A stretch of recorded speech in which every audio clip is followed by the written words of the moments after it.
Hey, good morning, everybody. Chatty House. I gotta fix my hood. Russ Dog got the belt today. Congratulations, Russ Dog. Hey, what's up, Weezy? Yeah, it is a Donut Friday on a Thursday. Yes, sir. Mochi nut donuts. Mochi nut, baby. Yeah.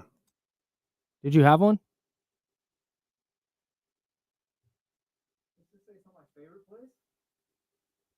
Oh, okay. You don't like donuts. That's fine. No, I do like donuts. I like the mom and pop shops.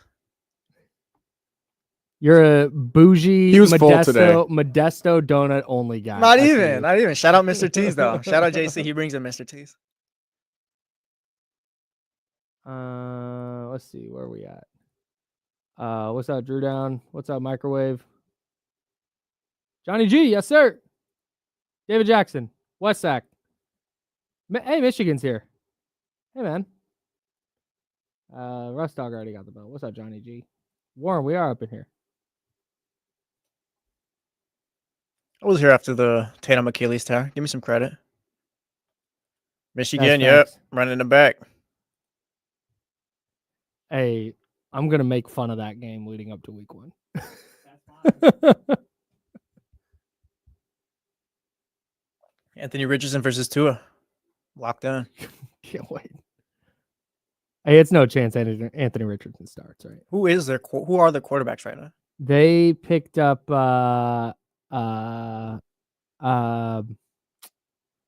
Daniel Jones. Yeah, so I feel even better about that game now. Shout out, Chris. Hey, they were awesome. Andy. Appreciate you, Andy. Thank you. I very much so enjoyed them.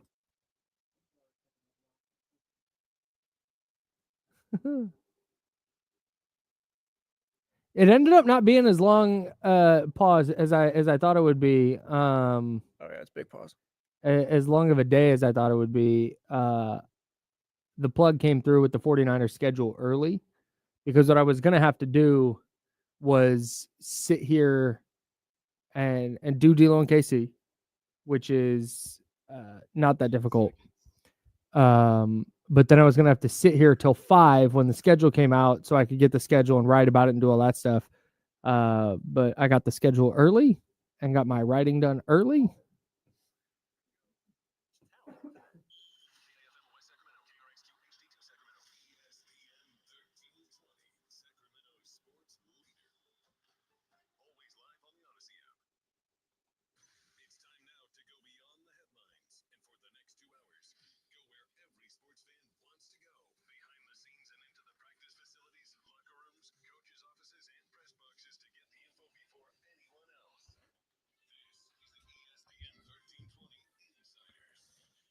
I'm thrown off a little bit today. Why and is it's that? Not because Jesse's here instead of James. That's not it. I picked up donuts from the Mochi Nut in Rancho Cordova today. Shout out. Salute to the Mochi Nut in Rancho. So I had to drive up to Rancho and then over to here, which is not a hardship by any means. It was just a little bit different. And I got here a little bit later than normal, not hellaciously later, but and I ran the donuts up here first because I wanted to drop them off. And then I have to go park my car on the other side of the parking lot because I have to charge my car. Oh, yeah. You're not one of the gas people anymore. Bro, right. And they refuse. I've asked so many times, hey, can we get a charger that's not 1.5 miles away from our building? That would be cool. Like, you have to get an Uber to get from the chargers to here. You don't, but it feels like it sometimes. And they won't do it. So, anyways, I come up here and I drop off the donuts, and naturally the yap session begins with the homies in sales. Because I'm not just going to ignore them. Like, I say good morning, and then they come over and they're looking at the donuts and like, wow, these are delicious. And I got to tell them the story about going to pick them up at Mochi Nut. And oh, what kind of donuts is? What's different? I'm like, oh, it's made with mochi. It's going to be a little chewier. It's delicious. And they got, so I had this whole thing. And then I didn't get up here, and then I got up here and I started working on the show, and then more yapping happens. And I feel like usually before a show, I get really locked in, and I'm trying to kind of go through the couple hours in my head and just making sure, okay, this will lead into this. And if we get off track here, we can get back on track of this. Just in my brain, I have to lay out because I can't I can't deal with just like sitting down and turning on the mics like and just talking. Brother, this is why you need to join me in the studio next time. Sit in the dark and go over the show. I have to have an idea of what I think the show is going to look like in different ways I can adapt if the show goes these different ways. And I didn't get to finally sit down and like lock in. I've tried to work out there. I can't do it. Most of the time it's fine. Yeah, like it's just people were just excited about the mochi nuts today. Yeah, but like it's just not even that people bother you. It's just I don't know. It doesn't feel like a workspace to me. Like I feel like it's just I don't know. It's weird. That's why I like it. I think that's why I like it, because if you're unfamiliar with our studio setup here, you walk in and there's like a little lobby with a couple of couches, or like a corner angled couch, and then there's a kitchen and a communal like workspace. Yeah. And I like sitting out there because it's open. I don't really have a desk. Like I could probably go claim one, but I'm not going to do that. So it's just open, and then you get salespeople walking by and they'll come over and chit chat. Like that's kind of nice. But sometimes I gotta get dialed, and I got a late start today. So that's why I like working in Studio One where Joe's at right now, because I'll be sitting there. The only people that really go in there are the people that need to. Charlie, Joe, you, is fine. Everyone just gets in, gets out. I get to work, and I go home after that. My favorite thing when people who are not Charlie, Joe, me, or Lizzie go into Studio One is when anytime it's not one of those people, the person like knocks and then they'll like look in the window like, can I come in? Am I? And it's like, yeah, man, I'm chill. Come on. There's just this like nervousness, like they're gonna blow up the program. It's so funny by walking in the door to Studio One. If you're on deal, if you do that during Dealer and Key, we'll just probably say, hey, so and so's in the studio. Like, oh, Jen's here. I'm getting fired, guys. You might be the butt end of a joke, so I can kind of understand where. But they like to hide too in the corner, away from the window. Yes, they sit way over there, away from the window, away from the camera. Yeah. I felt bad one time. You mentioned Jen, our HR lady, and we'll get to sports. We have a lot of sports to talk about. I promise. We got NFL schedule release, NBA playoffs, the end of the Golden State Warriors again, maybe, and Jesse's Celtics dig deep to force still here. 6. They're still around. Still here. We'll talk about all that, but I felt bad because Jen is our HR lady. She's great. And Jen is a delight, just A+ person.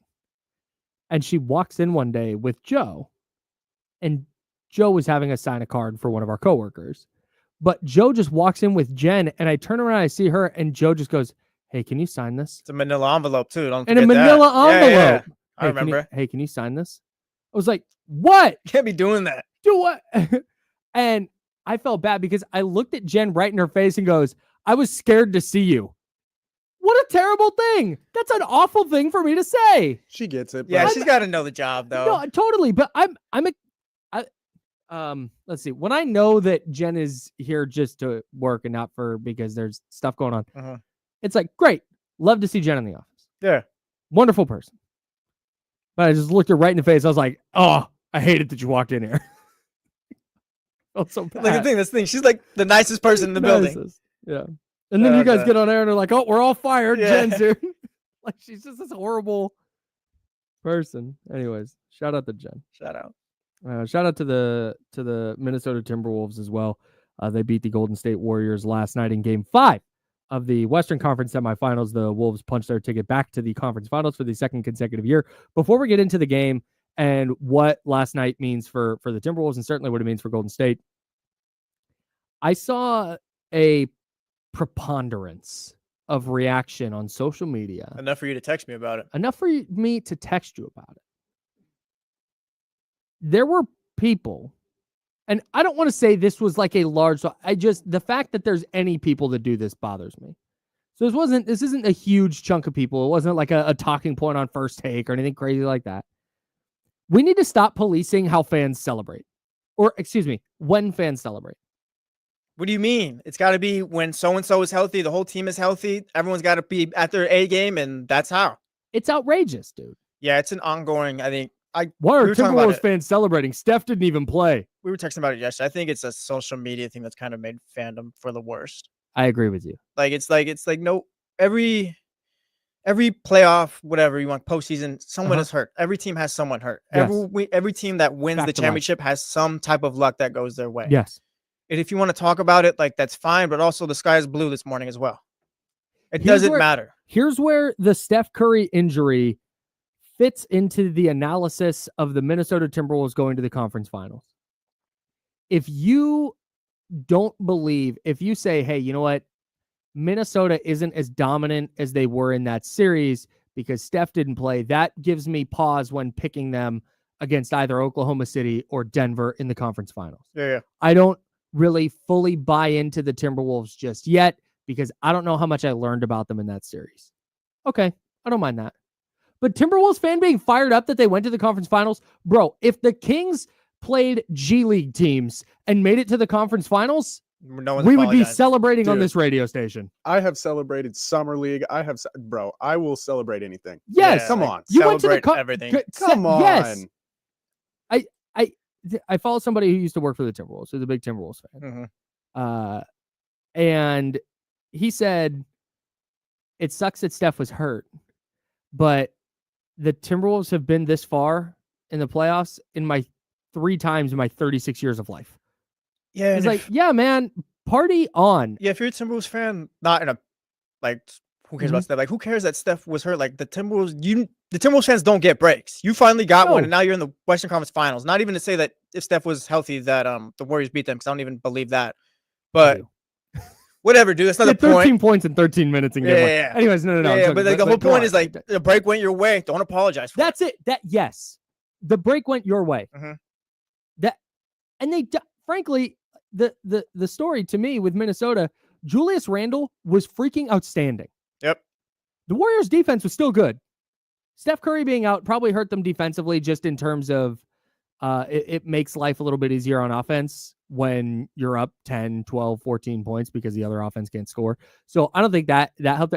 But defensively, it's not like Steph's some juggernaut defender where all of a sudden it's like, wow, the Warriors defense broke down. The Warriors defense is still really good. And Julius Randle dominated, and Anthony Edwards took over at every big spot he needed to take over. Yeah, question for the Warriors fans going at Timberwolves fans. Did you apologize for beating Matthew Dellavedova in the finals? That's it.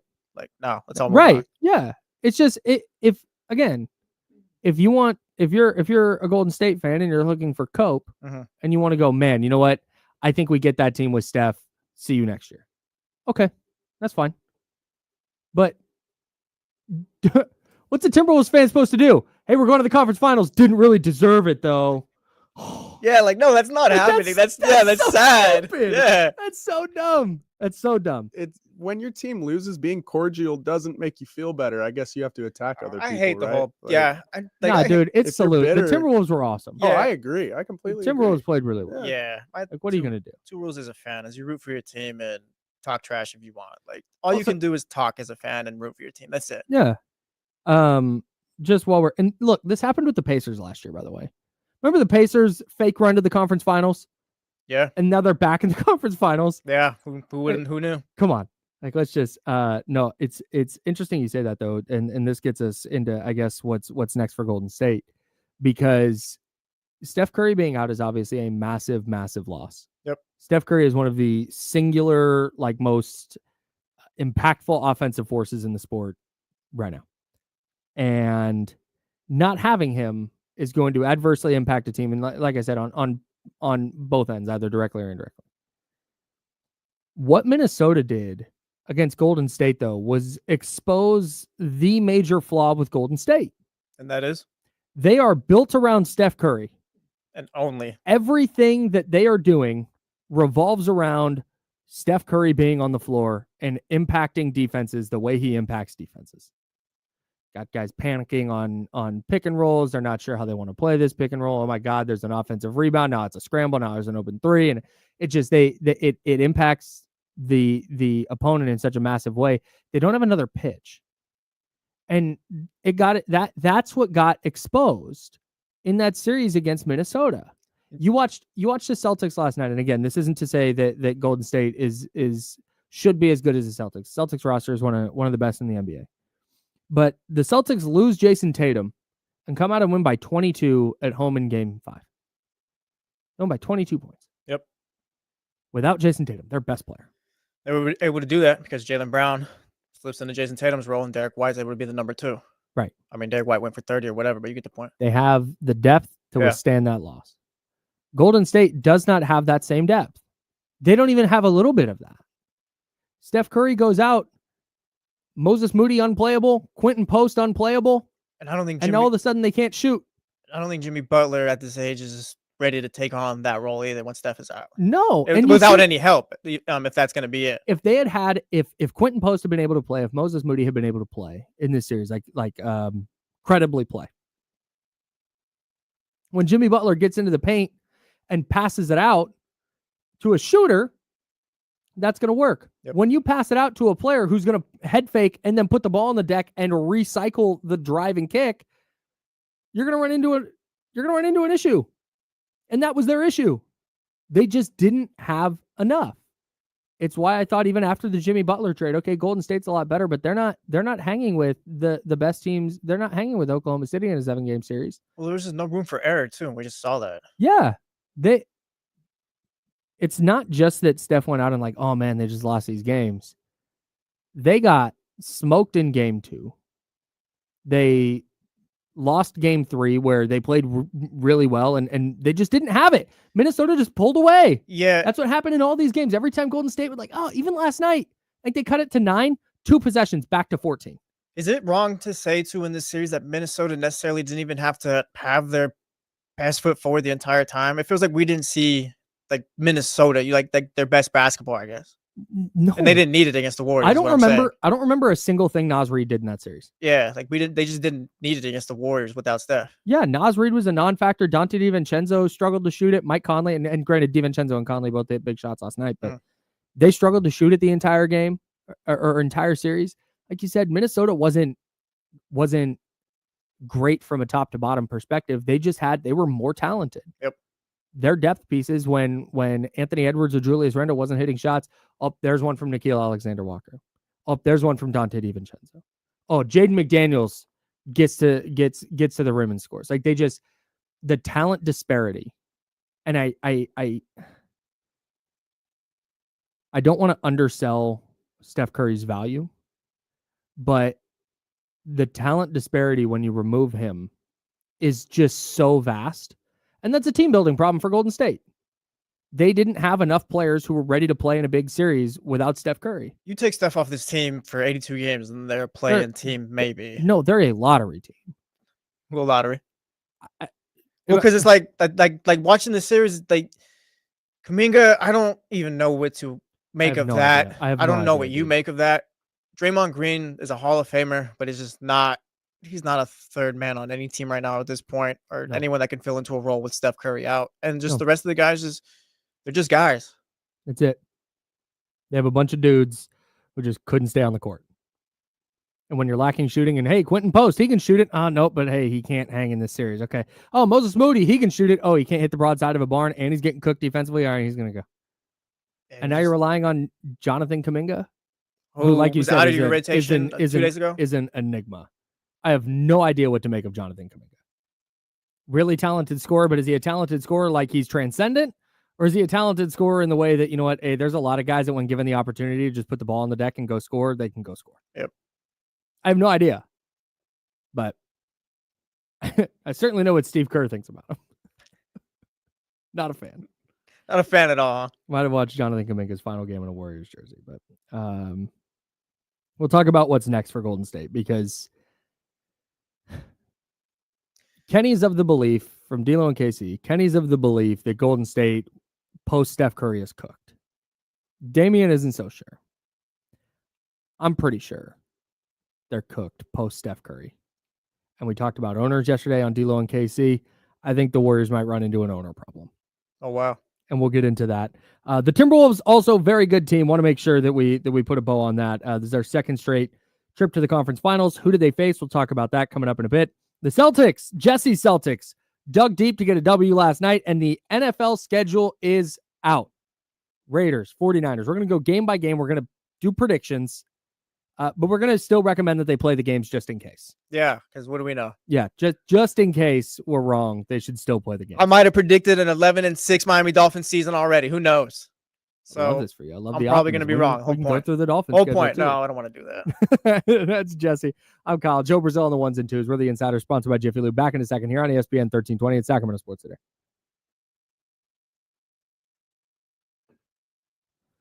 No. Russ, shout out to you because when you got to take her a thought, you let it fly. Respect that.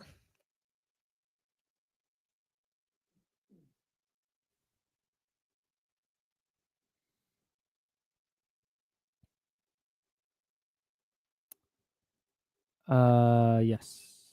And honestly, even a little bit after they drafted Steph. Yeah, Tony, they are. So what about it?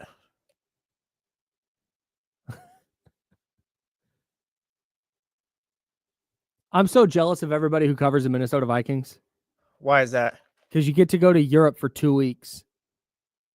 That sounds so fire. Yeah. I've come to learn I'm not like a long-term vacation type of guy. It's not vacation. You're working. Yeah, that's true. Maybe that would help. But on like an off day or when you got some time, you just get to go vibe out. I think you're right. London or Berlin. Yeah. It sounds fire. Are they in London and Berlin? Is that right? Not sure. Warren, I'm pretty sure this is going to be our starting center next year, so no. But thank you for asking anyways. John Pauls, we need the vibes out there. Shout out. The Vikings are in Dublin, Ireland, and then London. Bro, that'd be amazing. Have you ever been overseas? No, just down south. Word.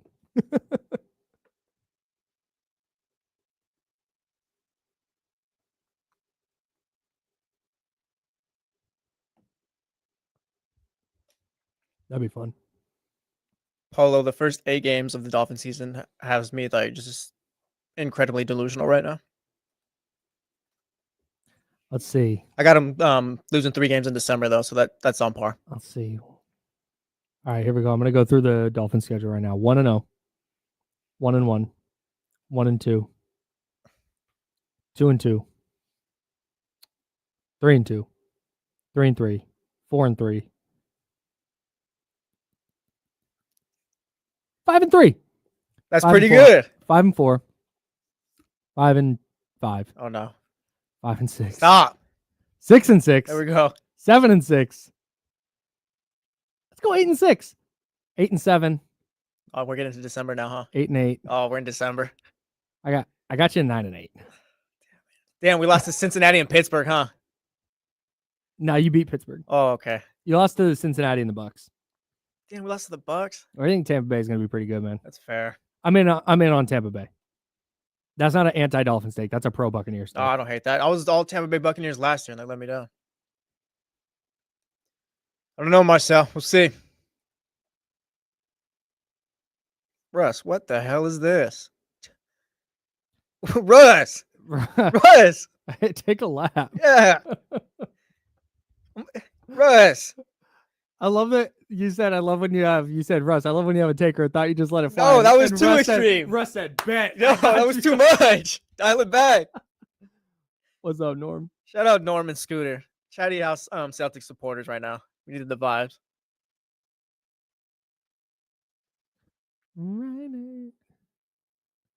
Oh my God, I forgot about Hawk Tua. Wow. I think she disappeared. That was by choice, though. Now I remembered again. She did one of those scammer coin things, I think. Yeah. So did someone else who was. Never mind, actually. Okay. That's probably smart, Joe. Yeah. That's good censorship by you.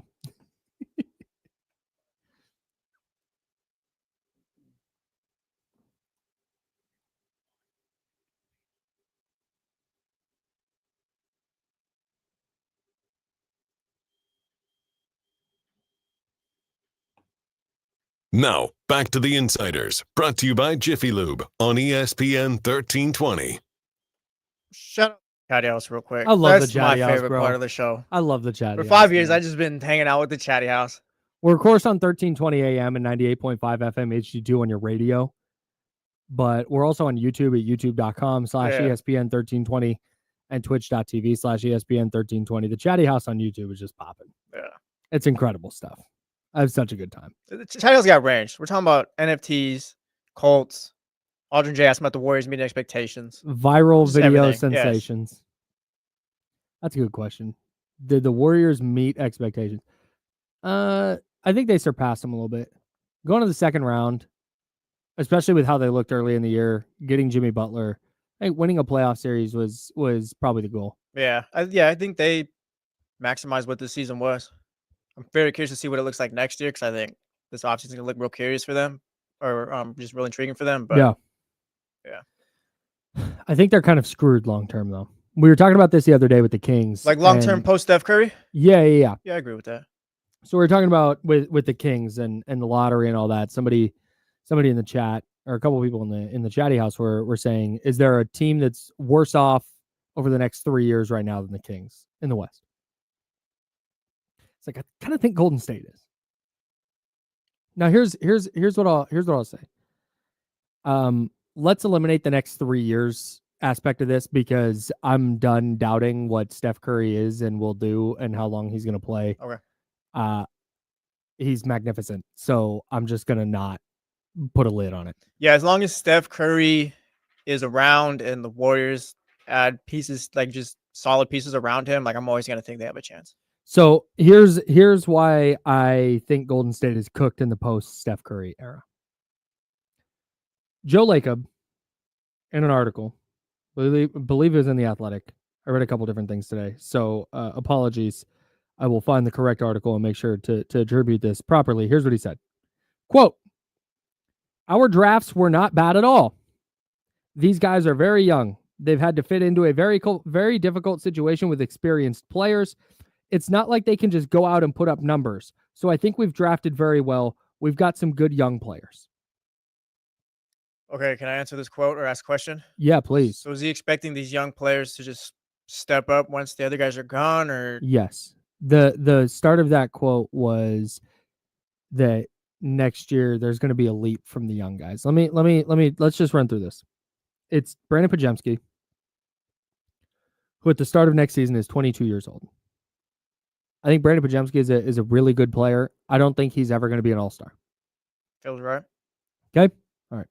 Jonathan Kuminga will be 23 at the start of next season. He's also a restricted free agent who may or may not be around. Jonathan Kuminga, I would be shocked if he's still a Warrior next season. I'd be stunned.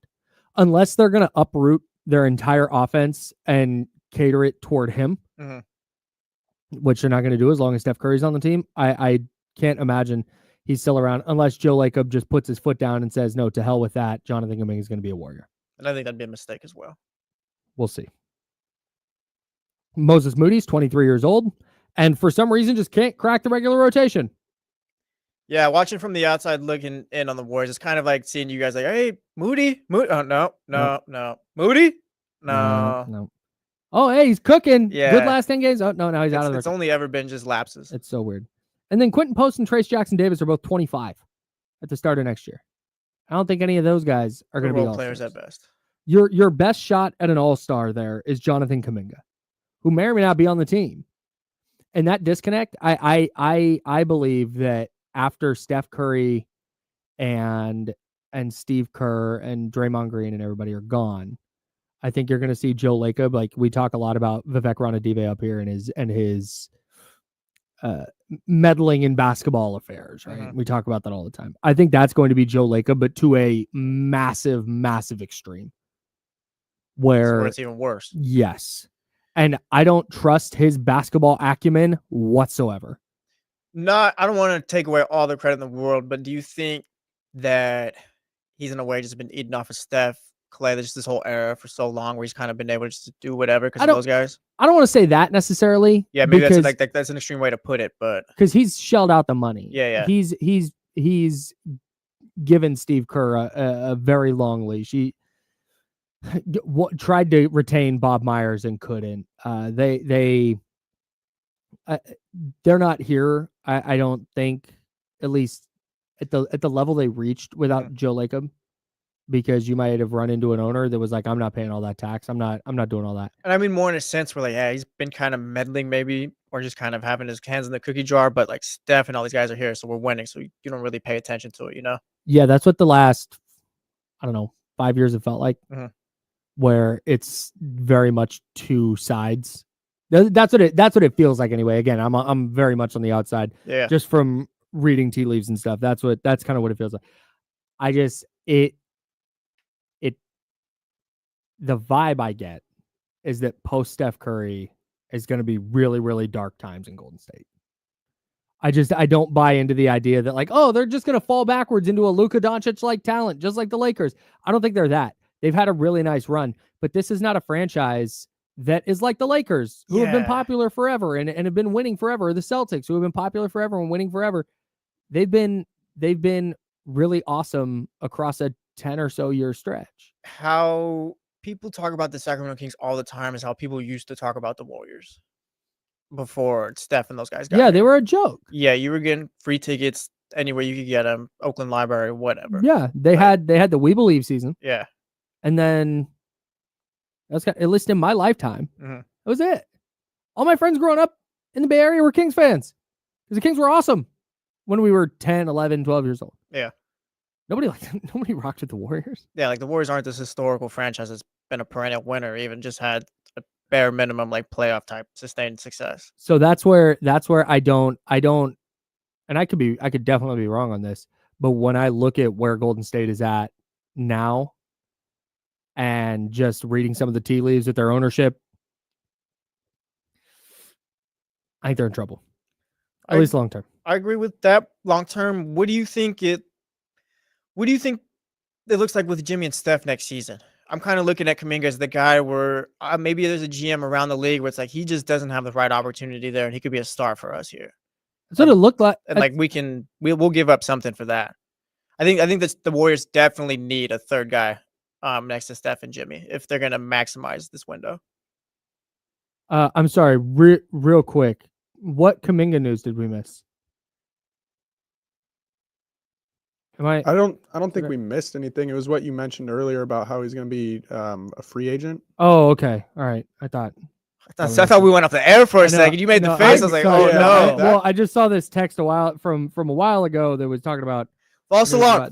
We're good. Could have just completely. Okay, we're good. We're good. I surrendered for a second there. I was like, oh my gosh. That's my bad. That was terrifying. What'd you so ask scary. I was talking about Jimmy and Steph. They need a third guy to maximize Steph's last window. Like, what do you think you can get trading Kuminga? Okay, so this is where it would have to be a sign and trade.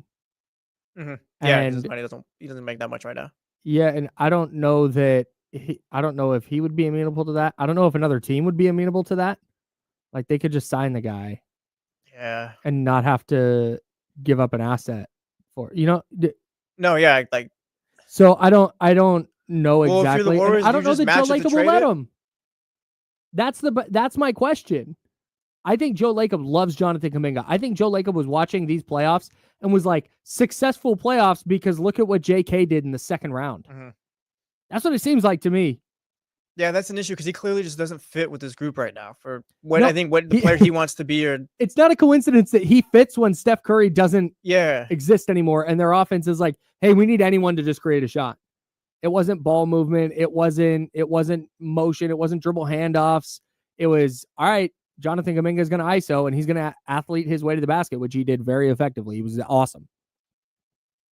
I just don't think they're going to play that style. Draymond Green is a lifer as well. Yeah. Okay. At this point, yeah. The fact that they signed him to that 4-year, $100 million deal a couple years ago, you've committed now. Was that a mistake? There's no, yeah, probably.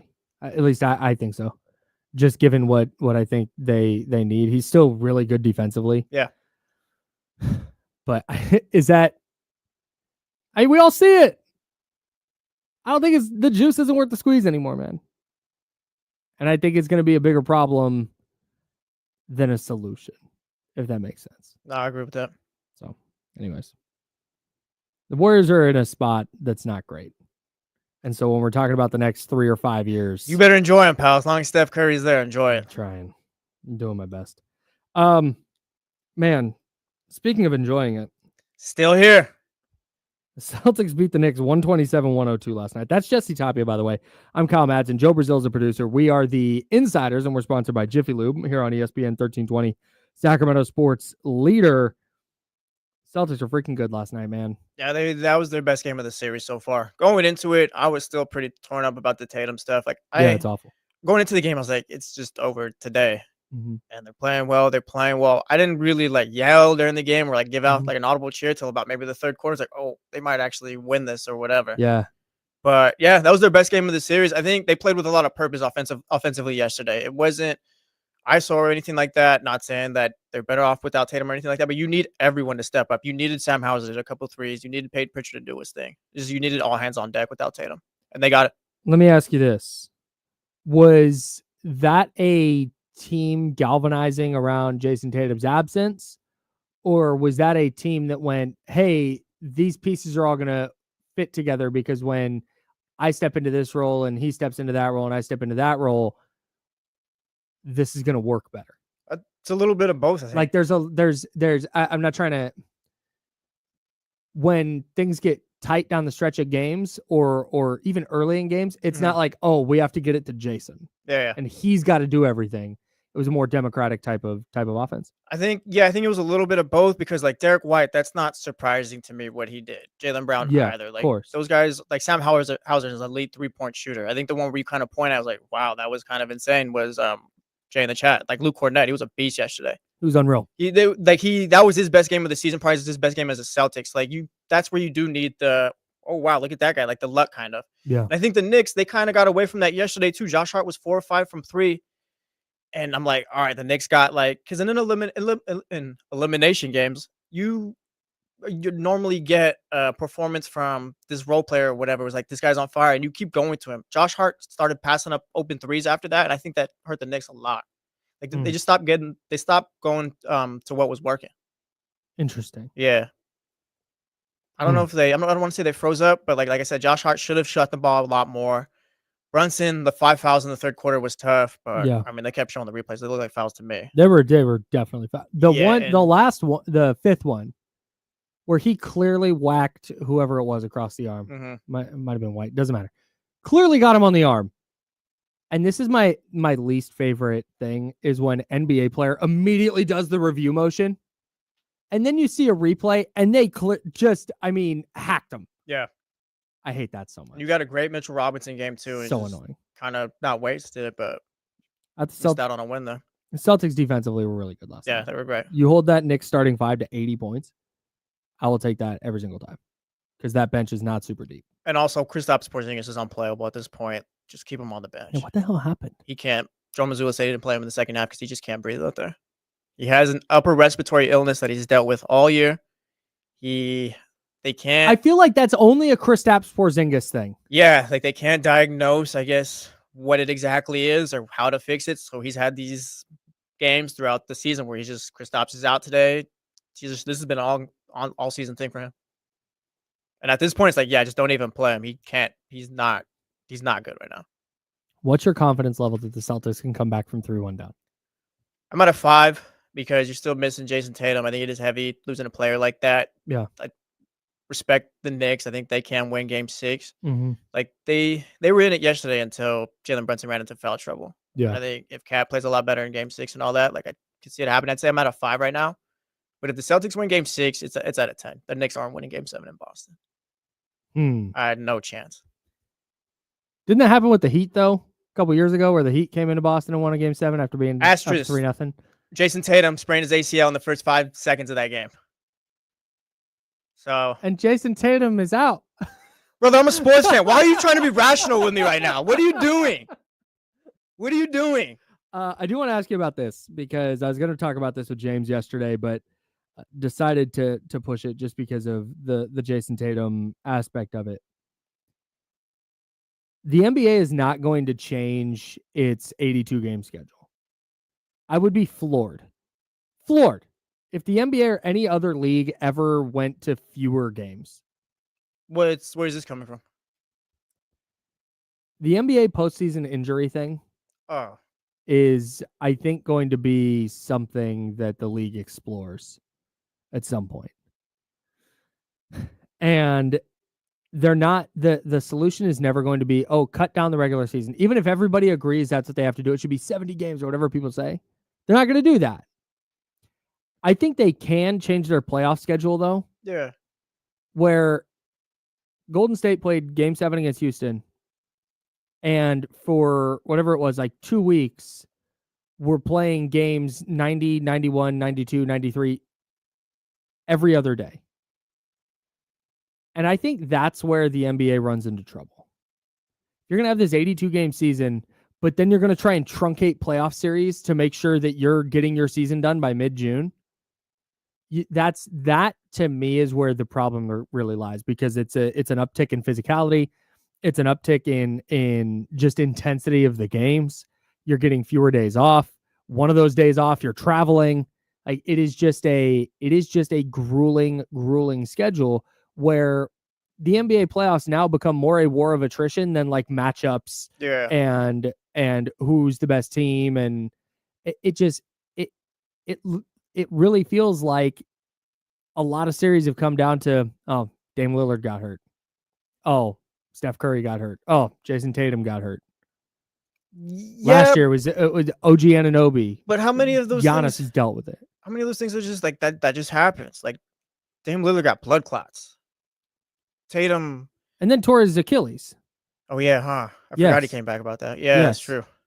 So he tore his Achilles. Steph Curry, hamstring. Jason Tatum, Achilles. Oh, yeah. It to me, maybe it is a massive coincidence this year, but I really think the NBA is going to have to look at it because you have so many stars who are not effective or not playing in these playoff games. And then I think I do what you suggest and just spread out the playoffs and the travel days. Like, just give teams more in time. Because, like, how are you going to, not you, but just NBA, whoever, like, oh, yeah, we got to shorten up the schedule. You just told me a couple years ago that we needed everyone to play 65 games a year to be able to go for these awards. Right. No, just spread out the playoffs then at this point. Yeah, just own the summer. Mm-hmm. Take the finals into July if you need to. Yeah, you're not. I don't care. You're not competing with the NFL. Yeah, there's nothing going on. Yeah, I prefer it. Anyways, that was just when the Tatum injury happened. It's like, man, this is just. And then you go look and you see Tatum plays a ton of games and just. Yeah, he does not miss the intensity level. I think if the NBA wants to do something, that's the easy fix to me. Just make the playoffs take a couple extra weeks, get a couple extra days off, and make sure that teams are healthy. Or try and do your best to make sure teams are healthy. Like you said, they don't have no reason, like a reason not to. Yeah. The NFL schedule release was yesterday. One of the worst traditions in sports comes with the NFL schedule release. So I'll tell you what it is. That's Jesse Toppe. I'm Kyle Madsen. Joe Brazil's with us. We're the Insider, sponsored by Jiffy Lube. You're on ESPN 1320 at Sacramento Sports Center.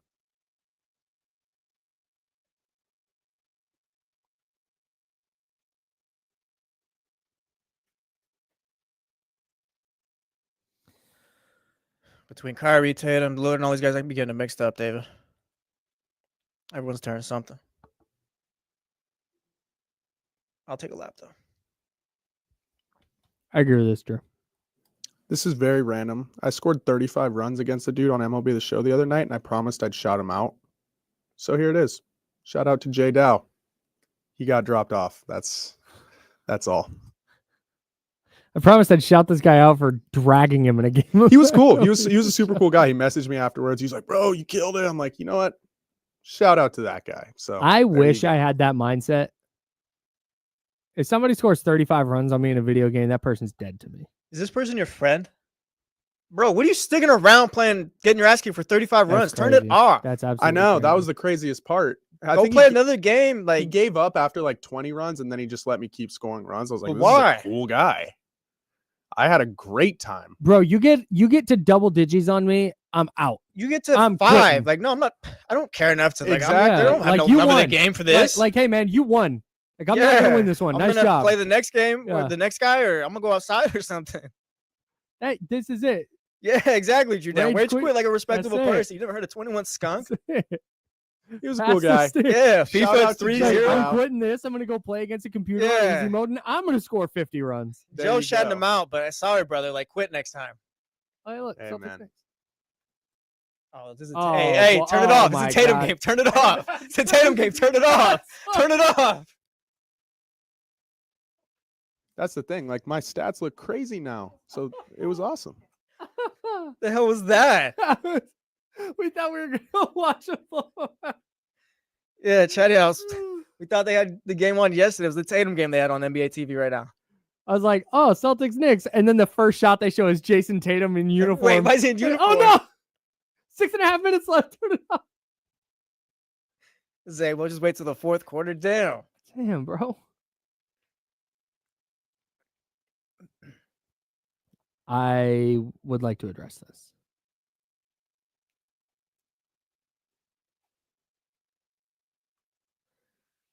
All right, we'll just shout out Derwin James. Love Derwin James. Yeah, Come on, NFL. Derwin, let's go. University of Bridgeport commencement speaker. I think that's going to be one of my like big picture professional goals. To be a commencement speaker? Goals. Yeah, at Sac State. Nice. I wonder what I would have to accomplish to get there. I don't think I think you need a Nobel express Prize. interest. Like where we're at in our professions. Like me and Derwin James are pretty close, right? Yeah, Kyle. Like pretty close? Yeah, pretty close. I don't know. I think you can make that happen. I truthfully think you can too. Like I'm I was gonna saying, doubt you. Local part-time media personality? Show them that you're interested. Okay. Go from there. Plant that little seed, you know? I'm going to commencement on Friday. Salute to the homie Frank. Shout out Frank. Hey, he graduated. Nice job, Frank. Can't wait. Shout out to the 2020 graduates. Didn't get a full rebuild prediction percentage. Mark, I feel like this is a good question. I just don't quite understand it. What do you think what percentage do you that you think that they blow it up or rebuild? Maybe like if I were to answer a 100% rebuild is they trade everybody, or like I'm 100% sure they're going to trade everybody. I think that like where they are going to trade everybody maybe. Mark, what did you mean? Yeah, Mark says that. Yeah, I don't really see maybe Mike confidence Trout in being them on the rebuilding. Giants. I guess confidence in them doing a full rebuild. Oh, I would put that at about 35%. I'd go 20. Ooh, he only went for one semester. Yeah, I feel like didn't Ryan Coogler actually go there? Yeah, he played on the football team. Yeah, that's right. Yeah, I mean Tom Hanks. If we want to count that one semester, but I go Ryan Coogler. Yeah, salute to Tom Hanks, Sac State legend.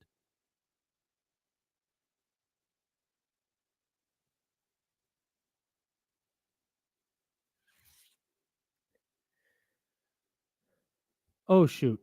Underdog here. Make Underdog your new favorite. My fault. That's such a fire slogan I came up with for them.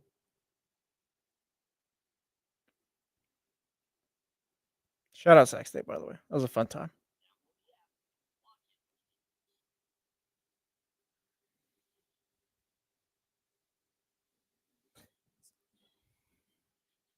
Now, back to the Insiders, brought to you by Jiffy Lube on ESPN 1320.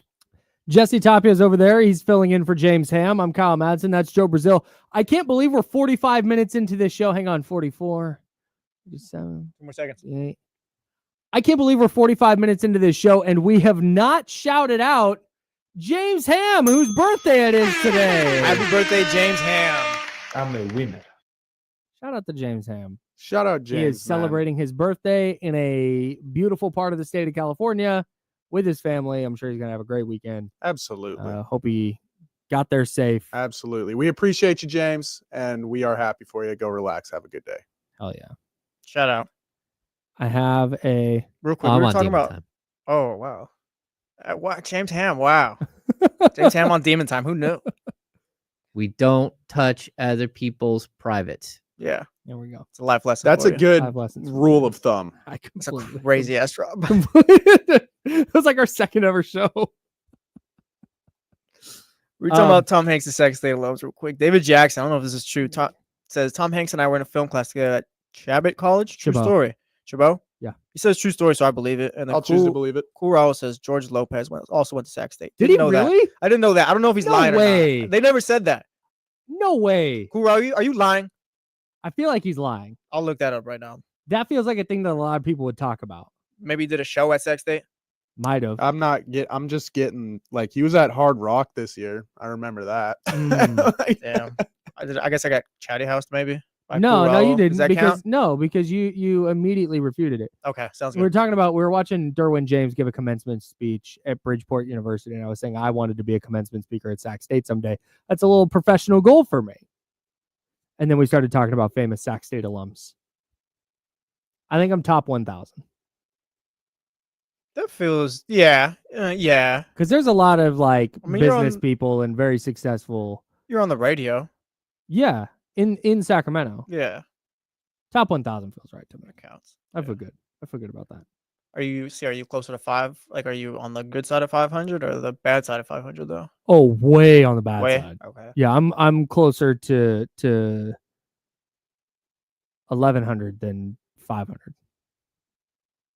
You know what I'm saying? Yeah. I don't know. You still made the list though. No, I'm on the list. Top 1,000 isn't bad. Yeah, it's like when you're playing Little League Baseball, you want to hit top 9 because if you're not, then sorry. I'm not begrudging that one bit. What's wrong with hitting 9th?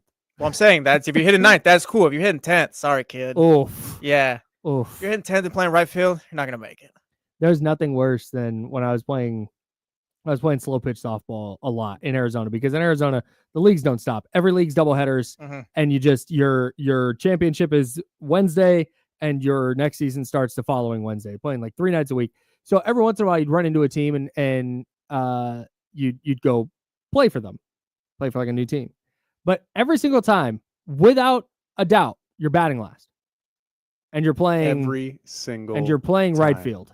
It's like, brother, you wanted me to play. You know I can hoop. Yeah. Like, you know I can do this sport. And then, sure enough, after 2 games, batting 3rd or 4th and playing shortstop. I haven't made it out to the adult league softball yet. Good. See, if I ever return more things going on. Well, if I ever return to sports, it'll be like some Sunday league soccer or something like that. Yeah, that's probably smart. Yeah. One day. One day. Hey, real quick, before we get to the NFL schedule release, the NFL is going to vote on whether NFL players can participate in flag football in the 2028 Olympics. I love this, and I hope they vote yes. They have to. Yeah. You absolutely have to vote yes on this. See, but don't say your thoughts, because I got a point that might kind of bring it down. It's flag football. NBA players go and play in the Olympics in a real version of their sport that is contact and all that.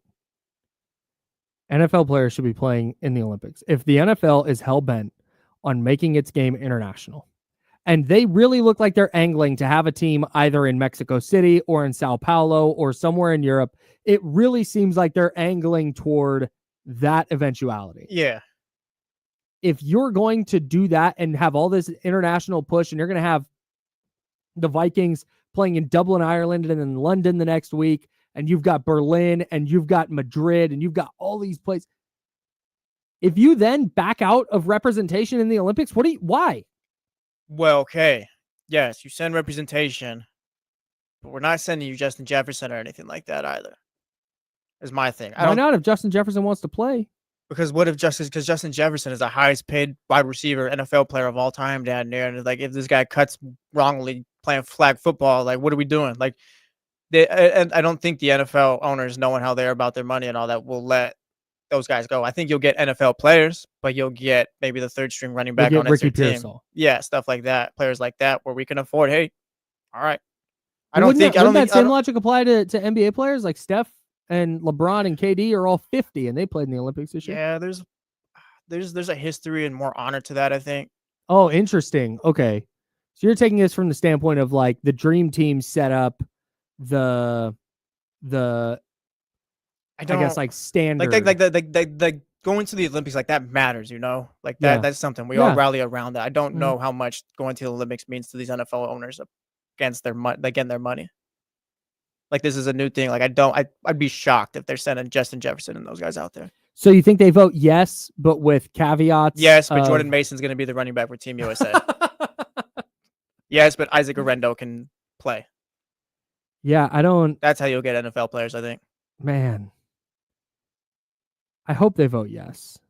Maybe you could send a quarterback out there because, like, I'm assuming you're standing in the pocket, just letting it kinda fly. So that works. Maybe you send Lamar Jackson or whoever to play quarterback, but I'm not sending anyone who's highly paid on my team to go run routes against Team Japan.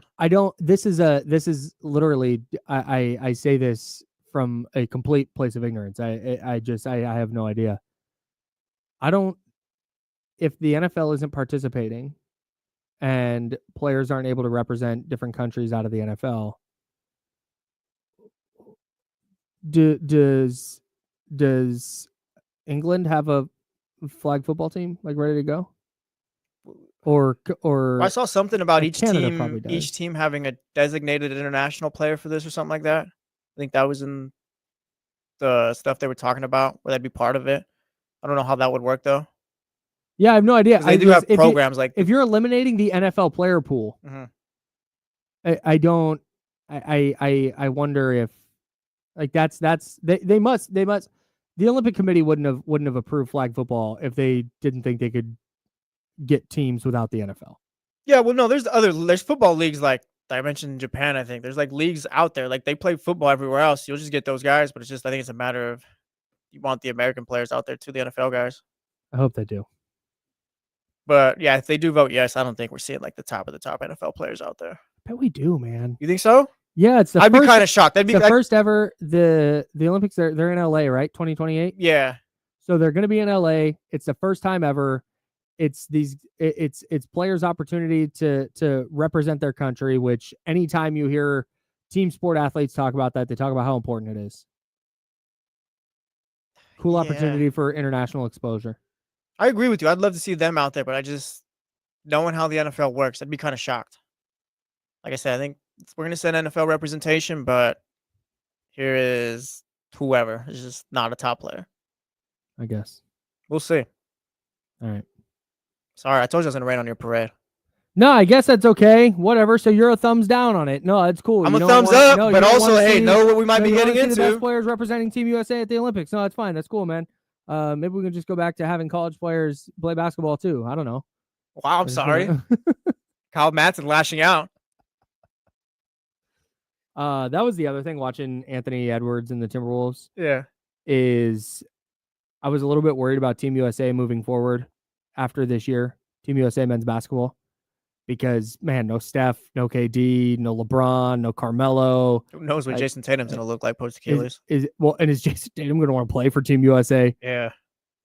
But the way Anthony Edwards looked in this series, I feel a lot better about it. I feel a lot better. Anthony Edwards, Cooper Flagg, hopefully Jason Tatum. I think the whole, USA's in trouble, that's the wrong conversation to have about it. I think the conversation to have is all these other countries are finally catching up now and they're here. France, like it's not about the USA is losing. It's just France is just that good now. Yeah, like these other teams are they've caught up for sure. You know where I have not caught up? Underdog, because I just keep on losing. NBA playoffs, I've been getting cooked. I have no feel for any of the series, but you already know that I'm going to have a lineup tonight for Game 6 between Oklahoma City and Denver. I'm going to put a lineup together, even if I'm catching an L. But the good news for me is that the W is back in action. The WNBA is back.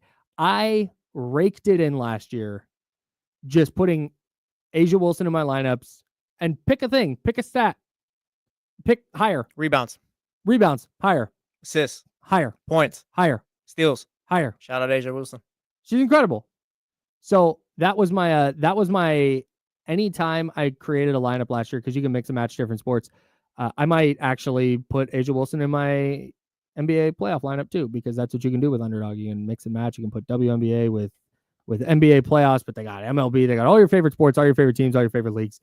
It is a ton of fun to play, and you can turn $1 into $1,000 just with your hoops knowledge. Again, that's men's or women's. Can't wait for the W to be back, and can't wait to have A'ja Wilson in all my lineups, man, and Sabrina Ionescu. You're gonna start picking winners. And Paige Beckers. Shut up, Paige. Hell yeah. Download the Underdog app and sign up with promo code Kyle M to unlock a special offer of up to $1,000 in bonus cash when you make your first deposit. That's promo code Kyle M, KYLEM.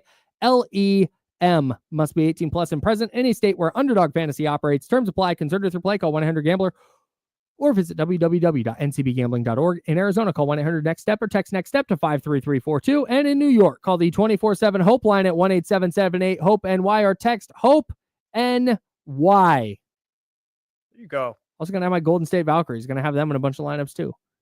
Might have to go lower though. I'm not sure the Valks are going to be any good. You a Valkyries fan? Like that's your squad? Yeah, you have to. They're local. Yeah. Just Kenny's Las Vegas Aces though. That's dope. Good for Kenny. Good team. A'ja Wilson. Good player. That's heard on that. All right. We'll be back with NFL schedule release. One of the worst traditions in all of sports. All right. Just the worst. It's the worst. I hate it, and we'll talk about it. That's Jesse. I'm Kyle. That's Joe. We're the Insider, sponsored by Jiffy Lube. It's ESPN 1320, Sacramento Sports Center.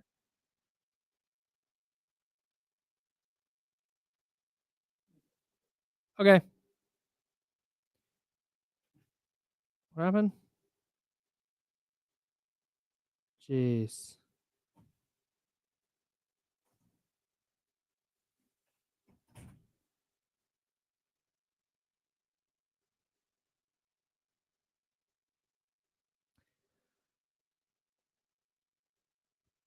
The Disney home line is so crazy.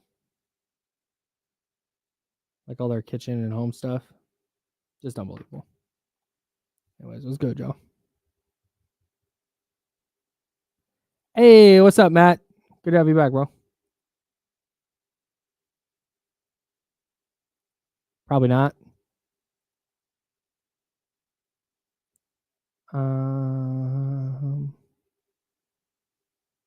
Yeah, make Underdog your new favorite. I came up with a slogan for them, and I keep forgetting to say it. Yeah, I would imagine so by 2028. That tattoo, by the way, is sick. In this profile picture, the paper airplane with the is that like a F-16 under it?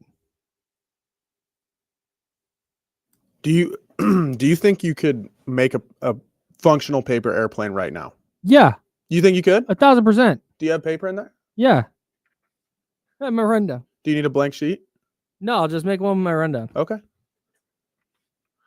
I was wondering about this yesterday. I was like, man, I don't functional paper airplane. It's not going to win a contest. Well, it's been a long. When's the last time you made a paper airplane? Well, it's been a while. It has right? been a hot minute. Okay. But this is riding a bike, bro. Okay.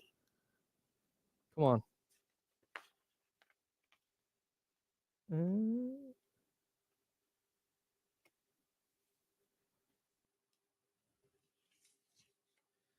Jesse, you missed Joe disrespecting the hell out of me. Yeah.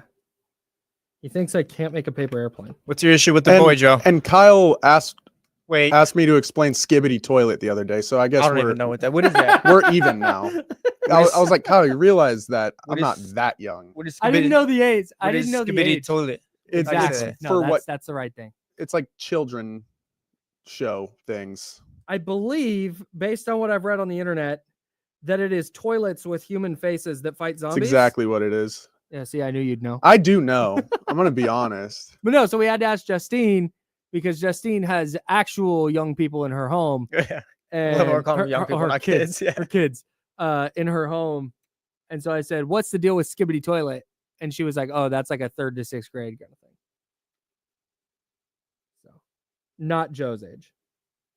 And you don't watch this toilet? I do not watch Skibbity Toilet, for the record.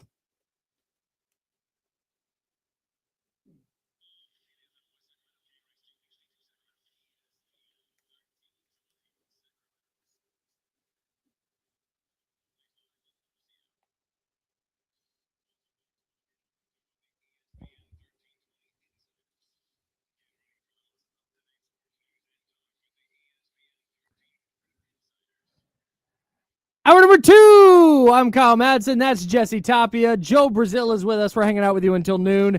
Then we will hand it off to D'Lo and KC. This program is sponsored by Jiffy Lube. Jesse Tapia in for James Ham.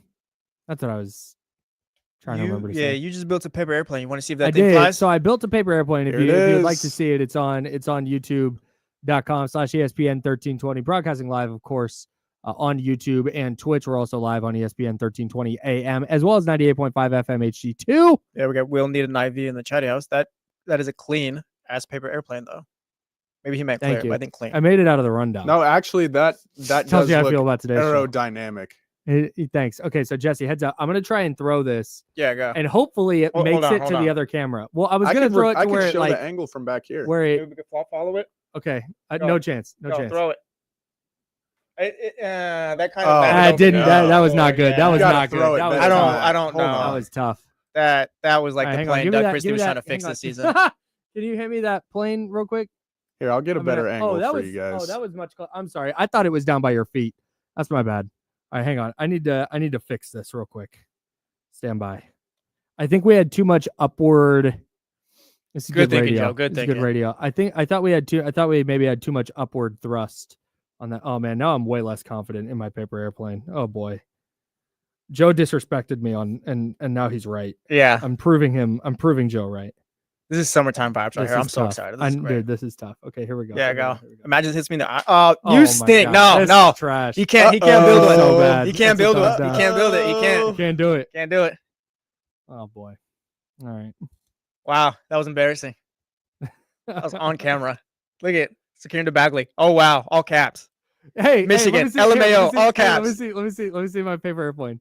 I'm gonna fix this. Joe, turn the camera back around. I'm gonna make this thing fly. Okay. Oh gosh. Here we go. Paper airplane. Throw it at me. Go ahead. Paper airplane. Got it where I need to go. Let's go. That one went further. Give you that. I was definitely the plane Doug Christie was working on this season. Oh my. So Joe was right. I wish I had my rundown so I could figure out what we were going to talk about. Oh, NFL schedule. Here we go. Yeah, we're that's back. true. You just ruined the whole rundown now. We're back. The NFL schedule was released yesterday, and I try not to. I'm going to say this phrase, and I know that the chatty house can't handle it, but whatever. I try not to yuck yums. When people enjoy a thing, I try really hard to be like, cool, I'm glad you enjoy that thing. In fact, I'm glad people enjoy the schedule release. But the fact that we've turned the NFL schedule release into an event is insane. It's what the NFL does. We've known for months who the teams are going to play. Our guy Edgar said Niners with a cakewalk schedule. We've been known they were going to have a cakewalk schedule, at least based on last year's winning percentages. Yeah. Finish your point, because then I'll argue against you, because I'm clearly not going to agree with you, I guess. So I get why, like, okay, cool. It's exciting. Where are the primetime games? When's the bye week? Any road trips? If you're a fan who travels, like, okay, where's timing on my road trip? I got a vacation to take. Thanks, Joe. I got a vacation to take. When am I going to be able to take this vacation? Like, I understand all that, and I understand why. Thank you. I understand why there's intrigue, but we've turned this into a thing where there's a television special about it. But they start leaking the schedule beforehand, so a bunch of people have their team schedules early. Isn't that due to the excitement that the fans created, I guess, like going into this? Like before it was a thing, I know whenever the schedule would come out, like me, my dad, brother, like it's like that first bit of the NFL coming back, I guess. Like besides the draft and all that's just now the schedule's here, blah, blah, blah. It's just, I don't know. I feel like this excitement from fans, like the NFL kind of capitalized that off of that maybe. I totally agree. Why does every team have to release a fun schedule video? That's a good point. We could talk about that. Or they try to make it a fun schedule video. Shout out to the Indianapolis Colts who ruined it for everybody. Had to issue an apology. Bro. So the Indianapolis Colts put out a schedule release video that they took down because it said it violated trademarks from their Microsoft agreement. Yeah, because they did a fake. What's that game called? Minecraft. Yeah, they did a fake Minecraft video. I was looking at Joe. I was like, Joe, help. No, they did a fake Minecraft video. And I guess it violated their agreement with Microsoft, but also in there for their game against the Dolphins, they showed a Minecraft version of Tyreek Hill jumping in the ocean and swimming and getting caught by the Coast Guard rolled up on him and seeming to make light of him getting arrested outside of Miami Stadium last season. Yeah. Tyreek Hill said it didn't bother him or whatever, but yeah. So Tyreek Hill said they shouldn't take this down on my account. It's not that serious. I thought it was funny. Well, apparently they took it down because of their Microsoft agreement, but whatever. The Chargers, actually, they also did a Minecraft schedule release, but they played Minecraft and they built the entire world. They didn't do a fake version of it. They did like their social media person said it was like over 500 man hours that they put into this. So it was all done in house. I just assumed it was their graphics people putting this all, like someone actually like played Minecraft. They said it was like 2 or 3 people who played the game and built out their schedule. That's fire. Shout out to them. So that's unbelievable. That's sick. The 49ers outsourced their video and they did like an Oregon Trail type game thing. And I think the schedule release is also teasing that the 49ers are going to have a new jersey, but we can get to that. Miami, that might be a thing for all teams then, because Miami, they're kind of hinting at that too with theirs. Yeah, there's like a new version of the jersey coming out. I think the Niners is probably going to be like a cream color, but we'll discuss that later. Pause. And so my issue with the 49ers schedule release video is it's like an Oregon Trail type of game where Sourdough Sam is coming across all the 49ers opponents. Oh, they're Seahawks, they're flying.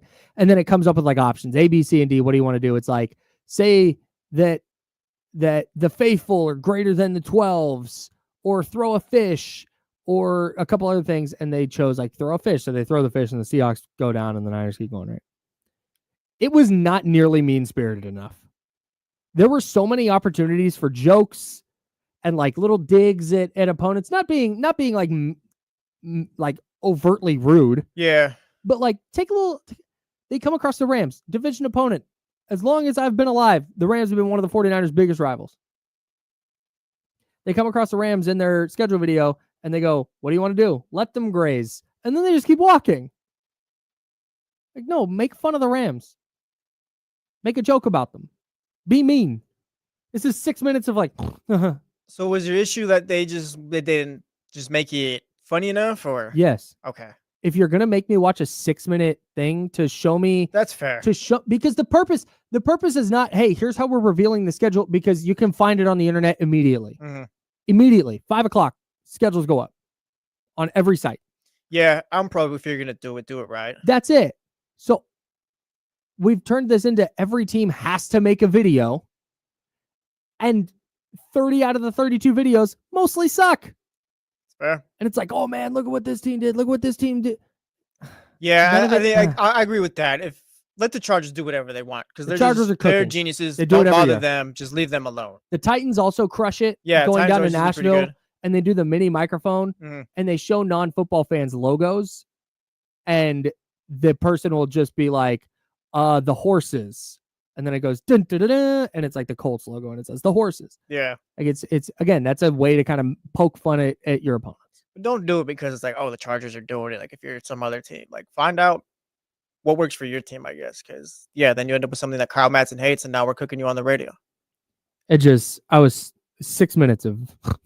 Yeah, I didn't even watch. And then a bunch of people were talking about the Niners video and how nothing happened. And the Niners then tweet like, oh, people, guess you didn't watch till the end. And then they put up a clip of the end of their own video. Like, That's bro, tough. do you know why nobody watched till the end? That means someone was feeling the heat in that social room. Or the company who made it was feeling the heat. That's true. Anyways. Yeah, I didn't even watch the Dolphins one. Once I saw the full schedule, I was like, all right, I'm good. That's I got what I needed. That's it. I get why the schedule release is exciting. We don't have to add elements to it, because the excitement is what you talked about. I'm going to get the schedule, and I'm going to look, and I'm going to go, where are the primetime games? When are the division games? When's the bye week? What any weird travel in there? Because the Niners, if they have back-to-back road games, sometimes they'll stay on the road. Like any opportunities where they're going to do that. Like that's what you look for. And then you see it and you're done. I don't need additional content. This is this is my job as a fan to go look. Yeah. And I can see it. I can look. I don't need a cutesy video unless it's going to be funny or it's going to be creative in some way. Well, throw up a cool graphic or something. Throw up a cool graphic. Yeah. Don't make it boring. Don't make a video where you might take shots at the opponent if you're not going to take the shots at the opponent. Yeah. That's all. Charismatic in the chat house says, explaining your own joke is crazy. If you're ever at a point where you find yourself needing to explain your joke, just probably just don't, and just deal with the awkwardness for the time being. Because if you explain your own joke, it just makes it worse. No, Will in the chat said, I thought they posted a whole new video. No, sir. They posted the end of their own video. Yeah. Like, hey, everybody. It's like, no, we got it. Just wasn't funny. Yeah. Anyways. Any takeaways from the 49ers schedule for you? No takeaways. I mean, you could play a fourth place schedule, so I'm more worried about what their wide receiver room looks like this season, stuff like that. Sure. They're still playing 5 primetime games. Yeah. Which is kind of crazy. But their primetime games is weird because they have one against the Rams, the Thursday night game. But then their other primetime games are against the Falcons, the Panthers, the Colts. Okay, what's going on here? The Bears, and they I have like one that more. They have one more in here. Oh, is it just 4? No, it's 2 Monday night, 2 Sunday night. Where's the other one? Panthers, Panthers, Falcons, Bears. Oh, Colts. Yeah, there we go. Okay, Rams. That's our primetime games. Those aren't necessarily like intriguing games. 49ers, Bears is cool. 49ers, Rams rivalry, always take that. But like Niners, Bucks, that would have been a good primetime game. Yeah. Niners, Bucks is a really good game last year in Tampa Bay. Niners go back to Tampa Bay this year. Could have been a fun game. I guess you Niners, really don't. Texans, D'Amico Ryans going back up against the Niners. Yeah. There's Robert Saleh. I guess trying to make sense of it, like the Niners don't really have many options to choose from here. And if they're a team that draws ratings, like you're going to try and get them on your TV if you're the NFL. So it's like, it is kind of slim pickings given the teams they play this season. They open their season against the Seahawks. They close their season against the Seahawks. But because of their last place schedule, they play the last place team in the AFC North, which was the Browns. They play the last place team in the NFC East, which was the Giants. And real quick, like Texans-Niners might not be a primetime game because Texans-Seahawks is a Monday night or the week before. So it's like that's where you miss out if you're the Niners, possibly. Yeah. Yeah, for sure. That's the other kind of tough stretch of schedule here, where the Niners play against the Falcons on a Sunday night. And then they play the Texans at 10 a.m. the next week. And then they're on the road against the Giants again the next week. My guess is between those 2 weeks, that's 1, 2, 3, 4, 5. Between weeks 8 and 9, my guess is they stay on the East Coast somewhere. Yeah, it sounds right. Whether that's the Greenbrier in West Virginia or maybe they stay somewhere in Florida. My guess is they do that because having the late start the week before into an early kick in Houston, which is their shortest road trip outside of the division this year, which is nuts. But it's a product of the schedule. And then they go back to New York for a 10 a.m. kick the following week. That's tough. And then their bye week isn't until week 14. Yeah, looking at the schedule, it's not like a murder's row of teams or anything like that. Looking at it as a fan, you'd be like, oh, yeah, this is a pretty solid schedule for us. Like 49ers can win however many games, but like we'll get to predictions. Realistically, looking at the roster, like, what do you think of this football team? Brock Purdy. Who is Brock Purdy? Don't know. His quarterback is going to get paid. Is he? I think they're. Is he like kind of along the lines like where he's like Tua or like the Jordan Love types, where it's like they're not the Josh Allens or anything like that, or is he like a franchise guy where he's gonna win me some games? I think you could argue that he's in the tier with who is the guy you said Tua and who? Tua and Jordan Love. That was just off the top of my head. You can insert whatever quarterbacks you want there. Yeah, he's probably in that. Where they have their ability and all that, but you're gonna need to maximize the positions around them to get the most out of them. Yeah, I think that's probably right. They should, with this schedule and their roster, even regardless of what you think of Brock Purdy, if they're healthy, which is kind of one of their roster issues, but if they're healthy, I think you're looking at a team that should pretty comfortably win 10 or 11 games and be back in the playoff mix. But again, that relies a lot on health. If Brock Purdy is better than I think he is, because I'm with you, I think he's pretty good. Yeah.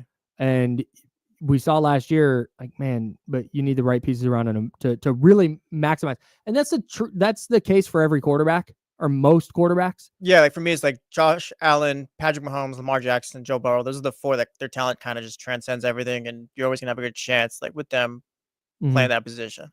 Do we know that for sure with Joe Burrow? I think so. They were putting up 40 last season and losing because the defense gave up 41. Yeah, but I would argue that he's in a pretty good spot with Jamar Chase and T. Higgins. They had Joe Mixon for a long time. Yeah, well, I guess we haven't been able to see it otherwise, though. Yeah. So I guess I'll choose to believe in what Joe Burrow is. Okay, that's fair. Yeah, we'll get to predictions. One of the last things on the Niners schedule, real quick. Got it. Thanks. One of the last things on the Niners schedule, real quick, is I always go through and I try and find like, hey, here's the toughest stretch of games. You don't see it?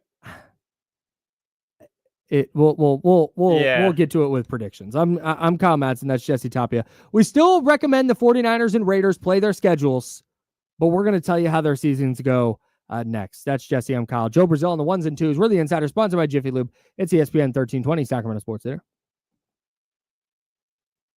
Clear.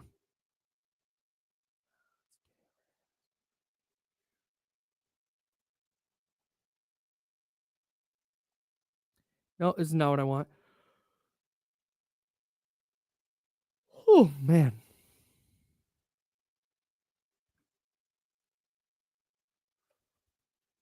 Aldrin even damn near did it a few years ago, so yeah, I don't doubt that Purdy can do it. You just got to get the right guys in there. You can sync the 49ers schedule to your work calendar or to your calendar. Also, the 49ers doing a visual refresh is so funny.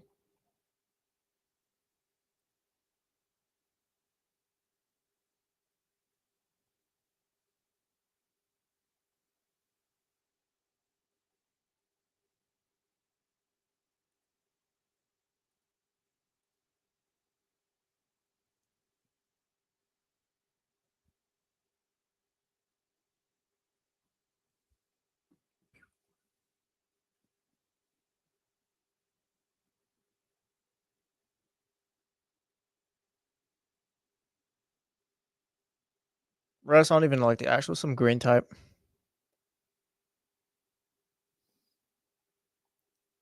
I hope there's still emoji not out there.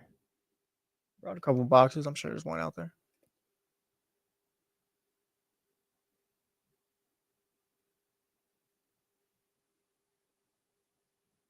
There you go, Zabel. You get it.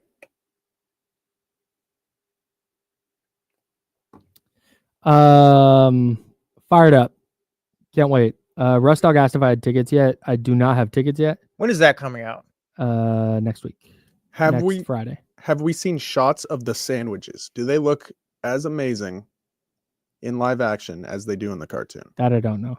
Okay. I sure hope so though. I really do hope so. That's going to be a big factor for me and how much I like the movie. It looks kind of the trailer makes it look like a shot for shot remake.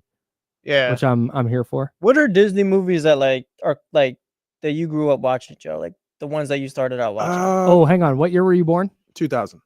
Oh, that's not too far. You were probably a Wreck-It Ralph guy. No. That was pretty. Don't be dropping a Lion King, Joe, either, just because you want to hang out with the older guys. Okay, I got you. Is Wreck-It Jungle Ralph Book? Oh wow. Okay. Which the old one, bro? Joe's okay, so you're like a Disney family. Yeah, he's got culture. Never mind. Oh, okay. All right. Yeah, then maybe he does rock with the Lion King. Then I didn't know that I didn't know that you were like a Disney guy. I dabble, but in that way, I dabble in the Disney. Typically, people who like you fell into the bucket of people that I associate with like they only do the new Disney stuff. No, dude. Oh yeah, love that for you. Shout out, Joe. I respect you even more. Are you a High School Musical guy? No. Aldrin J. Ass says you are. That's a no for me. No. I've never seen that. I have also never seen High School Musical. Yeah. I'm pretty good about, hey, this doesn't look like this is something I would like to watch, so I'm not going to watch this. Emperor's New Groove. Yep, that's a good one. Shout out. Oh, Cars is a good one. Oh, dude. Okay, yeah. Cars so like Cars would Cars be is like right in the when I was just that makes sense. Enough. There it is. Ratatouille's fire as well. Ratatouille's great. Ratatouille is an excellent movie.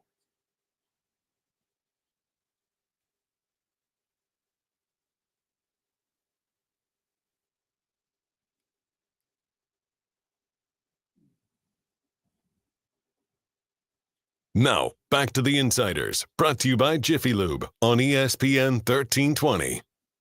Someone in the chat house asked what my major at Sac State was. I double majored in mass communication studies and journalism.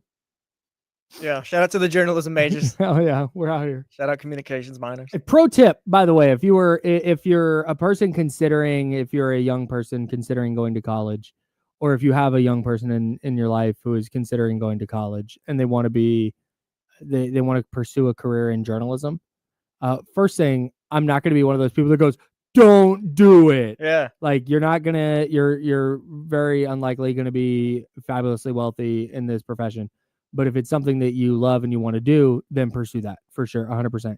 The pro tip for me is get that journalism minor, just tack that on as a minor so you can get the basics down of just what journalism is, get some history, get some basics on writing and stuff. And then major in anything that interests you. It's good advice. Like go major in if you're like, man, I love history, but I want to be a journalism major.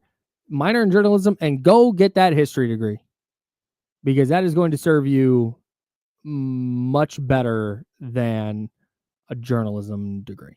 Also, it helps if your significant other has a real job. Facts. Yeah. Buddy.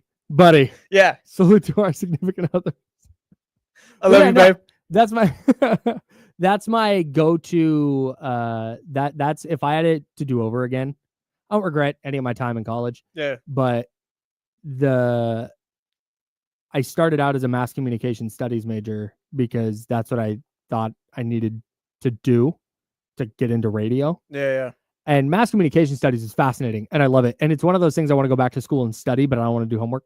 So I had a great time studying that, but I didn't need to do that. I think I would have much preferred to do history or business or something that could be applicable in a different way. Yeah. Because mass communication studies, while it's really interesting and it formed a lot of my opinions of news and the way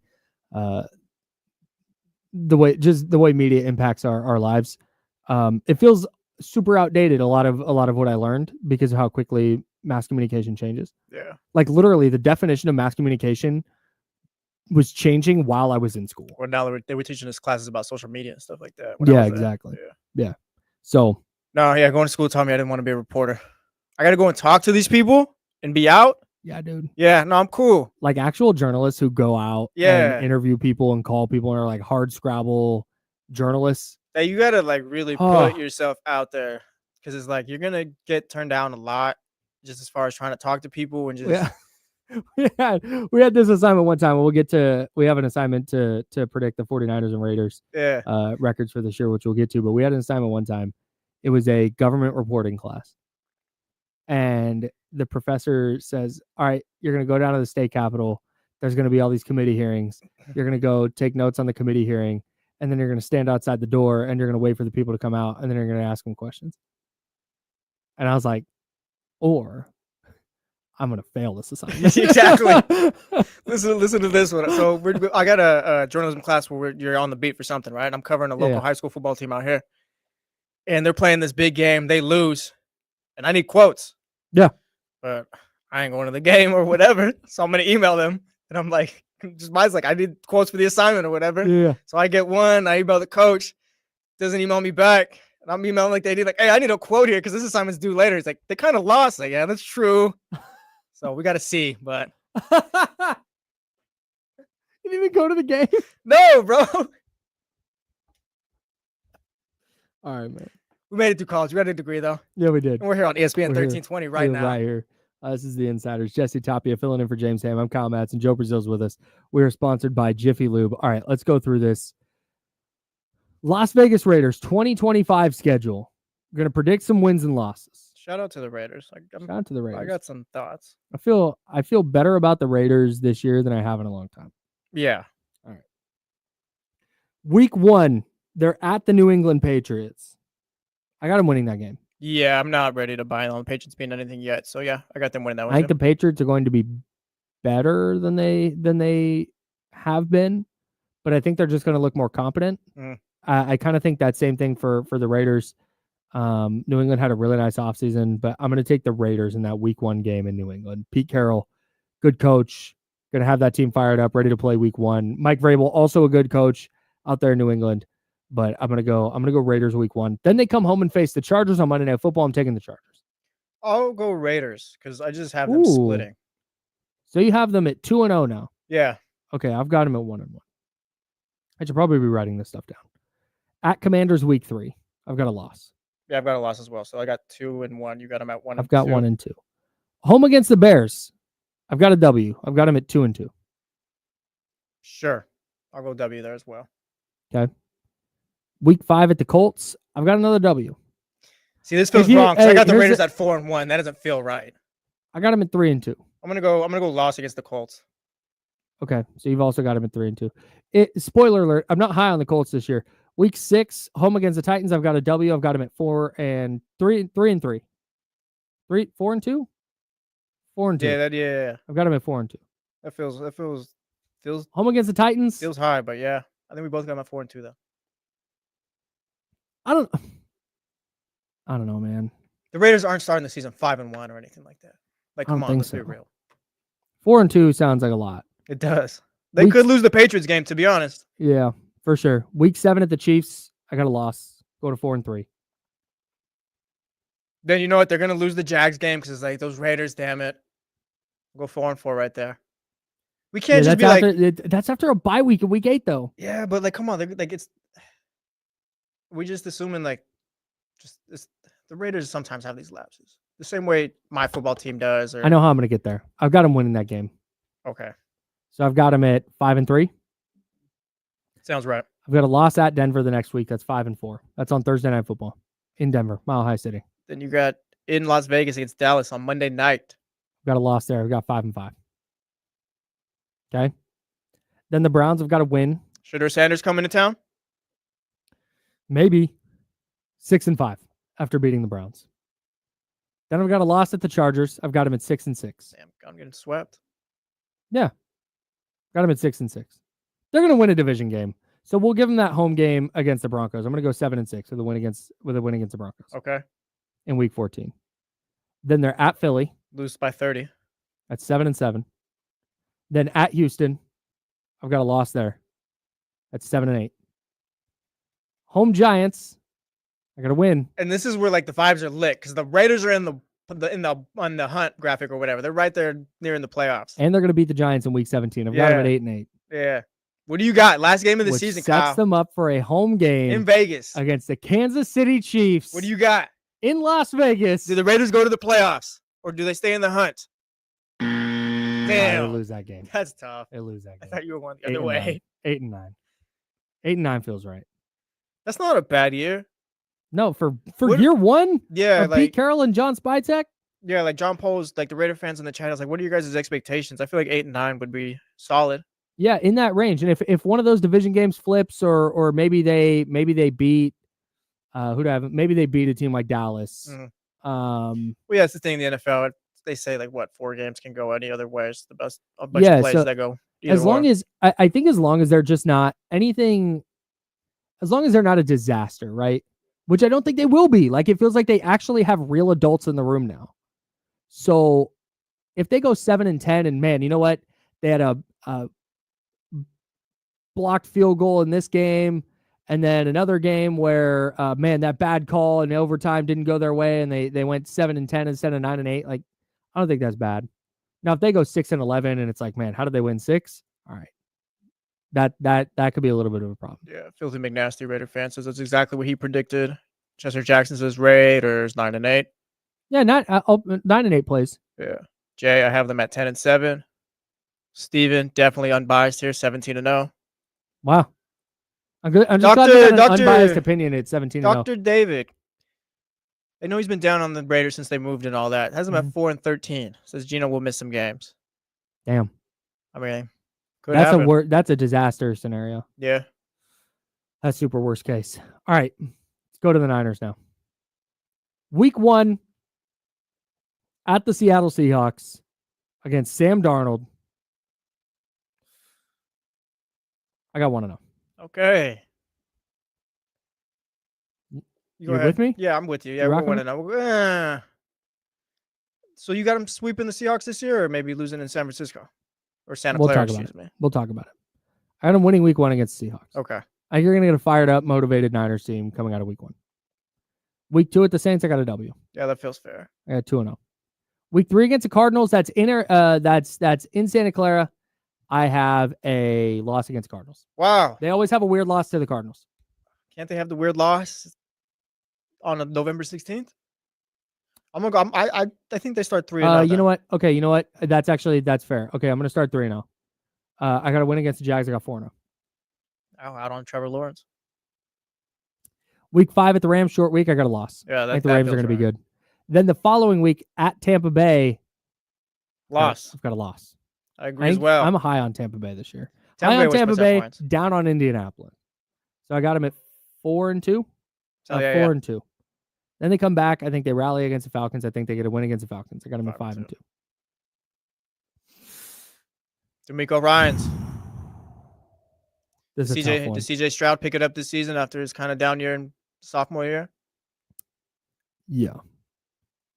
Yeah, I'm gonna go loss there. I'm gonna go 5-3, and then they bounce back the next week against the Giants. I got them at 6-3. I think they get the Rams at home. I'm gonna go 7-3 there. Here's your loss to the Cardinals. I got 7-4. Ah, man. I think, okay, this is going to be a weird one. No, yeah. This is going to be a weird one. You think the Panthers not? I think they get the Panthers. Okay. And then I think they lose the next weekend at the Browns. Damn it. Jake Moody missed again? I think they go to 9-4 going. Is that right? 9-4 going into their bye week? I think they go 9-4 going into the bye week. It's a solid with year right there so with far. a loss at Cleveland where they beat the Panthers on Monday night. They're overlooking the Browns. They got the bye week coming up, and then they get punched in the mouth in a 10 a.m. start, and it's a weird game, and they lose. That's my prediction. It feels fine. You got to beat the Titans coming off the bye week, guys. Soon coming out of the bye week, they get the Titans. The Colts. I'm sorry, Colts fans. Kyle does not have you guys winning a game this season. This is too many victories. I'm gonna have to redo this. Well, that's the whole point. We're all gonna be wrong. That's a good. Like I had the Miami Dolphins going at 12-5 at one point. It's like, yeah, Jets, dial it down a little bit. Beat the Colts to get to 10-4. Oh no, and then you lose your 10-5, 11-4.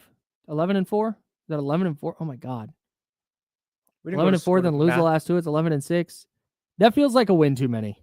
11-6? Yeah, even if they lose their last two. It does because like, when is Brandon Ayuk back? And how good is he gonna be? And we're all in a he's probably back. He's probably back mid-season. And is a shell, at least to start. Yeah, I think we're looking at a 10-11 would be the max, but a 10-9 win season for the Niners, I think. I think 11 is the high end. 11 is like a lot of things went right.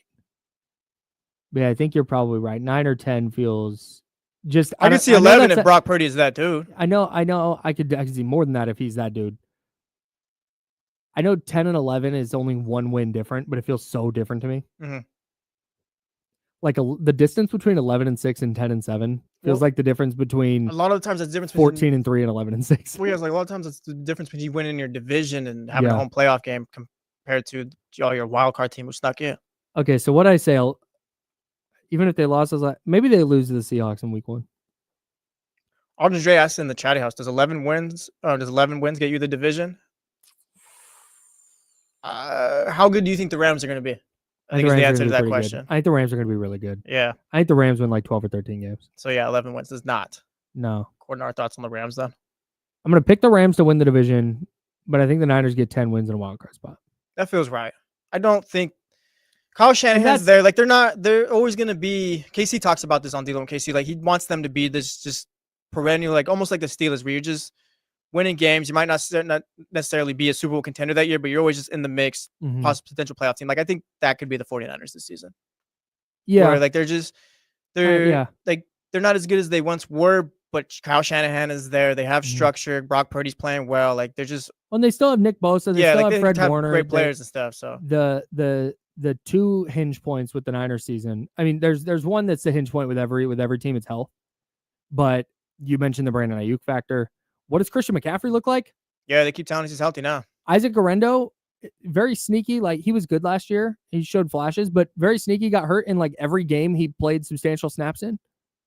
So that's a major question mark. Trent Williams has not played a full season with the 49ers yet. So you have to pencil in 3 or 4 missed games for him. And I know that all of these things are every team deals with injuries, but with the 49ers, it feels especially dire because they just don't have the depth. At least it doesn't look like it. And that's the other hinge point. Are their rookies any good? Can Michael Williams play? Can Alfred Collins play? Can CJ West play? That's the 3 defensive linemen they drafted. Mm-hmm. If they can all hoop and they can all play, and there's a couple of those guys who are starters and another one who's a good rotation player, okay, then they're cooking with gas. That's kind of what sped up the Rams progression. Exactly. Too. Yes. That's why I believe in the Rams this year. Because the Rams just overhauled their defense in like one offseason. 49ers trying to do the same thing. And I when it comes to rookies and contributions, it's a massive question mark. Yeah, you can never depend on them until they're actually doing the damn thing. Yeah, because maybe there's an undrafted guy. Corey Kiner, the running back they drafted. Hey, maybe he's just better than Jordan James, the running back they drafted. Maybe. So they're relying a lot on their rookie class. They're relying a lot on good health. And if they don't get good health, then you're probably looking at something closer to like 7 or 8 wins. And if the rookies aren't any good. Yeah, you just said something real quick about the rookies that kind of caught my brain right there. Like, Kyle Shannon isn't necessarily the biggest proponent to playing rookies, is he? Like, it feels like hearing over the years, like Kyle Shannon's like, if you're not doing it the way I want it, then you can't be out there. I think that's very specific to like wide receivers and running backs. Okay, that makes sense though. So if we're depending on the rookies here, like Shannon's just so I needed it done a certain way, then I wonder how successful it's going to be. But if it's just the running backs and wide receivers, then yeah, I got that. That's my concern with a guy like Ricky Pearsall, who even before he got shot last year, which is just insane. Even before he got shot last year, he had a hamstring injury that kept him out of camp. And then when he came back, he had a shoulder thing and he couldn't play in preseason and was wearing a non-contact jersey in practice and then plays 11 games and he had these flashes. But like we saw Dante Pettis have an awesome rookie year 2 and then fall off the map. How does Ricky Pearsall adapt in year 2 where, hey, you know what? You're going to have a bigger role now. Or the expectation is that you have a bigger role now. Because they might go into the regular season with Juwan Jennings as wide receiver 1. DeMarcus Robinson, the veteran wide receiver they signed, 3-game suspension he could be facing. He might be out for 3 games. Brandon Ayuk, no idea if he's going to be ready for the regular season opener. I would be shocked if he is. And if he does come back, what does he even look like at that point? What is it even? Right. So you might be relying on this second-year wide receiver to play like a massive role in your offense, and you have no idea what he looks like across a full NFL season. Yep. So I think the 49ers ceiling to me is like we said, about 11. Maybe 12 if a lot of things go right for them. But I think there's a really, really steep drop off there where if a couple of things go wrong in the health department or this rookie class doesn't pan out, where we're looking at another year where they win like 6 or 7. Be tough, but yeah, I think they'll branch around 10 to 9, I think. I have another question about their schedule that we can get to. Maybe we can get to this in the handoff because I think it's Kenny today. And he's actually out, I believe. Oh, yeah, it's okay. Okay, yeah, Kenny's out. So hopefully Damien's jumping in for the handoff. Even if he's not, I want to ask you this because I think it fits just kind of the NFL preseason analysis in general, not even specifically with the Raiders or 49ers, but with how we view schedules. We'll do that next. That's Jesse. I'm Kyle. Joe Brazil's with us. We're the Insider, sponsored by Jiffy Lube here on ESPN 1320 at Sacramento Sports Center.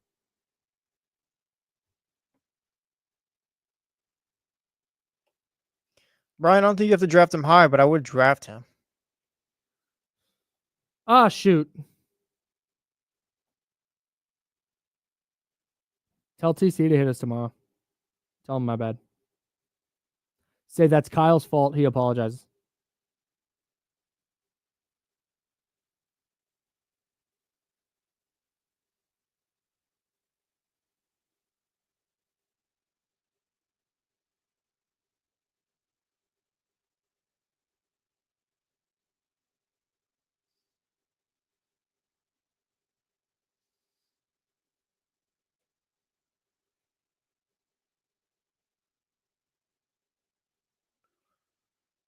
Russ, for the sake of my mental health, Mac Jones. What's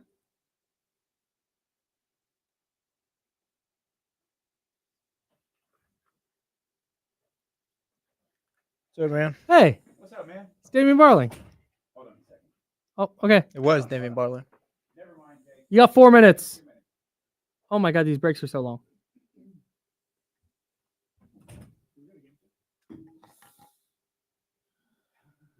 don't think so.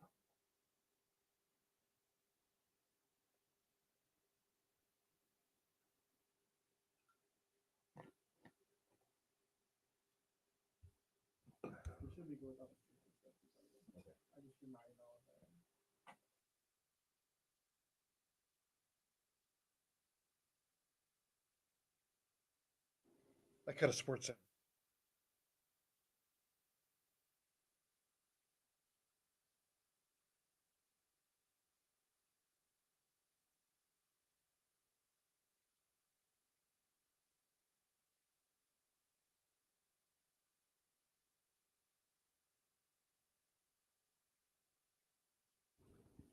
You got anything to do here?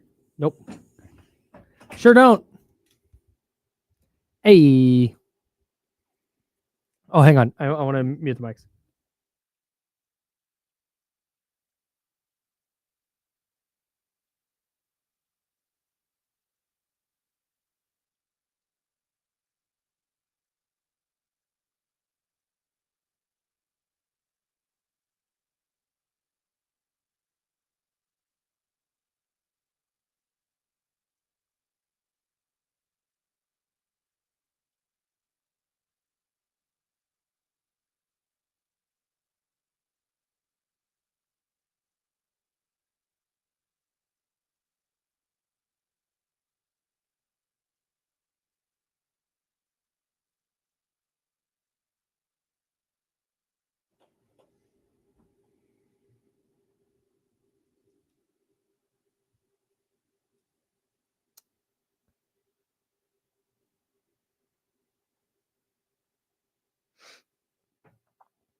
Oh, yeah. Do we have a name yet? What? The building? Don't think so. I voted. What'd you vote for? Voted for Your City, Your Sound, I think. I think I voted. I think for that's that what I one, voted too. for as well. Yeah. And I'm not gonna lie, I did vote for Odyssey Sac. I did too. Okay, sick. Let's go. I thought I was gonna be the only one. Nah, I voted for that one. Yeah. I can't remember what I picked on the name. You just can't force the building nickname, man. You can't. It's true. It's based on vibes, man. I say if one day everybody starts calling it the Ridge, then that's what it'll be called. Well, yeah, it was a tough day. I had to take yesterday off because Tatum tore his Achilles. It's tough. It's fine. You see, he's back after the Celtics win. I'm all for it. Hey, don't do that. Don't I'm do that. off. I was here after that man was done. I knew. I really had a feeling they'd get one more. I hope. I mean, it'd be great if they got Game 6. But I had a feeling they'd get one more. Knicks, They're good enough. yeah, the Knicks should win Game 6, but that's also the second time the Knicks have been able to kill this series, and they haven't. Yeah.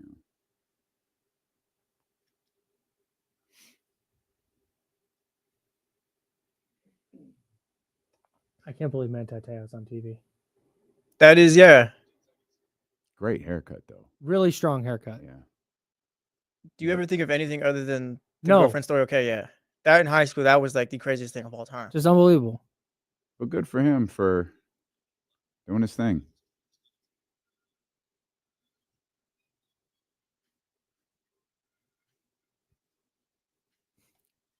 Now, back to the Insiders, brought to you by Jiffy Lube on ESPN 1320. I'm Kyle Madsen. That's Jesse Tapia, Joe Brazil on the ones and twos, and Damian Barling is here for the handoff, and we have a sounder to play for that. Joe, can you kill that music? And perfect. It's time now for the handoff. Taking the handoff from James and Kyle today, here's D-Lo, Damian Barling. I want to play a fun game with the NFL schedule. Okay. Not really a game, I guess, but there's a tendency to look at schedules and base the ease of that schedule off of the previous year's records. Right. So, Which is hilarious. So I want to go through and actually look. I want to start on the Niners schedule. The Seahawks going to be better or worse than they were last year, or about the same? The Seahawks? Yeah. I'll go same-ish. Yeah, I think they're about the for same. me. Yeah, I think they're about the same. Same for me will be like plus or minus 1 or 2. Yeah. I think they're about the same. Yeah, I agree. That's a coin flip game for the 49ers for me. What about the Saints? Much worse. Yeah. I think they're going to be worse. I don't see how they could not be. Go ahead and draft another quarterback next year. Unless Kellen Moore is the greatest NFL coach of all time. I think that roster is just He's not in upheaval. Spoiler alert. He's not. I'm sure maybe he's a fine coach. I don't know. But you need a roster, and I don't know that he has it. And he certainly doesn't have the most important position. Shout out Alvin Kamara, though. I will be drafting you this year again. Smart. What about the Jags? Is Jacksonville going to be better or worse? They have to be better, right? If they're not, then when are you going to do it, Trevor Lawrence? That's it. I'm going to go better. I think so, too. For no other reason than, yeah, bro. Like, Brian Thomas is there. Travis Hunter is, like, generational talent. Yeah. Like, what else do you need? Like, what are you doing with him? Yeah. Like, do they know what they're doing with him? Did you just see Jake Gadon and smile? I sure did. Yeah. You can't not. He's hanging out with me for the first couple hours. Yeah. The Jags were 4-13 last year. They're better than that. It's tough to get worse than that. And Trevor Lawrence was out for a bunch. Mac Jones started like 8 games. Gross. Ugh. Yuck. I think the It's Jags better, but it actually might be marginally better. Stop. Well, what do you mean marginally? Like only 6 wins? Like seven wins. Wow. Damian Barling out on the Jaguars and Trevor Lawrence. You think there's not that big of a gap I've been out on Trevor Lawrence for a couple of years. Did I fluster you? Yes. You Is he think good? Trevor Lawrence is marginally better than Mac Jones? I think Trevor Lawrence at this point in his career is marginally good. Damian, I think he's just bang average, pretty much. I think That's all. To me, Trevor Lawrence is an average fine. quarterback. That I won't push back on. He's way better than Mac Jones. I don't question that, but is Jacksonville that much better? If the Jaguars as a whole. Yeah, if Trevor Lawrence is starting 17 games and instead of Mac Jones starting half the games, yeah. Like they're significantly better. Trevor Lawrence is who they try to tell us he is, they should win 9 games. That's what I can't figure out. It's too late for Trevor Lawrence to be who they said he is. That's it. It's way too late. I think he's better than ass, but he's not this generational all-timer. Been using that term wrong. You've been using that term wrong. He's not a 2-pack of ass. There you go. Like well, you got to distinguish between, what do you call it? Unwashed ass? Unwashed. Yeah, so that's Dame's 2-pack, thing. Yeah. 1 ass, thumbs up. 2-pack. Yeah. That's thumbs down. Can't be a 2-pack. We need a graphic that explains this. The Damian Barling scale. What about the Falcons? Falcons. I'll go Falcons. So they're gonna go with the Penix Falcons now, right? And they were 8-9 last year. Push. I think they're about the same. Yeah, push. They'll be worse. Oh, they'll be worse. I actually don't hate that thought either. Yeah. I'm gonna push, but I don't hate that. What makes you say that? Last year, like the 9 wins felt kind of fake. Like Michael Penix seems like a decent quarterback, but I wouldn't be surprised if maybe he takes a step back just because like now he's out there game 1 and stuff like that. I feel like I don't Kirk really Cousins coming off the Achilles though. NFC South team. He's clearly not the same guy. Can you turn Kirk Cousins? Like, do you like? Are you just putting him on the bench? Yeah, he's not taking a snap for the Falcons. I don't think. I think they're terrified that Michael Penix is going to get hurt because that's what's happened to him in most of the years he's played football. So you have to keep him. Yeah. Mm-hmm. You need like real insulation. There's worse options than Kirk Cousins as a backup quarterback. Desmond Ridder, for example. It's a great example. Yeah. What? Mac Jones, for example. Ritter, man. Mac Jones, for example. Check down Charlie right there. Yeah, it is. What about where are we at on the Texans? Playoff team last year, 10-7, won their division, but CJ Stroud was not the same guy. He wasn't, and so that's the question: is like, which one is CJ Stroud? Rookie year sensation, right, or sketchy follow up? That's where when we were going through, we did schedule predictions. We still want the NFL to have them play the games, but we have our predictions for each team. Don't mind us. That's where that was literally I waffled on the Texans thing. I don't like the division. I'll go either put marginally better, like 11. Okay. Like I don't like that division. Yeah, but when I was trying to figure out if the Niners were, if I was going to predict a win or loss there, I get the loss if CJ Stroud looks like he did his rookie year. If he looks like he did last year, like they probably go get that one. I'm gonna say CJ takes a step up compared to last year, and I think they're better because of that. I think the Texans might stuff Brock Purdy in a locker. Like that's kind of what I think is going to happen in that game. It's tough. Okay. It's a crazy way to put it. Gets What? the point across, though. Yeah. Not crazy, but just get stuffed in the locker. That's tough. What about the Panthers? Are we buying Bryce Young? No. They'll be better in the sense that they will win maybe 5 games this year, 6 games. They won Still not buying. 5 games last year. They went 5-12. Give me the Panthers for 6 games this year. You don't think Bryce Young I don't know. Figured it out? He showed something, I felt like, when he came back in after he got benched the first time. It wasn't like they dumbed down the offense and he was just like one read, just like check out. He was like making plays. He's moving around. Yeah, I don't trust that organization, bro. That's fair. I don't trust the Panthers or the Jets. All right. That's fair. So you think they're about a 5-win team again? Sure. Yeah. 6. They're just not better. Like that's a bad team on the schedule. I don't think we're having what a turnaround from the Carolina Panthers. The reason I don't think that's a thing. The reason I did this is because every year there's inevitably a game or two on the schedule that you look at before the year and you're like, oh, it's going to be a tough one. Yeah. Like last year, I'm sure every team circled the Niners is like, oh man, tough game on the schedule. And by week 10, you're like, that's winnable. Yeah. And vice versa. There's that game that you look at and you go, oh, that's winnable. And then all of a sudden that team is winning 12 games. What about the Browns? I think they're just lost. Yeah, no. The road to Arch Manning starts. Yeah, I don't understand anything they did at the draft. Drafting Shador felt cool, but also dysfunctional in the way they did it. Yeah, it didn't. Drafting Shador when they didn't even feel real. Has anyone ever looked less excited about a draft pick than Kevin Stefanski and Andrew Berry? Well, I mean, no, probably not. They were like, I would love to know that. Just the thinking.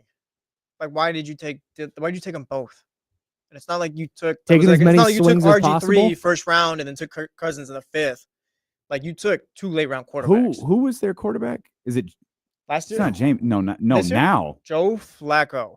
No, Oh, that's Joe Flacco. that can't be right. Yeah. no. I think Is it- I think he's right. Joe Is it Flacco, really? and They it is, brought- Oh my God. or if you're into this sort of thing, you can have Kenny Pickett. Oh, that's Yeah.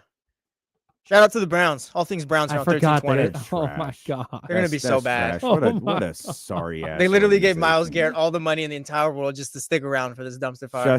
And Miles Garrett took it. Yep. Hey, good for him. Silver lining for the Browns. They have Sac State legend DeAndre Hunter on their team. Salute. Yeah, shout out DeAndre. Not DeAndre Hunter. DeAndre Carter. DeAndre Carter. Yeah, I was yeah. gonna Cavs say that. Yeah, shout out DeAndre Cavs Carter. and- Shout out to DeAndre Carter. Stingers up. Stuck around the league for a while. I think the Titans are going to suck. Okay. They're an organization. I feel about the Titans right now the way you feel about the Panthers. Like you just Okay, don't trust yeah. them. You like I Cam Ward? Yeah, I think I like Cam Ward. I don't like the fact that they fired Rand Carthon and then promoted somebody but hired a GM to not be the GM. It just I don't like anything that's happening doesn't in work. I'm with you. Tennessee. They seem dysfunctional. What about the Bears? I think the Bears are good. I do too. I think the are good. Bears. Is this the year they take a step? Yeah, I Yeah. think this is the real. They have a real coach. They have a legitimate, I think, quarterback. I think Caleb Williams is a hooper. For sure. I think they're flirting with double-digit wins. I do too. Ooh. I do too. I think they're going to be really I don't good. That's hate plus that. Yeah. 5, plus 5 from last year, plus 4 from last year. I think they were 5-12. That might absolutely be wrong. Yeah, Hang 5 and on. 12 is right. Okay. Yeah, I think they're flirting with double-digit wins. Yeah, I would. I agree with you. I think they're going to be really good. I just really like a lot of the stuff they did. I don't know how many more of these we have time for. Minnesota's worse, right? I think Minnesota's worse. Yeah. Yeah. Minnesota yeah. was 14-3 last year. Yeah. They're Yeah, but- worse. JJ McCarthy's coming in. Like they're they might they're be- 9 okay, to let 10 me- wins. Let me say this. I think they are worse, but like where they win 11 or 12 and they're still a good team. I just don't think they're going to be 14-3 again. Who wins that division? The Lions. Real quick, for the sake of my entertainment, too. The Steelers made the playoffs last year. Yes. Are they better or worse with Aaron Rodgers? Only asking Damian. The Steelers Push. won 10 games. They're last year. push. It's Push? no. I know what you're doing. Hey, Aaron Rodgers. They're He said they're just as good with No, Aaron Rodgers. You heard that. No, You heard that. No, they're going to be Cut worse. back, Joe. Nope. Joe, if you cut Joe. that, you're going to see me. Don't cut that. That's not man. what I'm saying. He's going to screw. For the first time in his life, Mike Tomlin will finish under 500 because of Wow. that idiot. Wow. He is gonna Wow. he's gonna infest that locker room with nonsense. And the fact that organization is sitting around waiting for that jack off is gross. Zabo, thank you. I'll cut it. Drew down. You need to cut it. Soren says he heard that. Nah, Your price is y'all way are, too high. Y'all are whack. D'Lo and Casey, D'Lo only edition Yeah, coming up next. Jake Gaden. Jake Gaden's here. CBS 13's Jake Gaden that's right. is here. Yep. One of my favorite people in all of Sacramento media. Just Jake a is real awesome. delight. Always Can't wait. smiling. We're the Insiders. Jesse Tapia back in with me tomorrow, filling in for James Ham. That's Joe Brazil, one of the best in the business. I'm Comads, and we are sponsored by Jiffy Lube. This is the Insiders back tomorrow at 10 a.m. right here on ESPN 1320. Until then, drink water, be nice people. Bye. Thanks, Shotty House. Appreciate you guys.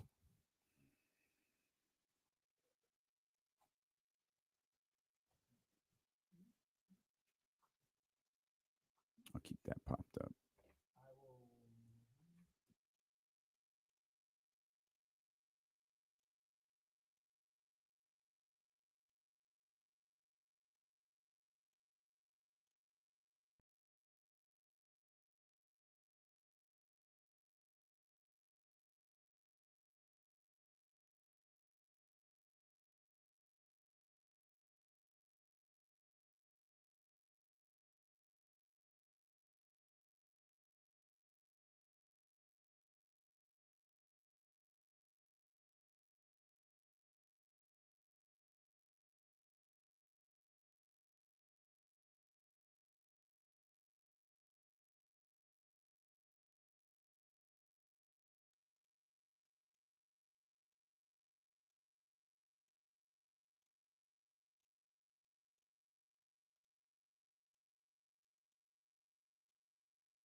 Try that again. What up, Chatty House?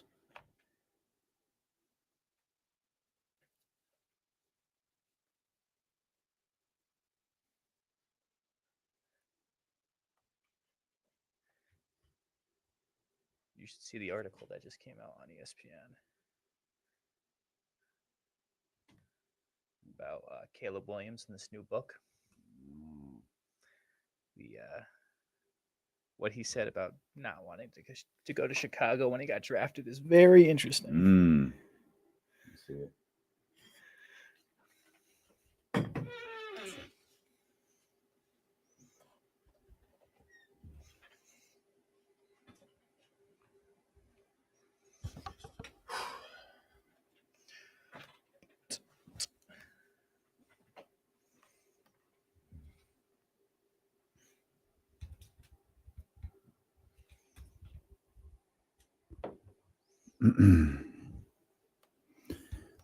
What's happening, everybody?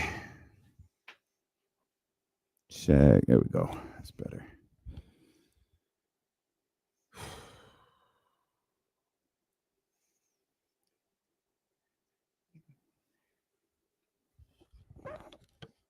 Appreciate you.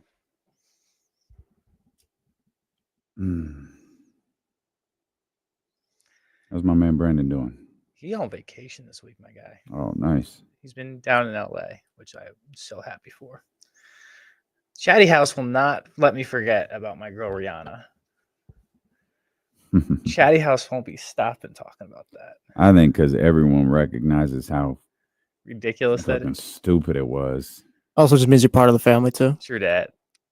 Agreed.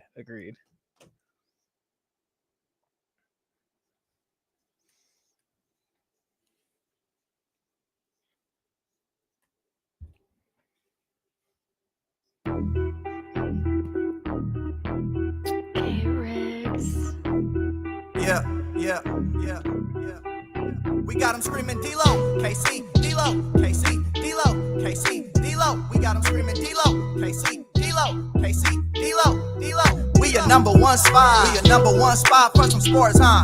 Got the city going crazy when we work, huh? We top 2, but we ain't 2, we in first, huh? And when you need the real, we is who you search, huh? D-Lo, KC, D-Lo, KC, D-Lo, KC, D-Lo. We your number one spot. Talk to me, baby. What's good? Hey. One more time. We welcome you in here to the May 15th edition, the Thursday, May 15th edition of D-Lo and KC. I'm Damian Barling. The ultimate needle mover in God mode himself. KC is out today. My man Jake Gadon starting the show with me. Jake, what's up, baby? What's good, my guy? And we are live. From the worst slums of Sacramento. The worst slums of Sacramento. Jake, where are the worst slums of Sacramento at? Do I have to actually? Nope, don't answer that. No one ever has, and you shouldn't be the first one. Oh, man, thanks for coming in. Dude, this is awesome. We're going to have so much fun for the next couple hours. Yeah, I think Jake's going to spend the first 2 hours of the show with me. Will Z will be with me later. Matt George, the final hour of the show. We're going to talk to a lot of Matt about the Locked On Kings podcast he did with his DeMar DeRozan ideas. So really excited about that. We got the NFL schedule that dropped yesterday. You got your stupid ass Patriots shirt on. Okay, you just noticed that? No, I didn't. No, I noticed it when I walked in. Yeah. Little Super Bowl champions. That's fine. Did you see what else I tried to copy of you today? You have your green drink, right? Okay. I got. There you go. You got I got my strawberry drink. See, you're that guy who you got the workout in already. Oh, already ready to rock. Yeah. All right, we got it. We have to. Got the workout in. Hair's looking just TV immaculate. That's the thing. That's the thing with the TV people is they don't ever go anywhere not looking 1,000%. Well, and if you do, you really want to look 0% because you're hiding the rest of the time, basically. That's good stuff, man. That's good stuff. TV is such a different animal because normally you and I were sitting down to talk, and it's like, all right, man, we got 2 minutes to talk about why the Kings are falling apart. We got 2 minutes to explain why De'Aaron Fox was traded. All right, you guys talked too long last time. We got 90 seconds to go over this. Buddy, all those parameters are gone. I'm ready for it. All right. We could talk for 20 minutes if you want to. We can, and well, it's actually 28, but we're going to be able to do all of that.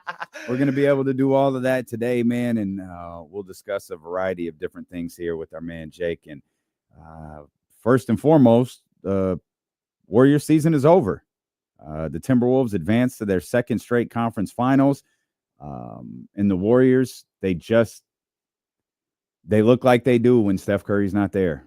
And when Steph's not around, like that looks like a completely different basketball team, man. Yeah, the spacing last night, once again, was a complete issue. I also think defensively, they just didn't have a lot of answers for Julius Randle. And then Anthony Edwards got hot really, really late in that game. Yeah, I think there's probably a few things to talk about in that regard. Like the fact that Julius Randle, Karl Anthony Towns trade was evaluated, to death. And you've got, Julius, and it took Julius a little bit of time to get going with the Minnesota Timberwolves, though that's the story of the Minnesota Timberwolves. It takes them a while to get going. And I'm not even sure that they have gotten going yet, but I do think that they played their two best games of the series in the last two games. And that's what you want, because you want to be playing your best basketball at the end of the year. Yeah, build momentum now. Straight up. And they, I think that they've done that.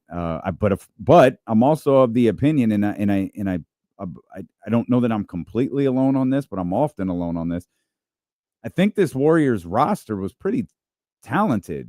Obviously the acquisition of Jimmy Butler meant a whole lot to him. Jimmy's catching a ton of heat over the last couple of games for the way that he's played without Steph Curry, which I think is like completely unfair. I don't think Jimmy.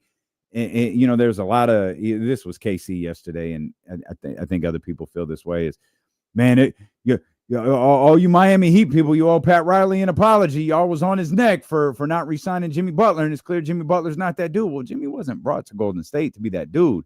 He was brought to be Steph's dude. And when you lose Steph, and you're crossing your fingers, you can get something from, but you're crossing your fingers for a good Buddy Hield night. That's, as Kings fans are aware, that's a dangerous island to live on. And Jimmy wasn't great the last two games, but also the defenses that he faced were completely different than the ones that he faced when Steph Curry was around. He was now the number one scoring option, and the Minnesota Timberwolves like, all right, go ahead. I think he scored 27. I think that was the game after Steph got hurt. He never sniffed that again. Well, you should see how the defense was by the Timberwolves in terms of when Jimmy had the ball. They didn't switch when Jimmy had the ball. So as you know, Jimmy is great driving the paint, laying it up, or dishing out. Reason why they paired him with Steph, because Steph could get open on that dish out three. When you don't have a guy like that, Buddy Hield can't shoot. Brandon Pajimski's afraid to shoot, which I'm just blown away for a guy that had so much swag and confidence in his rookie year. He had a great game last night. But that was so late, though. I know. Come on, Dame. It show up in the first 5 to 10 minutes of the game. Set the tone. He didn't do that last night. He didn't do that whole series. See, but that's the problem. Like, if you're relying on pods to set the tone for you, you need someone to. Well, it should have been Jimmy. Straight up. I'm sorry. There's another highly paid champion on your roster. Set the tone on one end of the floor. But we all know, Drew Down, Ultimate Warriors fan in the chat, Uncle Loon, you all know this too. 23 can't set the tone if Steph Curry's not there. He just curls up and withers away. And, I'm not going to fault Paz for not coming out there and being the guy to do this. It should have been Jimmy for whatever reason, whether it was the defense, whether it was just his ability as a player. Now, Jimmy couldn't do it. And you got Draymond Green shooting 6 threes. If I'm Minnesota, yeah, go ahead, dog. Go ahead. Because I saw you hit threes earlier in this series. I know you're not doing it again. Straight up. Sacramento will tell you he's good for one. That one will kill you. But he's good for one a series. And then the one that you needed was Buddy. And Buddy was the one who kind of was like, I don't want to shoot the ball today. And then his defense wasn't good last night either. Did you watch that? That's why they had Kuminga out there for a majority of the time. There's a million reasons Kuminga should have been out there. This stretch, this Timberwolves series is the biggest indictment, I think, on Steve Kerr to date.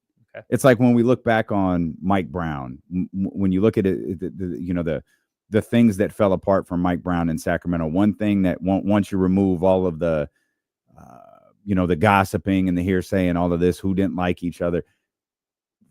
Fam, you didn't start Keon Ellis.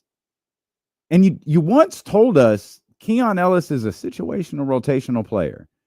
And I'm not saying Keon Ellis is far from a flawless basketball player, but he's also, in my opinion, Mike Brown's lived his life in the game. I haven't. Mm-hmm. He's not a situational rotational player. He is a key rotational player who can be really important, who should be really important to what you do. The fact that Jonathan Kuminga has DNP CDs on his box score is absurd. And it creates one of the most interesting offseason storylines, I think, in all of the NBA. The Golden State Warriors, what's their next move? They're desperate, like thirsty desperate to get Steph Curry that 5th title. And they have the assets to go acquire a big name. Do they do it? Can they do it? And what role does Jonathan Kuminga play in that? I think it's really interesting. 2 things came out of last night's game. One, you start with the comments that Joe Lacob made to The Athletic and our good friend Anthony Slater, saying that he loves Jonathan Kuminga, thinks Kuminga could be a very big core piece moving forward. And he was surprised early in the playoffs to get the DNPs.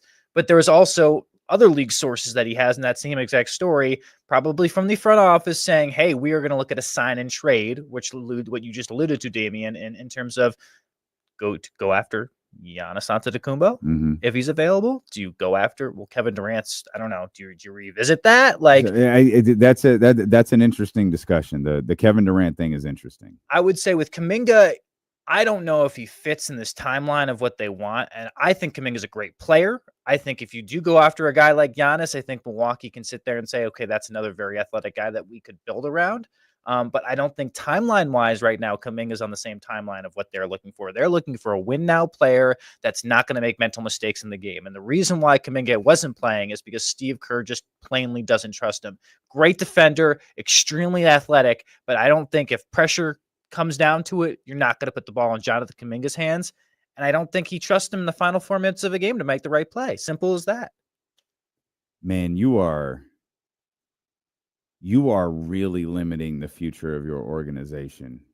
If, like, I get it. There's this Steph LeBron thing, and you really want Steph to get that other one.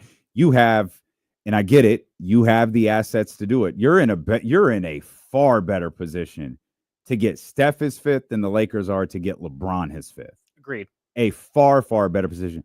But when Steph, unless you acquire Giannis, you can not completely reset the timeline, but you can move that timeline back a little bit if you get Giannis, because if Steph retires, and I think Steph has a ton of time left. You think so? Absolutely. 5 years?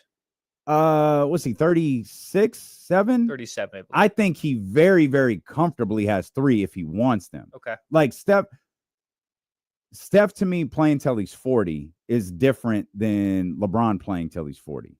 The size that, like, the fact that LeBron is a physical marvel at this point.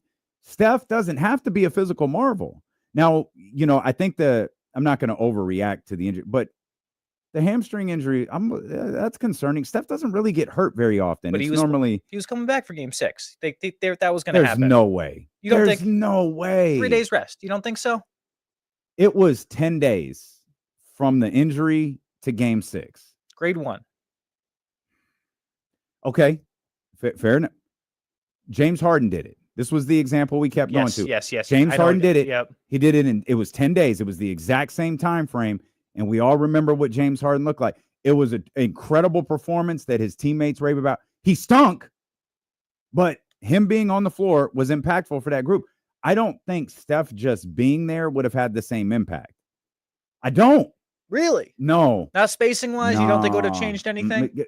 Spacing-wise, in the sense of, obviously, you have to guard him. I think that's the extent of it, though. Okay. You can guard him one-on-one when he's playing with maybe at best 1.5 hamstrings. Maybe at best. We'll come back, man. Jake Gadon's hanging out with me for the next couple of hours. Obviously, Casey is out. We are thrilled you're here with us. The Timberwolves were the only team to advance yesterday, and it's no coincidence Jesse's feeling better today. Hey, don't do that. Where's KC? Hey, I was going to wait till after the break. Nah, I'll do it right now. Don't tag me. Make me the bad guy. Well, the Knicks lose and KC's not here. What a shocker. We'll dive into that game. We'll dive into that series. We'll look at that conference when D'Lo and KC return here on Sacramento Sports Leader, ESPN 1320. Good start, man. Good start. Was that good? Yeah, man. Okay, for sure. For the record, I took the day off after a day off, by the way, in the series.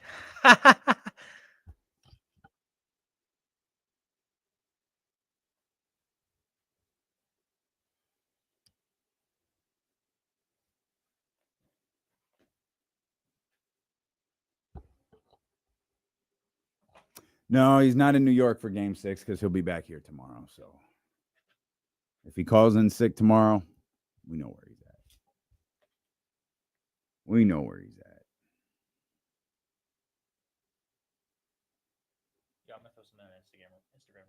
Yeah. Yo, what up, everybody? Jake Aiden here, rocking with Damian Barling. We're on the D'Lo and KC show, 12 to 2 before CBS 13 tonight. Tap on in right now.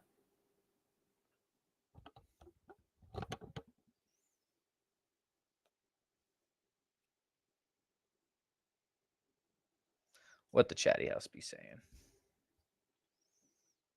Talking crazy. As always. Manny, we may have gotten this fixed. Yeah, we might have a few more things to do. Yeah, but I think Jesse and Jonathan got us set up. Let me get Manny. Let me get to the KSFM show, and I'll mess around with it a little bit.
Where's James today? Oh, I got to text James. It's his birthday. Yeah, he's in Santa Barbara.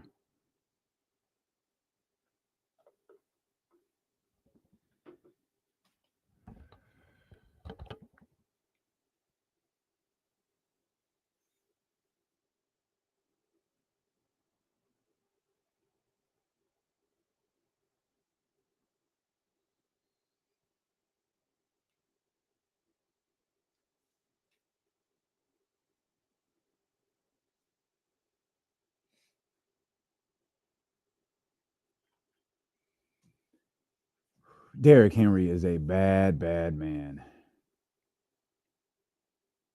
What do you usually have on there? NFL Network or anything?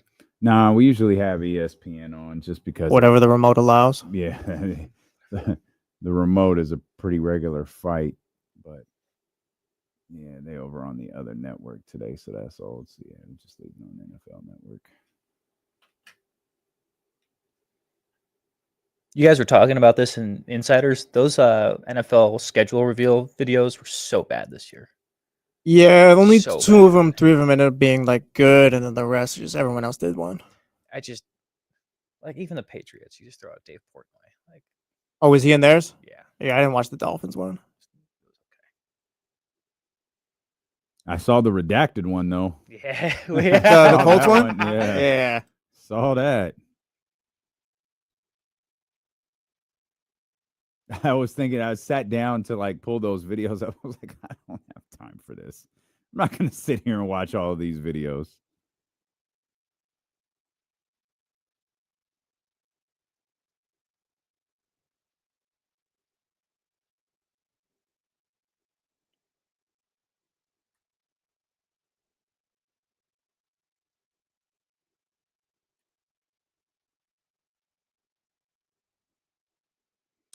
Russell, actually, we did see that. Be there. Yeah, we'll definitely be there.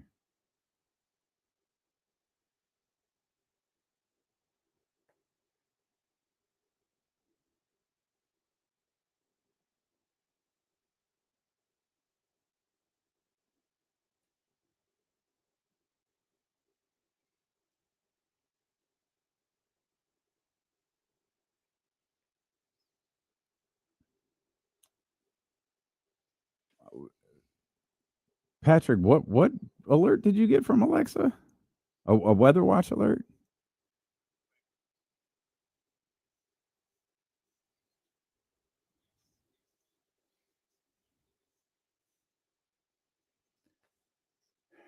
My man Jake Gadon, kind enough to hang out here today since KC's not here. I'll remind you, I'll set a lineup for tonight. Prize Picks is jumping off. Your boy is taking L after L after L after L. Giant loser over here on my Prize Picks app. Thankfully, you put in the promo code KIFM. You get $50 after you play your first $5 lineup. That's promo code KIFM. Get $50 after you play your first $5 lineup. I'm looking at some picks right now. Nikola Jokic at 28.5. I'm taking the more on that. Let's see what the demon look like for Nikola Jokic, man, because I have turned the corner. 34.5. That's the demon for Jokic. I might have to run with that. Aaron Gordon, 0.5 3-pointers made. That's a goblin. I might take that as well. And Michael Porter Jr., 9.5 points. I'll take less. Yes, please do. Please do. Download the Prize Picks app today. Use the promo code KIFM. Get $50 instantly after you play your first $5 lineup. Must be present in certain states. Visit prizepicks.com for more details. Prize Picks, run your game. I don't care who sent it first. Was it Zay? Okay, Zay, you were going to win no matter what because I don't acknowledge this fraudulent league. So congratulations, Zaybo. You get another win in the league that you created. I've turned the corner on Nikola Jokic. Have you actually? Not that I didn't appreciate Nikola Jokic, but I recognized, watching this series, but specifically the last game, which strangely enough they lost. He might be the most skilled offensive player we've ever seen. Better passer than shooter. It's in like the things which is insane. With the sentence you just said might be accurate, and it's absolutely insane. No, you saw the fadeaway three that ridiculous. You're like that. No, you're not supposed to make that. He has it all. Like he is phenomenal, and I think I have done a lot of but with Nikola Jokic, and it was almost always but Giannis Antetokounmpo. But let's acknowledge what Giannis has done since he's won his 2 MVPs. Those two can be great separately because Giannis is phenomenal. Nikola Jokic is phenomenal. And when I look at those two and I look at the top players in the league, the Shays, Joel had a run for like 4 years or so where it was really those three as the top players in the league. And you kind of look around at everything else. It's like, man, Jokic is absolutely, he is something special. Is it interesting that they haven't given out the MVP award in that series yet between SGA and Nikola? Yeah, I mean, this is a round. Is it conference finals? It's supposed to. No, it's supposed to be. It's like, second round that they normally do it. They do it by date. They don't do it by like. Okay. It's like, hey, we're gonna announce it on this date and this date and this date. So like, it was supposed to happen already. That's the crazy thing. So I don't know if they're waiting for after the series to make that a formal announcement. Yeah, I'm not sure either. I mean, obviously the winner has been long since determined. You think so? Yeah. Like SGA's like 100% ran away with it. Well, what I mean is they voted on it. A long time ago. Yeah. But yeah, it feels like SGA. I think anytime you hear a name in the middle of the season, that's probably your MVP unless something happens. And nothing happened. He just kept doing what he was doing. Like he was like SGA was consistently great the whole year. Now, piggybacking off what Jake said, yeah, last year Jokic was announced as MVP on May 8th. We're already a week. Wow. Yeah, we're already a week after that. Oh wow. Okay. Huh. I didn't even realize that. That's the last award to be announced, right? Everything else has already been done except the all. Because we got Coach of the Year, GM of the Year, or Executive, 6-man, the whole thing. Yeah, all that stuff has been announced. Okay. Well, it's a conspiracy. They're making a new trophy to put Nikola Jokic. Better not get a co-MVP winner. There's no way. Yeah, is that that's possible though with the way voting that can add up? Yeah, I'm sure it is. A lot of people were split this year. I mean, it wouldn't be the craziest. I don't think it was. You think they're all SGA? Because I feel like a lot of people are arguing towards Jokic too. Though that's what I was about to say. Do you think the MVP? You think the MVP vote is close? Oh, absolutely. It's probably as close as it's been in a while, I think. So I always think back to the Russell Westbrook triple-double James Harden year. Yes. And everyone was like, this is going to be so close. James Harden was so great this year. Russell Westbrook did something in story. It wasn't. Like, it wasn't close. Like, Russell Westbrook won going away. And I feel like they crowned SGA in, like, January. Not trying to take away from what Jokic has done, but those voters do love him too. Oh, no, they absolutely do. Because like James Ham all year was like Jokic, and I feel like that's going to be a lot of the voters too, because like his numbers were insane. And if you take him off this team, people can argue like, yeah, they're not even a playing team. And here's the other thing: you got to look at the turmoil that you had within Denver in that front office, and of course that coaching staff, and how you want to actually coach this team. That's the interesting part when you look at Jokic, because maybe the winning wasn't there, but his production was still there, and that's the most important part. You're absolutely right, Jesse. Though, if you take him out of that lineup, like, that team is not even close to not even being a play-in team. I don't know if you meet the playoffs with that team. Yeah, I think it's going to be a lot closer. I don't know if it's going to be a tie, but I don't know why they haven't announced it yet. But I think they could wait till Game 7.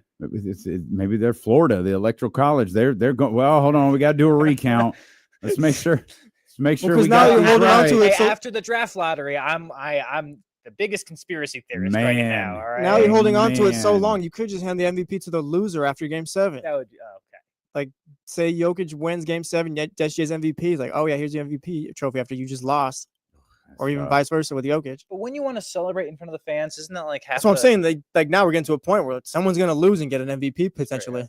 Where we're on Game 6, right? Yes. So we're in Denver. Yes.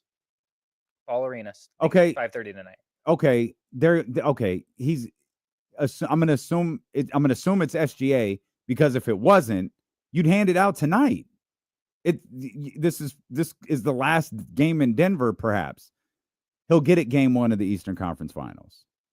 Okay. I don't think they'll do it Game 7. That would be insane. If I'm the Nuggets and you're handing the MVP to SGA in Game 7, like, what are you doing here? If I'm the Thunder, I'm demanding. No, we're absolutely not doing this before Game 7. You can either do it in a press conference or we'll do it at Game 1, but we're not doing it today. Yeah, no chance. That'd be bad. God, I hadn't even thought about that. That isn't it. That's interesting. Boy, the NBA really is rigged. Man. Don't get me started on the draft lottery. I don't believe anything. You think it was fake? No, but I still think Jake's open to everything, I guess, hearing everything. He's not a conspiracy theorist. He's just a theorist. He just wants to hear it all. I don't. How does that happen? Lottery combinations, man. Straight up. Like we it's a 1.8% chance. Like, all right, like that's true. Your chances of winning the lottery are less, way less, and someone still does it. But it was them, huh? Straight up. What was the number the Kings needed? The fourth number in the combination. I don't remember what the number was. Zach, I think I want to say it's like 10, Zach Lowe had it. Yeah, 10 or 11. But I don't like, and that's the thing. Like that's like the second time that they've been that close. All right, whatever. Like they didn't win. It's a lottery. Gonna make you feel worse. Yeah, like okay, that's all it is. They were close. They've been close in terms of the lottery thing before. I do think the changes they've made to the lottery system clearly work. Like I think now this is 2025, started in 2019. So that's 6 lotteries that the worst team in the league hasn't gotten the number 1 overall pick. So the weighted system for the bottom 4 teams and all that, it's worked out to the league's advantage. It's made the lottery a whole lot more interesting than it used to be. It never goes chalk anymore, and you get Atlanta with the number 1 pick. 4th lowest odds in history. You get Dallas getting the number 1 pick, and now you have my biggest frustration was like, yeah, I'm looking at that sideways given the Luka, Los Angeles, all of that stuff. But yeah, the second time Dallas is at the center of the NBA universe, huh? Okay. My bigger frustration is so they're out west. Terrific. Wonderful. Now we're looking at San Antonio. Now we're watching all of Texas moving forward. Thinking next year, all right, they're without Luka. Who knows what you get year to year from Anthony Davis, and Kyrie's out. Now you got Cooper Flag coming in. But remember, Cooper Flag is not going to be Victor Wembanyama year 1. I don't. Yeah, I got you. Well, remember too, though, with Wemby, San Antonio knew what time it was, and they were able to kind of ease Wemby into the league. Agreed. For lack of a better. That's kind of what they did. Like they put him in the shallow end and just let him get acclimated to the water. And he was phenomenal. That's not Dallas, though. Dallas went and acquired Anthony Davis. They probably felt a certain way when they lost Kyrie Irving. And whatever they felt got rejuvenated a couple of days ago when they realized that they can land Cooper Flag. Now you can approach this entire offseason differently with the idea of if Cooper is a rookie phenom, Dallas could be very good next year. If you're Nico or you're Jason Kidd, you're not easing Cooper Flag into the league. You're like, hey, we kind of made a win immediately move with Anthony Davis. We didn't think Luka could do it for us. We think Anthony Davis can. We thought the combination of Anthony Davis and Kyrie Irving could. We don't have Kyrie. We all got to go. We're going to go do it now. And Cooper Flag going to go out there and play a ton of minutes, and he's going to attack the league right from the jump. It's not going to be the Wemby situation. I think that's the best 3 trio in the league. Could it be Wemby? Excuse me, Kyrie, AD, and Flag.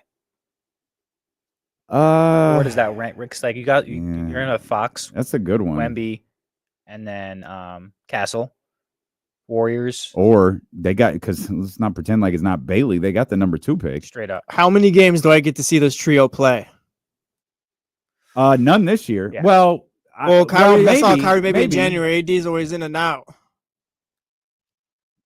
Okay. My point is, it's prize picks. How dependable are they? It's prize picks more or less than 10.5. Oh, this season? Yeah, more than you said January for Kyrie. That's what I saw on Hoops Hype. Okay, let's go. We're going more or less 10.5 games for the combination of Anthony Davis, Kyrie Irving, and Cooper Flag this season. I'll take the over on that. We say more here on this show, Jake. More. I'll take more, I think, but like Kyrie's not playing back to back. I don't think it goes more than 15, maybe. Oh, okay. 15, huh? Yeah. Well, you got a lot of faith in Anthony Davis the second half. That's the thing. Of the That's kind of the one that's kind of bringing this all together. All right. And I mean, in Anthony Davis's credit, that's when he played. He played when he thought he wasn't going to play anymore. And they obviously wound up making the play-in, and what happened after that doesn't really matter. Yeah, straight up. Doesn't really matter. All I know is they got their ass kicked by Memphis. We'll get back to the Warriors coming up here in just a couple of minutes, because I think they do have a really, really fascinating offseason ahead. I think it centers around Jonathan Kuminga. You brought up Kevin Durant. I got questions about that as well. But the Minnesota Timberwolves are the only team that advanced to the conference finals last night. Jesse's Boston Celtics. Underdogs. Following, and that's a shoot, right? Like they're really the underdogs now. And this is what, do I have this right? They're 9-2 now, counting that. Yeah, 9-2, I believe, counting that one. It's either 9-2 or 10-2. I think. No, it's 9-2. You're right. 9-2, yeah, because I think Kevin Harlan, whoever's on the show or the game yesterday, said something else. But yeah, 9-2, the Celtics are without Jason Tatum. Can I ask you, Jesse, why do the Celtics play so well when everyone counts them out? What's why? Why? I think that's our fault for counting them out. Jaylen Brown's an all-NBA guy. What he did yesterday is not unbelievable, I don't think. Derek White, Who was fantastic. Derek White is whatever's between an elite role player and a star, because he's not a star, but it's almost like he transcends being a role player at this point, given his production and all that. That's that. They have guys who just can fill into their roles. It's just like a machine, I guess. If we categorize him as a role player, is he the best role player in the league? I would agree with you. He might be. Yeah. I don't know. It's not who's a better defender as a role player in the league? Yeah, I don't. Yeah, if we're going offense and defense, I don't think there's one better. The only question I have for the series moving forward is simply who's going to be able to rebound for the Celtics.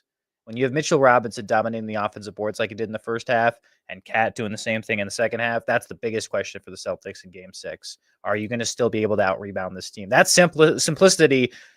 The Celtics have a great star players when it comes to KP, when it comes to Jaylen Brown, Derek White, et cetera. It's the small things that make this series the difference, specifically down the stretch in the final 4 minutes. Of course, the Knicks are going to want to muck this game up, make this a close game in the final 4 minutes of the game, and then be able to win it like they have with Jalen Brunson for the past couple of weeks. The question is, can the Celtics do what they did last night, get that 20-point lead, and sustain it for the rest of the game so the Knicks can't come back in? Go ahead. No, go ahead. You can respond to him because I don't think different. The Celtics got to jump out to this 20-point lead. This is still a good basketball team, and as far as the rebounding, it's gonna have to Kristaps Porzingis is damn near unplayable at this point. That's exactly just keep Luke Cornett has been better than him all series. Just keep Kristaps on the bench at this point. What you probably needed from Porzingis minus the threes that he gives you, you're getting from Cornett. Yeah, but then that opens up a whole other conversation of where's the space? Well, that's the thing. Then you're gonna need Peyton Pritchard came in yesterday instead of Porzingis. You're gonna need Peyton to do what he's doing yesterday, grabbing offenses. You're gonna need guys to fight for boards, how they were doing yesterday. I think they can do it. It's gonna be tough, but I think they can do it. You need Al Horford to be good too. Hey, shout out Al. He's been everything you need. You need him. You need him to continue to be good. Old man Al. Porzingis, keep him on the bench. He's unplayable right now. What is at this point? Can you send him somewhere? Go to the Mayo Clinic or something. The Celtics doctors can't figure it out. It's been an all-season thing since literally the beginning of the season, damn near. And I'm not being critical of him. I'm concerned about him. Get that brother off the court and go figure out what's going on. And that man can't play more than 12 minutes without a difficulty of breathing. Something is wrong with him. They asked Joe Mazzulla postgame, why didn't Porzingis play second half? Said he couldn't breathe.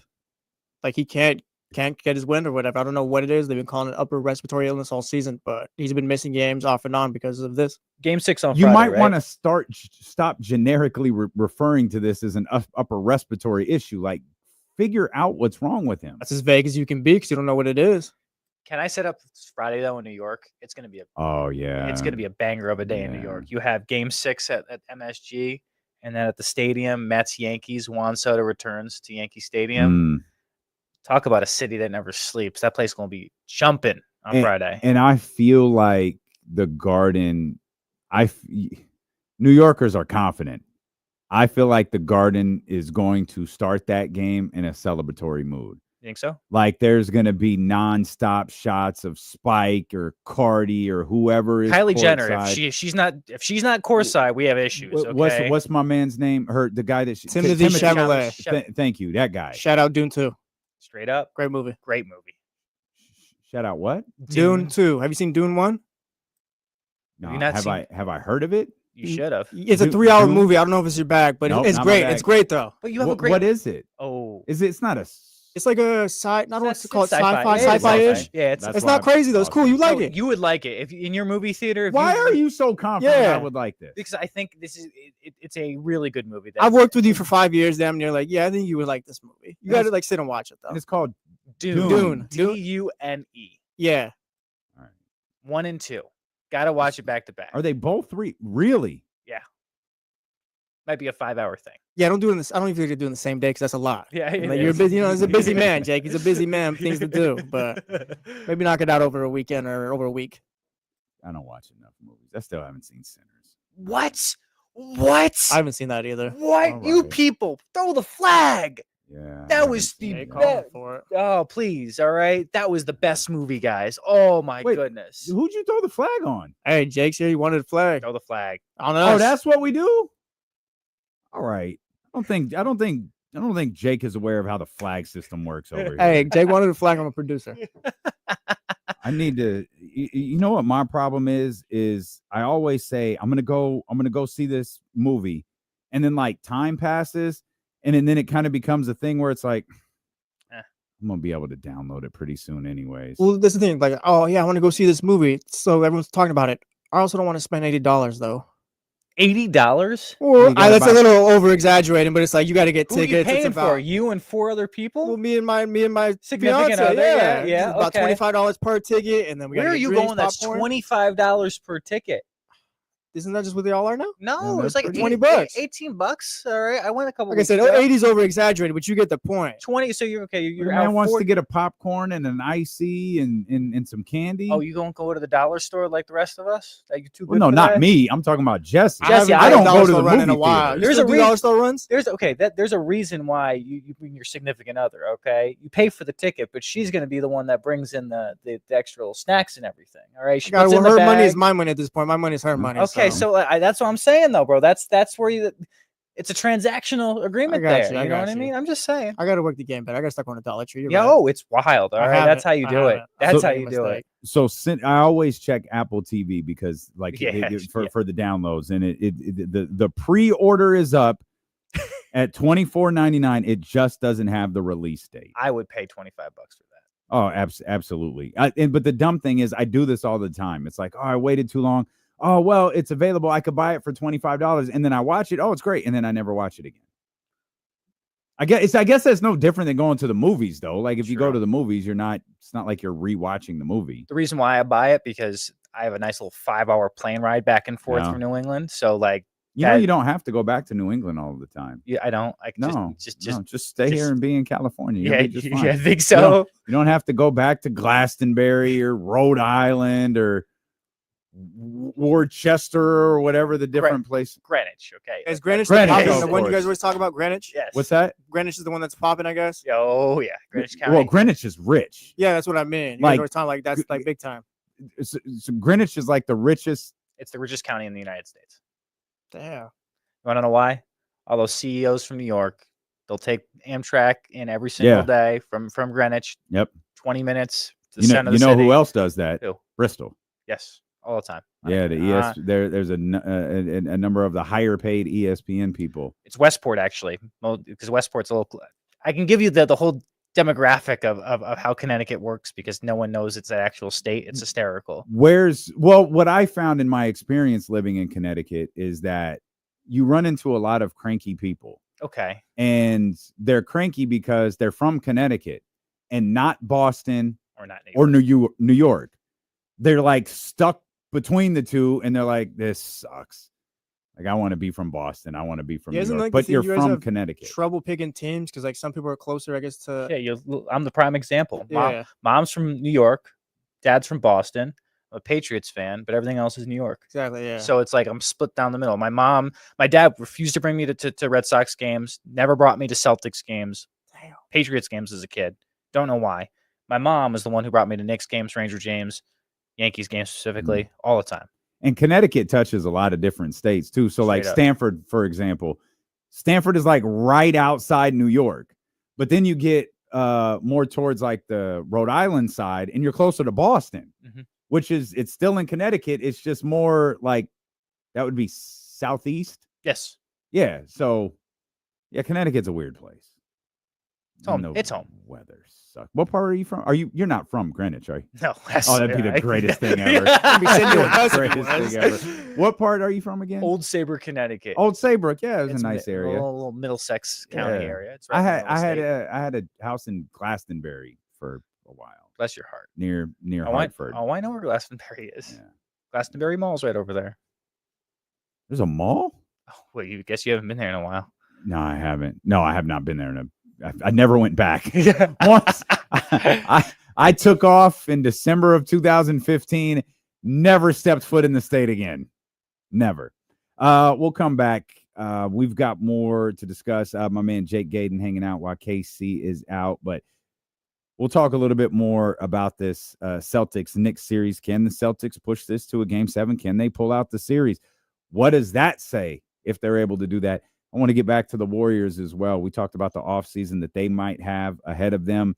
And then there's going to be a big discussion over the course of the next couple of days leading into the conference finals, whether that conversation is fair or not. There's going to be a lot said about injuries. We'll get to the NFL schedule as well. Steelo and KC brought to you by Sky River Casino and Sacramento Sports Leader, ESPN 1320.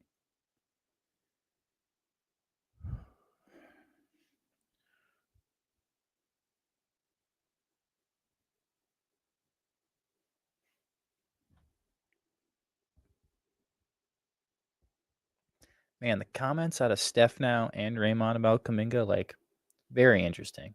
It's like saying, like, okay, we understand it's business. We wish him the best of luck. It sounds like it's like, if he's back, he's back. Okay, but if not, it's not a big deal.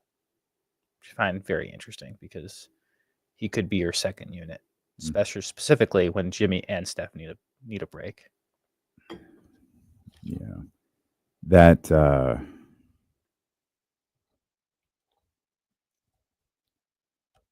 I know I'm a hater, and it's fine. I don't know. Like, Draymond is such a conflicting player to me. Like, do I have those notes in here about that lineup? Yeah, we'll talk about that next. We'll get into that next. Frank, WWE is in Stamford, Connecticut. Yes, it is. Which is right outside of New York. I remember the excitement I had when I first saw that flag waving from the headquarters from Titan Towers. Their offices are not that great, though. I've been. Oh, have you? Yeah, it's not. It's just a business office. Yeah, crazy. And it's all that whole building is theirs. It's a whole thing. Wow, whole thing. It's a massive building. Like, it's. I mean, in terms of.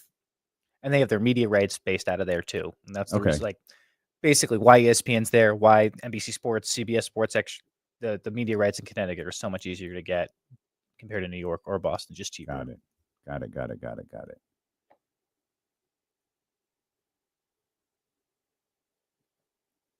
Yeah, I was definitely excited when I saw that flag waving. Like, hey, there they are. I don't think you can get even close to the building without proper clearance.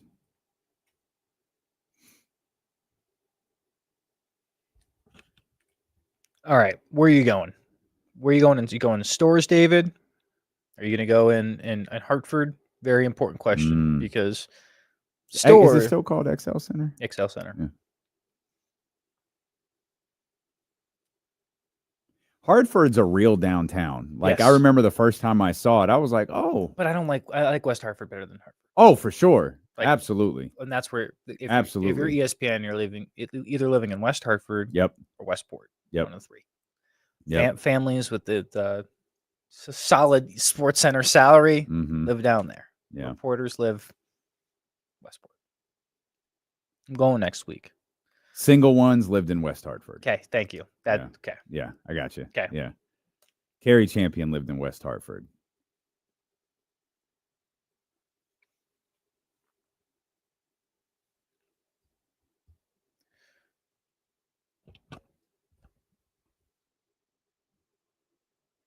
Mystic is my favorite town.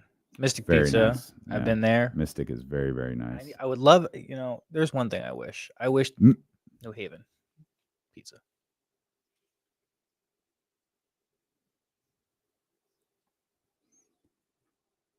Jake was just sharing his love of the different towns in Connecticut. Real quick, gonna call it audible. We got a special caller. It says his name is Tyrone in Staten Island. Oh, God, Jesus Christ. No. Tyrone. Yo, what's good? What's good, baby? Hey, you know the vibes, man. Hey, what's good? You know what I'm saying? I'm representing Shaolin to the end. You know the vibes. Wu-Tang, stand up, boy. We ain't even playing. Joey Badass, he doing his thing, too. We ain't even playing with him right here. I'm calling for that Knicks Celtics, you know what I mean? I'm calling for that Knicks Celtics, you know what I mean? Okay, Tyrone in Staten Island. Your Knicks couldn't get the job done last night. We ain't even worried about that, you know what I'm saying? They try to get my man Jalen Brunson, you know what I'm saying? And they try to foul him out, you know what I mean? It's a conspiracy, you know what I'm saying? You see what they did with the Mavericks? Hold on, baby. Hey, Hold on. no, baby. is it Tyrone? Tyrone in Staten Island. Staten Island. You have a child screaming in the background. Yeah, because she's mad about what they did to Jalen Brunson, too. She's like, yo, what's up with this? This is crazy right now. They found my man out. They busted my man Josh Hart up, man. You know what I'm saying? It's like, yo, it's nothing. And this Cornette dude, he going to come to the Garden, come down to 145th Street. Come down to 145th Street. He going to come to the Garden, and we got everything for him. We ain't playing on 7th Ave. You know the vibe. We got Knicks and 6. We ain't even playing right now. Oh, so you're not going to fade him, huh? Oh, like he can whatever. Like Knicks fans got to get it out of there. Hey, there's a lot of questions about how you happen to not come into work the day after the Knicks lose. Hey, you know, I gotta watch the kids. I gotta be a dad today, daddy daycare. But I'm tapped in. You know, daddy daycare. Your child is screaming in the background. That's true, yeah. No, she's upset. She was talking about Jalen Brunson too. She was like, "This is ridiculous." The conspiracy. You see what they did with the Mavericks. You know what I'm saying? You see what they did with the Mavericks. They're trying to do the same thing, but we're not letting it happen. Knicks is 6. We're going to the Garden. You know what it is? And Tyrese Halliburton, we got something for you. Okay, got something for you. Question for you, though. Question for you. Mets or Yankees this weekend? Oh, no, the answer to that. It's Yanks. Thank God. Thank God. All right. You hang up on him, Jesse. We get issues. Well, hold on, though. I'll hang up on Yankees. Hold on. Watch. Oh, man. It's that easy, Jake. Hold on. It's that easy. Hey, why does he get the fade out and I got the hang up last week? All right. Jesse literally put me. BX Borough, you know what it is, man. We ain't even playing over there. 177th Street, Hey. man. BX, man. You want to get to you better get to Ryan, man. She's going to beat your ass. Y'all keep killing it, man. Hey, Knicks and 6. Let's go, boy. Straight up. Boy, yeah, that's not something a fan would say. You better hope it's Knicks and 6 too, Bro, I don't know why he doesn't embrace being a New York Knicks fan. He pretends like he's not. I don't know why he just doesn't embrace it. Look at the photo behind. He's wearing a Yankees hat. He's a big New York guy. I think that's a great thing. There's nothing wrong with that. It's not, except you're from Sacramento, California. Like you from Connecticut. You're from Old Saybrook. Yes, it's fine to be a New York Knicks fan. It's fine to be a New York Yankees fan, a Mets fan, Giants, Jets, whatever. Casey from down the street. You had to root for someone as a kid because being a Kings fan was. That wasn't it. Well, some would say that's the case now. Straight up. That's why there's so many goddamn Warrior fans in this market because, well, the Kings let them down for too many years. There's a generation of fans. 2002, 2000, like there's a generation of fans in this market that have never seen the Sacramento Kings be good. Or I take that back. They saw them be good 1 year. And it was a couple years ago. Like that's all they know. They don't know Mike Bibby. Oh, why is everyone excited Mike Bibby's at Sac State? Why is everyone so it's my generation, I'll be honest with you. That's not interested? I'm not interested, but are just sitting here like, why is Bibby a big deal at Sac State? Okay, the name recognition and what he brings in, but like I don't remember the Sacramento golden years when I was a kid. Like it was not prevalent. I have no clue how old you are. How old do you think I am? I don't know. Yeah, how old are you? Yeah. I'm literally talking to Carl. Like, how old is Jake? Yeah, you got it. You got 30? it. Yeah. 30? Yeah. You're 30. Yeah. Oh, yeah, no wonder. Jake's with me. Yeah, Jake is absolutely with you. It means you're a millennial, me, you, and KC. Straight up. Shout out. Straight up. What? Right. Relax. What? Look, you weren't a part of the civil rights movement, so relax. What is my generation again? You're D-Generation X. Generation X. Okay. Gen X. What a work this all is. Let's get TC in here real quick. 916-909-1320. TC, what's up, baby? Hey, man, what's up, man? Hey, what's up with my guy? Listen, man, what's up with my 3 bros, bro, man? We here, baby. 3 brothers, right, I guess? Yes, sir. Nah, we here. Nah, Jake with us. I know Jake with us. What's up, Jake, man? Yo, what's good, my guy? How are you? I'm all right, bro. Hey, look, we having some wild calls. My boy from Staten Island was wild. Hey, Jesse, you a fool for that. Hey, we need more calls like that. I thought I was a wild one. Hey, check it out. So, look, hey, to keep it cool on the Kings, we talking about wild takes. What y'all think about this, bro? I know, hey, I'm always calling D-Lo with a trade idea, but I've seen it, and this is one that I'm doing today. And I don't care. I know everybody get caught up on the Lakers and all that, right?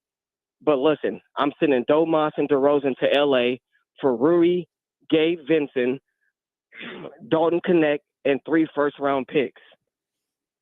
Why would the Lakers? No. Thank you though. I don't like TC. That one. TC sometimes money works on that one either. Yeah, sometimes TC calls with a trade. Maybe we hate it, but it'll get us talking. TC. That's just a flat out no. That's not good. I don't think that's good for anybody. Yeah, neither team. All right. Why would the Lakers do that? They need a center. Are you of the belief? And we'll talk about this with Matt George later. He really instigated a lot of this conversation with a recent Locked On Kings podcast. Are you of the belief that no matter what, DeMar DeRozan is gone? Oh, 100%. And I know it's from both sides too. Yeah. I think from both sides that needs to happen. Well, but we have that's fair, but we also have a different. We also have there's different people in charge. Like, what if Scott Perry feels a certain way about DeMar DeRozan? And it's like, no. Maybe the two sit down and talk, and it's like, well, hang on a second. What if, and he constructs something that maybe is a little bit more to DeMar's, like, oh, okay, maybe I could see how that works. Are we giving DeMar a contract extension?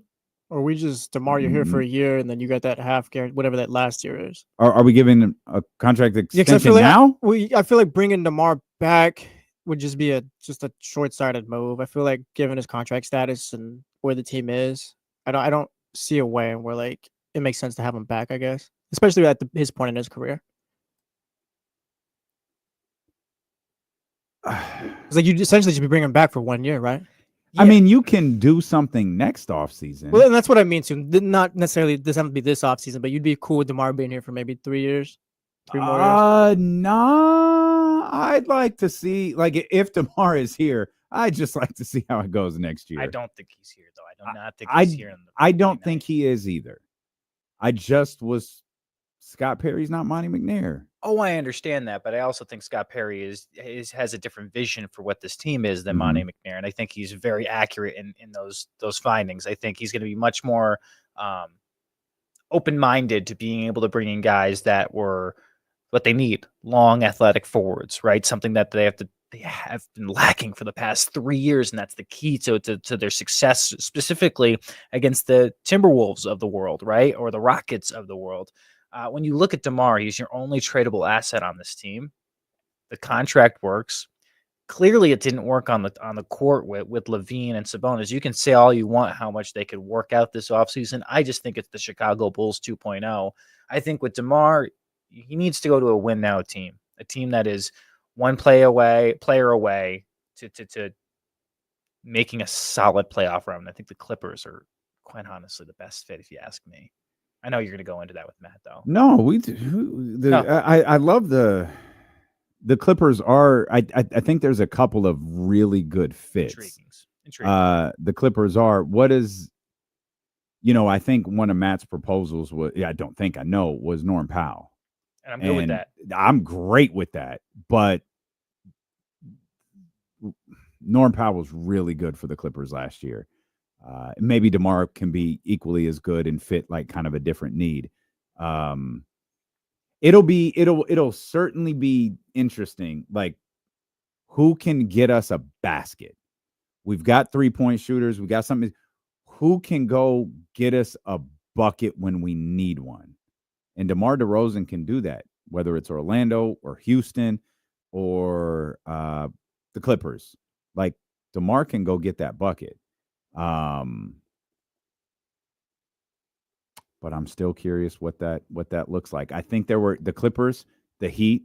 Those were teams that were certainly interested in him when he signed with Sacramento last summer, but money was severely constricting those two teams, probably constricting DeMar's interest in them too. Of course. Sacramento was able to make the move with the San Antonio Spurs for Harrison Barnes, clear up a little space, sign him for a bigger contract.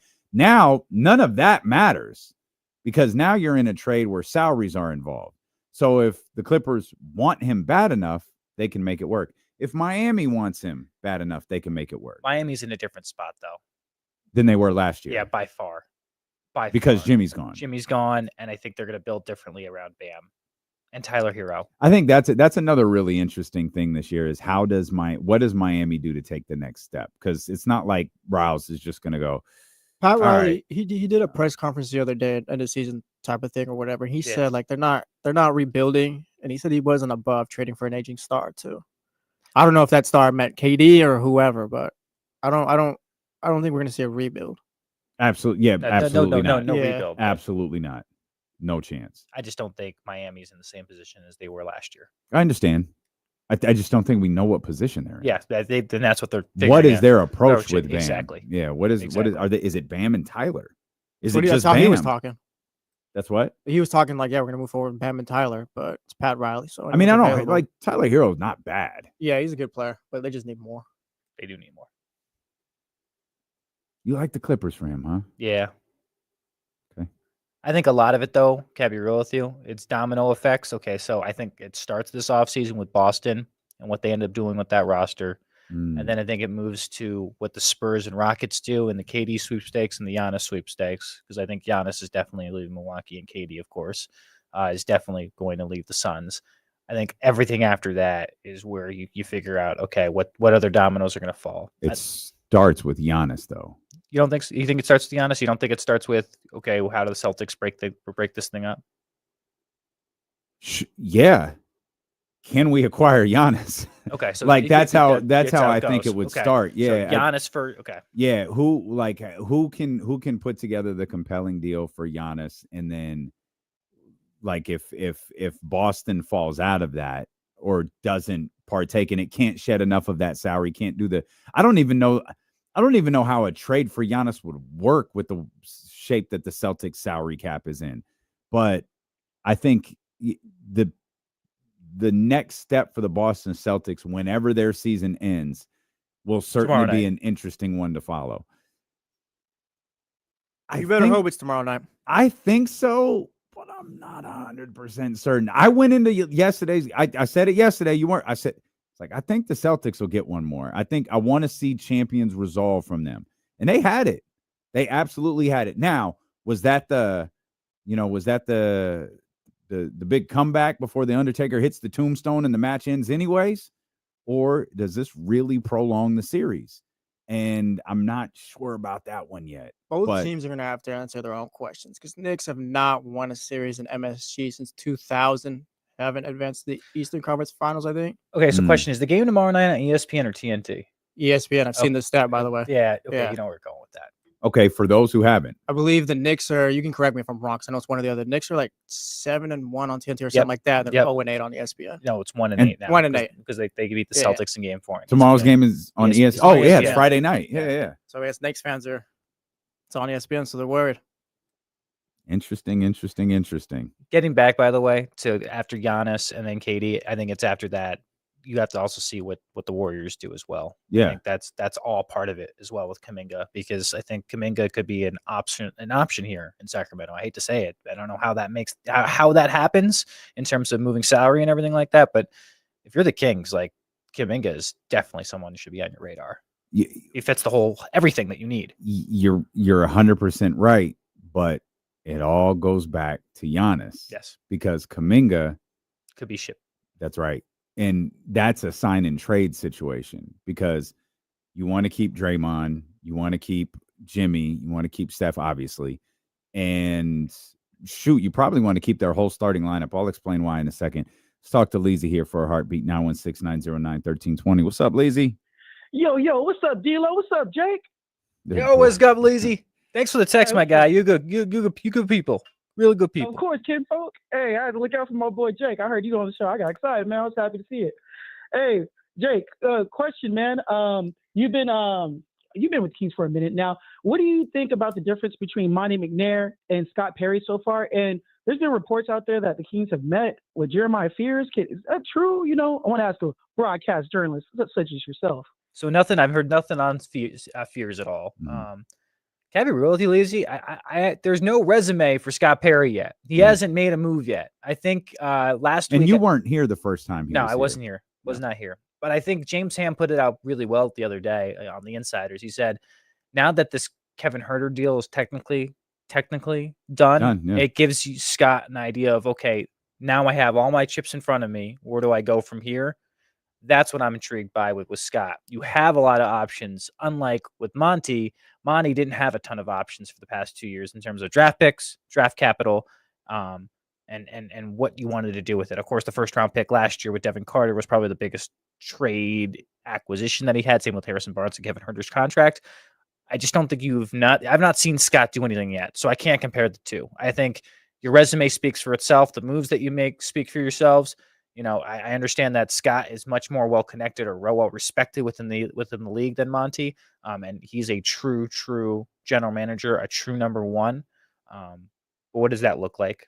I'm waiting to see. Now I've seen what he did with the Knicks, and he doesn't get enough credit for what New York is now. I'll be honest with you on that. But Leezy, give me to like September. Yeah. And I'll have a better idea. Yeah. At this point, one's an extrovert, one's an introvert. There you go. That's straight up. Big difference.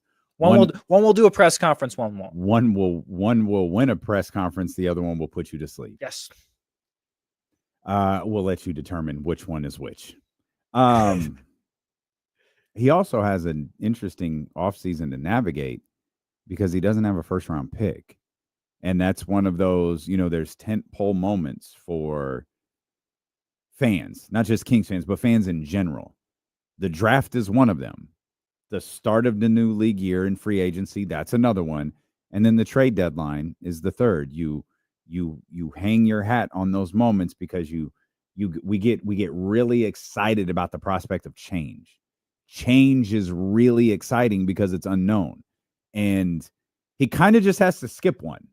I mean, you can go into the second round, and if you got a great staff, you got a great, department, you could land a second round pick that's meaningful to you. But there's a lot of impactful players that are probably going to be taken in the first round, and the Sacramento Kings aren't going to be a part of that. So, you got your team working on that on the second round and what that might look like, and then you got the start of the new league year. Then you got free agency. You've got the DeMar DeRozan situation. And I would think you're probably fielding. You're listening. You're answering the phone. Okay, I want to say. When someone calls about Domantas Sabonis or Malik or Keegan or literally anyone else on your roster. So there's no untouchables on the Absolutely roster. Not. Everybody, Not a single one. Okay. Nope, not a single one. If De'Aaron Fox can be traded, everyone on the roster can be traded. And that includes Domas. It includes Malik. It includes all of the guys you like. It includes Keegan. Now, you've got to prioritize things, too, if you're Scott Perry. What's important to us right now? Okay, I think we can build around Domantas Sabonis in a, James always says you got to surround the right guys around him. Okay. Perfect. What's that look like? Is it even feasible? And then how does that change what you do next? Because, okay, here's what we need to do. James says, we need a long, five who can shoot. Great. Or a long forward who can shoot. Great. Is that feasible? Attainable? No? Okay, so then what? You just keep marching him out there with the same deficient lineup? Or do you look to move on from him and find someone else who can fill that position who, this is going to come across as shade, but someone who's not so needy? Can you just put someone at the 5 position, get players who might be better at other positions, and build your team completely differently? These are all questions Scott Perry's going to have to answer in some way, shape, or form over the next handful of months. Do you think you already have the starting center, though, on the roster? Like, if you trade Domas. You're referring to Valanciunas?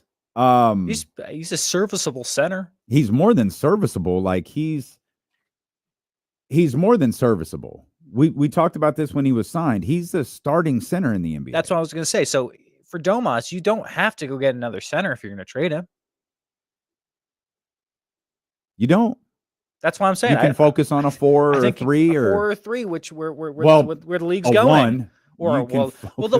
That's the number one thing of the offseason. That's why when you look at DeMar or Domas, if you trade DeMar, right, and you want to go try to get an athletic wing or you try to get a guard, I think the athletic wing is probably a better situation because it's hard to go guard for guard. And then when you look for Domas, I would say maybe then you look for an all-star point guard. Now, would Domas be good enough for Trae Young? I don't know if I like that. For who? Sacramento or Atlanta? For Atlanta. Go ahead, Jess. I was gonna say, if it was for Sacramento, I don't think I hate it. No, I don't hate Trae here, but I don't think for Atlanta, like what makes you want to do that? What is I guess Atlanta, like, what is your direction at that point? Yeah, exactly. Atlanta feels directionless. Like, to me, if they move Trae, and I do think it's feasible that they do, if they move Trae, they're probably not moving him for someone like Domas. Yeah. They're moving him for contracts that are quickly expiring.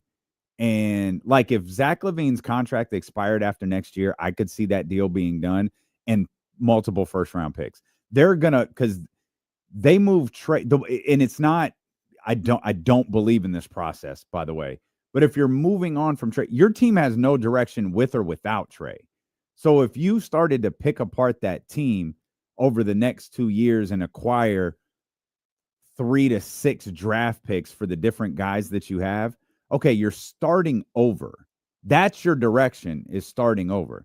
I could see them doing that. I can't see them going, okay, we're acquiring another $40 or $50 million player, and that's who we're building around, or we're going to use this as some catalyst to something. I don't see that being a thing. Like, Atlanta has nothing.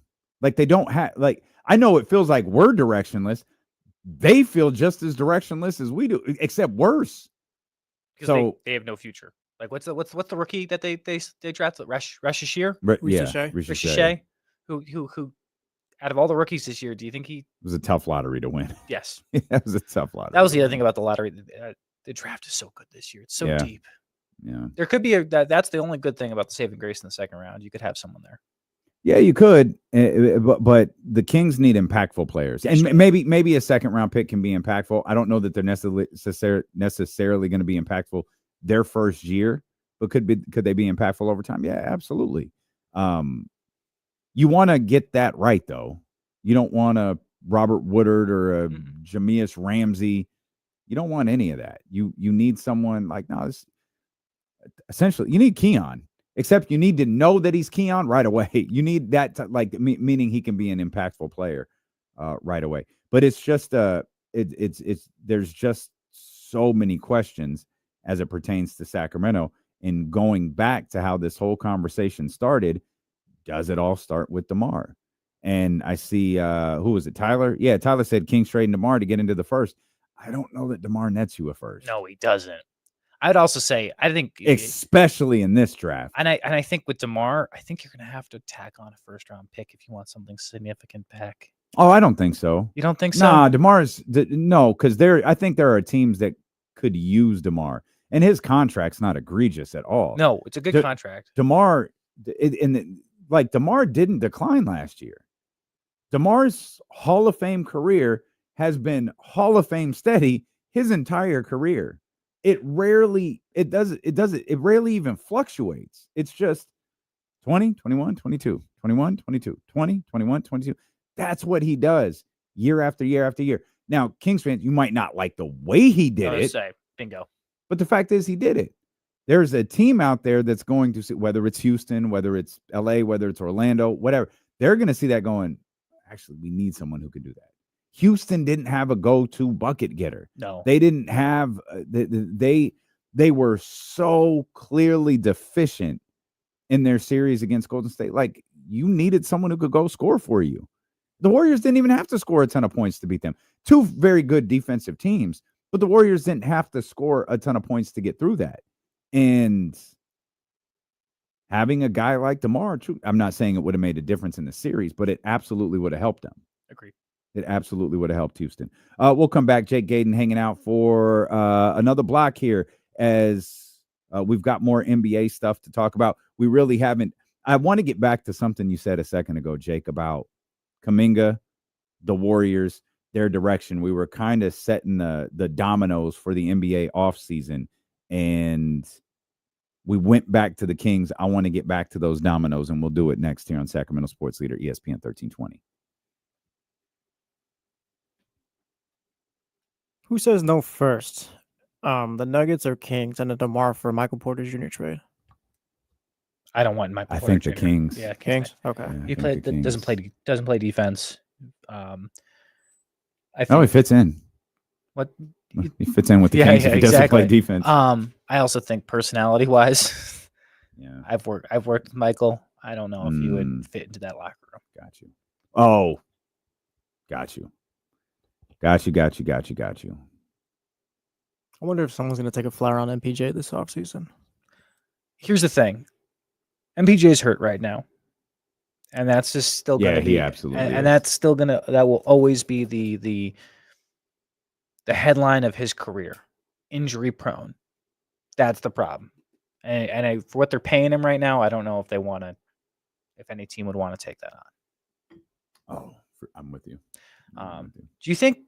Okay, I put this in the thing, or in one of my notes. With the trend now, with all these NBA teams taking interim head coaches, and ripping the interim tag off, making him head coach, what does David Adelman have to do to significantly booster his stock of being the full-time head coach?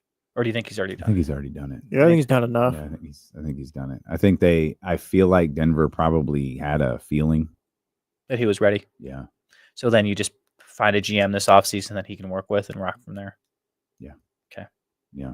Who's in the David Adelman business though? Yes. Like that's kind of the tough thing about this timeline. They might have to operate as similar to the way Sacramento did. Yeah. I'm gonna kill the mics for 1 second.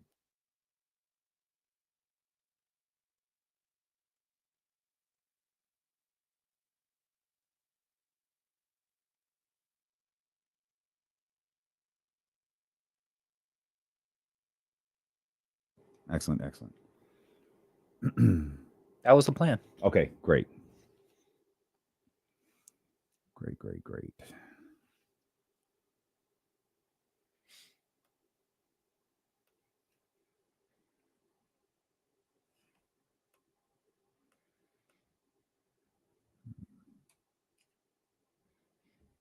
This over here.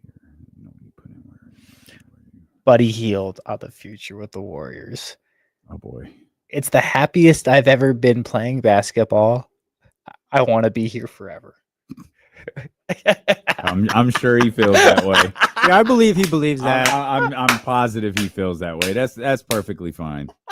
I feel like they kind of embraced him. That's freaking great. Good for him. Like Philadelphia, Indiana got sick of him, but yeah. The fact is that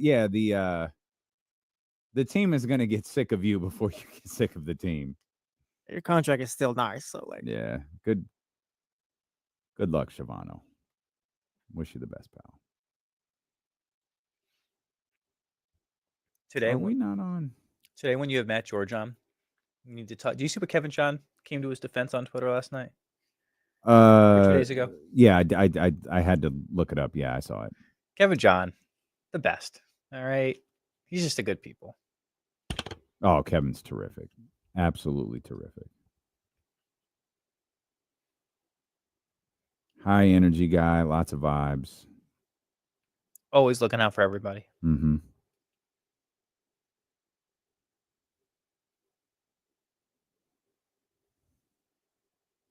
You can always tell when Kenny tweets from the ESPN account.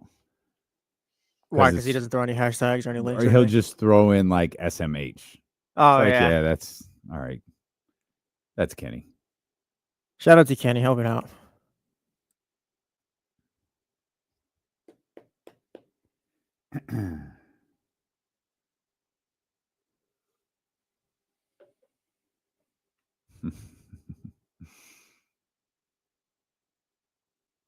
Jamal Murray, questionable tonight with an illness. Ooh, yikes. Jamal Murray's always questionable, in my opinion. See, that's their X factor. I know, and it shouldn't be. That's your star. That's your second star. You can't be an X factor. And that's really, he was the reason they won the championship. Absolutely, no question about it. Absolutely, never been that again. No, has moments. Don't question that at all. Has moments, but I think Christian Brown has played a better series than he has. Yeah, he's just not. He's not there He's yet, not though. good enough. No. I mean, to be a second star. No, he's not. No, absolutely not. No. I'm just saying that comparability to who's played the best in that series. Like even Jokic hasn't played that well. He might be good enough to supplant Michael Porter Jr. though. That's if what he I'm did saying. something with Yeah. him. Oh, He's good enough to do that. I just don't know if you can get. I don't know if you can trade Michael Porter Jr. You know who I think they're going to bring back this offseason? Bruce Brown. Oh yeah.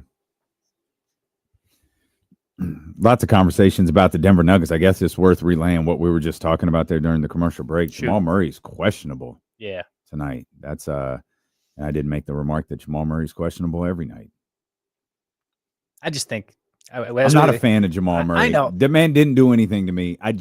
He frustrates me because he frustrates me for exactly what you just said during the commercial break. You said Jamal is their X factor.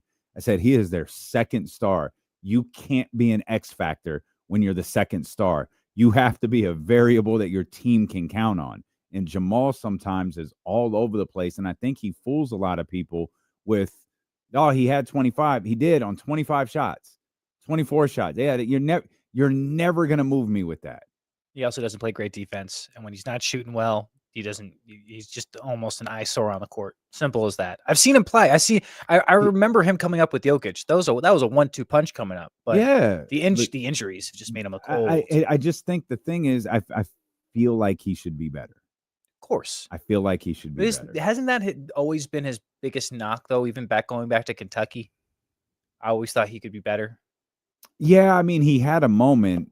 You know, we have discussed this in depthly because I feel like I'm always, kind of rough on Jamal. Like he had the moment in the bubble. Yeah. Where it's like, okay, a star is born here and then he gets injured. And, he comes back from the injury and things have just kind of been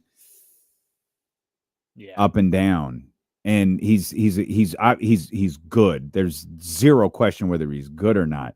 But when you've got that label of, Robin, you've got that label of the, the second star, especially a guy next to Jokic, you can't be an X factor. I have to be able to count on you. Now, you taking over a game and going for 44, 45, 46, okay, that can be an X factor. But you getting 25 on 25 or 25 on 24, yeah, that's not good basketball. No. And that's not what your team can afford because the crux of Denver's biggest issue is depth. For a team that had great depth 2 years ago. If Denver had if Denver had one more playable piece that they could count on, they probably would beat Oklahoma City. They might have already beaten Oklahoma City if that were the case. But their hopes ride on, whether Russell Westbrook can have like kind of a vintage night. And that's kind of it. They're 8 players strong right now. Russ is one of them. He's the only scorer of the second group, and sometimes he can't score.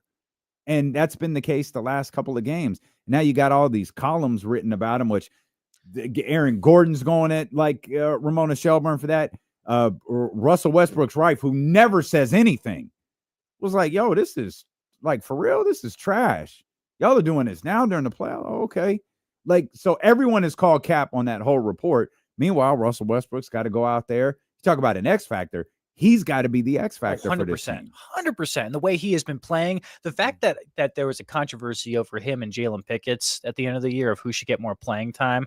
Like, Pickett's is a good guy, like a good player, a solid prospect, but he does not have the veteran experience that Russ does. And I understand Russ had some really tough points at the end of the year that cost Denver a ton of games, or 3 or 4 games, and of course a couple playoff positions.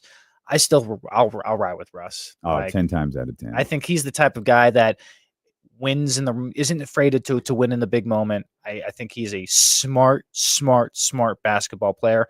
And I love seeing him play beside Jokic because I think both those guys, in terms of court vision, spacing of court, how to make everything work, those two are two of the best in the NBA doing it. Nah, they really are. And the other component to the Denver Nuggets, while you're running those 3 guys off the bench, you're running with 8, and you've got Michael Porter Jr. out there who's clearly injured. His shoulder is jacked up.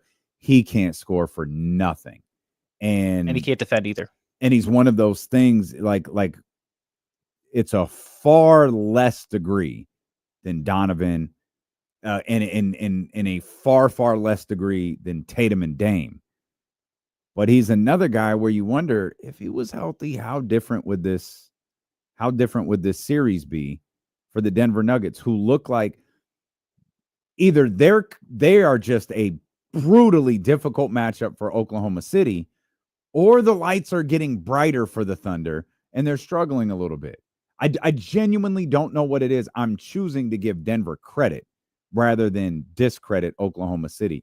Denver, I think, is better than they got credit for during the year. I think, much like we were talking about with Boston yesterday, they have that championship resolve. They have that champions resolve, and they are throwing haymakers to try to stay in this fight against Oklahoma City. That's why I think they get the win tonight in Ball Arena. Like, I just think them playing in Denver on their home court, which they play so well in, it will take an MVP-like performance from Shai Gilgeous-Alexander to be able to win tonight. Well, that's why I think that three that he hit, because Jokic hits that three, and then SGA hits it, and then SGA followed up with "You're not getting this one."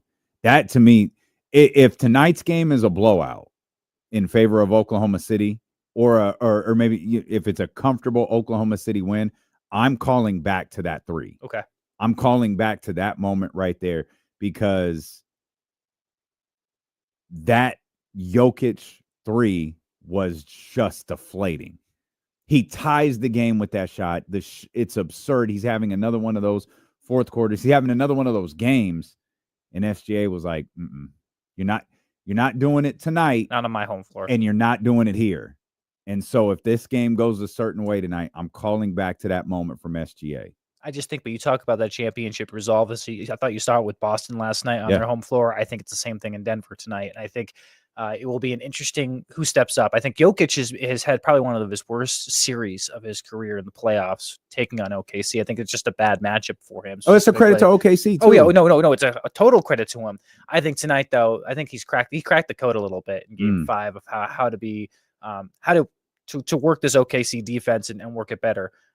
I think Jim, like we talked about to start the whole entire segment, if Jamal Murray is good tonight, and I'm talking just like 20 points good, I think you win tonight. I think you move on to a Game 7, and I think that's when you throw everything out the window, because it is a Game 7. I'm with you on the last part. I don't think 20 points from Jamal does it. You don't think so? 30. I think it's got to be 26, 27 plus 20. I'll go 26 plus. Okay. More. I'm learning this. There more, you go. More. We're a prize pick show. Yes. It's got to be an efficient 26. Though. Okay. You can't be out there. 26 on how many shots? I don't, just not 26. Okay. Just suppose that. Yeah. I don't want a 1-to-1 ratio on points and shot attempts. Okay. Yeah. I mean, if he's shooting 50% from the field or so, I think the Thunder are in a great, I think the Nuggets are in a great position to win that game. But now, we're I've got the injury report pulled up, and I'm going to be refreshing it every hour to see what his status for tonight's game winds up being. And these series, stretching out a little bit, the fact, I'm really happy that the Celtics won for a variety of reasons. I want that season to continue. I want to see what the Garden looks like. I want to see if the Celtics are able to win at the Garden. But it also slows down, the Tatum stuff.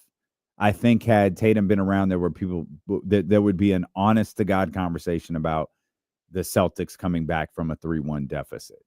I think a lot of those talks died with the ruptured Achilles, but injuries are such a discussion. Like, the Pacers are getting discredited because they're playing teams. Darius Garland was out.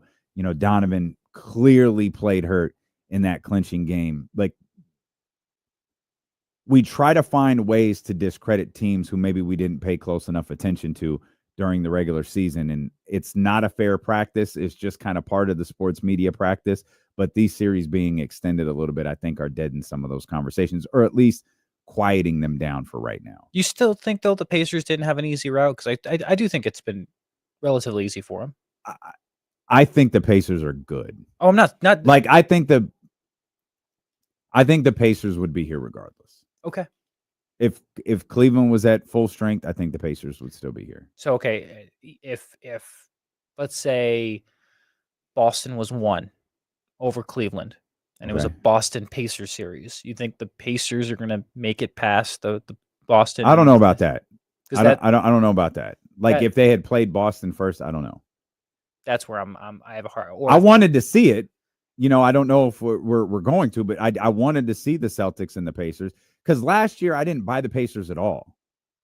Like I thought, I mean, at least I take that back. I didn't buy them as a conference finalist. I bought them during the year. Like, yeah, I think this is a good basketball team. They might be missing something. They might not quite be there yet, but I think this is a good basketball team. Getting to the conference finals, I was like, I don't know that they're, I don't know. I mean, they got there. That doesn't matter what I think. They got there. They got there, but they got there with against the Cleveland team that was limping. But this year, I was like, no, the Pacers could go to the Pacers could go to the conference finals. I don't think I ever said the Pacers could represent the East because I needed to see Boston lose before I thought anyone else could win. And I just feel like Boston's roster is too good. But the Indiana Pacers, the Eastern Conference Finals, they absolutely deserve to be here. That team's good enough. Okay. That team is legit good, regardless of how they got here. That team is legit good enough. I look at the Timberwolves, second straight year of the Western Conference Final. I don't know if they're good enough. Oh, I think they are. I'm a big fan of Tim Connolly. I think with the way I'll rephrase that then. I think the team is good enough. I don't think they play like they're good enough. Love that. That's a better way of putting it because I don't think sometimes Chris Finch is sitting on the sideline saying, like, what are you guys doing? We've done this whole entire year. They did it the whole year. Like, it hasn't changed. And that's why I was like, okay, maybe something is turning here because I think the two best games that they've played this postseason were the last two games against the Golden State Warriors. And whether it was they smelled blood and realized, hey, we've got to put this team away. Like, they can't survive without Steph. We see that now. Let's end this and get them out of here. You know, maybe that was the case. But I wanted to see champions resolve from Denver and Boston. I want to see Minnesota become a killer. Agreed. And they're not. Now, can you do it in the conference finals? Can you do it in the NBA finals? Maybe. If you do it in the NBA, if you're in the NBA finals, I'm just going to shut the hell up. You did it. Like, you're there.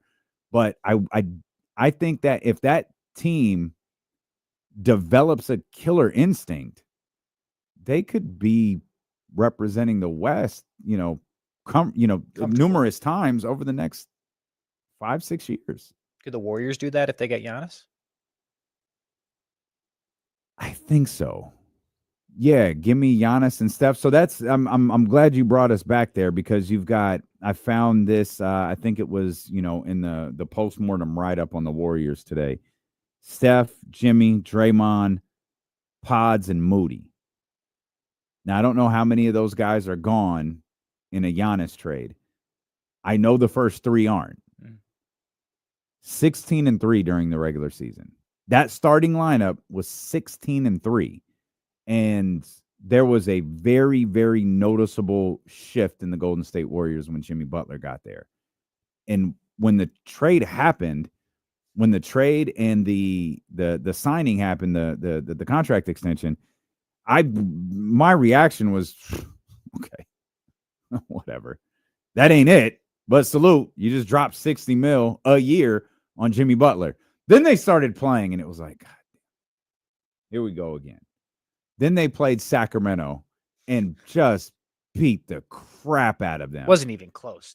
And it wasn't the Sacramento game. It was that time frame where I started like, I think they could do it. They were playing the basketball. Like, I think they could really, really do it. And I don't think you're going to, if everyone came back, I don't think you'll get that. I think there's an influx of energy after the trade deadline. We saw it with the Lakers. The Lakers had the ultimate trade deadline, right? And we saw this influx of, oh boy, the crowd was different. LeBron was moving like he was 24 again. Like it all. JJ Redick was walking with his pompous ass walk around the side. It was like, oh my God. But that's that post-trade deadline. Euphoria. Oh yeah, that euphoria was there. And then it settled for the Warriors, or settled for the Lakers, excuse me. Never settled for the Warriors. And then it became like, all right, they're good. I don't know that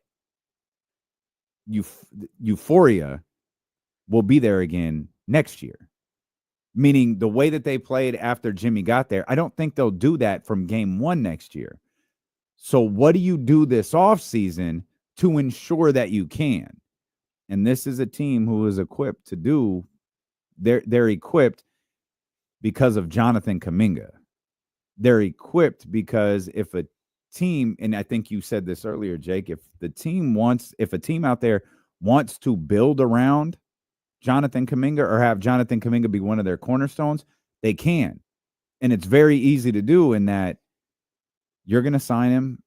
The Golden State Warriors are going to sign him to a contract extension, and you're going to acquire this player that we have that makes $40, $50+ million per year. And of course, that falls into the Giannis Antetokounmpo discussion. And that's why I think it works. You ask who's going to be out on that lineup. Like, I think Podziemski's a solid candidate, young player that could definitely be a cornerstone player to build around if he's put in the right situation. I think he's also learned a lot in this playoffs. I think Steve Kerr said that last night, saying, like, hey, when the playoffs hit, you got to be ready. You got to be able to take shots. This is not a game in January. This is not a game in November.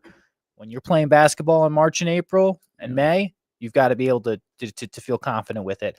I wonder, though, if you do Pods and Kuminga for Giannis, how many draft picks are you also putting into that? I think that's I think you do first two. You got to do 2 first-round picks. Yeah, I think at minimum, yeah. At minimum, maybe a third or maybe a second thrown in there as well. Because I think you can figure all of that stuff out once you make the money work in your Milwaukee. Because I don't think Milwaukee, even if you start Milwaukee, because Milwaukee can do a lot. We focus on Giannis. No, I'm not of the belief that Dame can't be moved in his injury year. No, I think he can be. Like a team that's just like, no, we're okay waiting a year, and we believe Dame will be back. Like Dame. The Dame we know, Dame time, will be back. Yeah, no, he doesn't need to play a second next year. We're good. Here's the deal. I believe that they can do that. And now all of a sudden you have, we'll for argument's sake say, and we could, define the rounds later, but 3 draft picks coming back in Giannis. You could get 2 to 3 more, splitting the 2 rounds coming back for Dame. Now all of a sudden you've got a couple of good young players and draft capital to draft and build with, or draft capital to make a move for younger players that fit your timeline a little better. Can I also bring it back to what you said earlier, where you said that you don't think that euphoria is going to be there for that team for next year? Yeah, for the Warriors. Mm-hmm. I think it still is. And the reason for it is this. Okay. I think that there's unfinished business with Steph getting injured this offseason or during the playoffs. I think the lust is still going to be there because now they're going to have a full offseason to work together to figure this thing out. There's a lot of working on the fly, but when you take 3 of those guys that are 3 of the best intellectual basketball players in the NBA and work together for a summer, they did this over a 2-month span. Give them another offseason and a training camp. You don't think that the trio of Draymond, Butler, and Curry could get better from what we already saw? I think they can. I think there's another level to it. I'm going to tell you my concerns. I wanted to be accurate. Here it is. 37, 35, and 35. Okay. Age. Yep. Okay. But isn't that what the Warriors are in right now? They're about to push all of their chips to the middle of the table to get Steph one more ring. 37, 35, and 35, though, that's pretty old. I could believe in Steph, Jimmy, and then give me someone other than Draymond Green, though. I don't think that's going to work. So you think Draymond's played his last game with the Warriors? No. I don't think he has, but I'm not comfortable with him being my 3rd best player if I'm expecting to really have any success in the postseason. Which we didn't get to a title in Steph's last round, I guess, I assume is the goal. Which is why I think Giannis is so important. To make sure that happens. Well, and I guess this is where we can revisit the Kevin Durant discussion as well. Because Kevin Durant would be immediate, like we got a year, maybe 2. Yeah, that's it. Giannis, you reset things a little bit. 5 years. Yeah, but you have a lot of work to do, like with the rest of your roster to make sure that stays strong. But you do push things back. With Kevin Durant, it's just we are trying to get Steph 5, and that's it. And KD was adamant. And, we'll ask those in the know. KD could have said anything after the trade deadline. He said it wasn't a Warriors issue.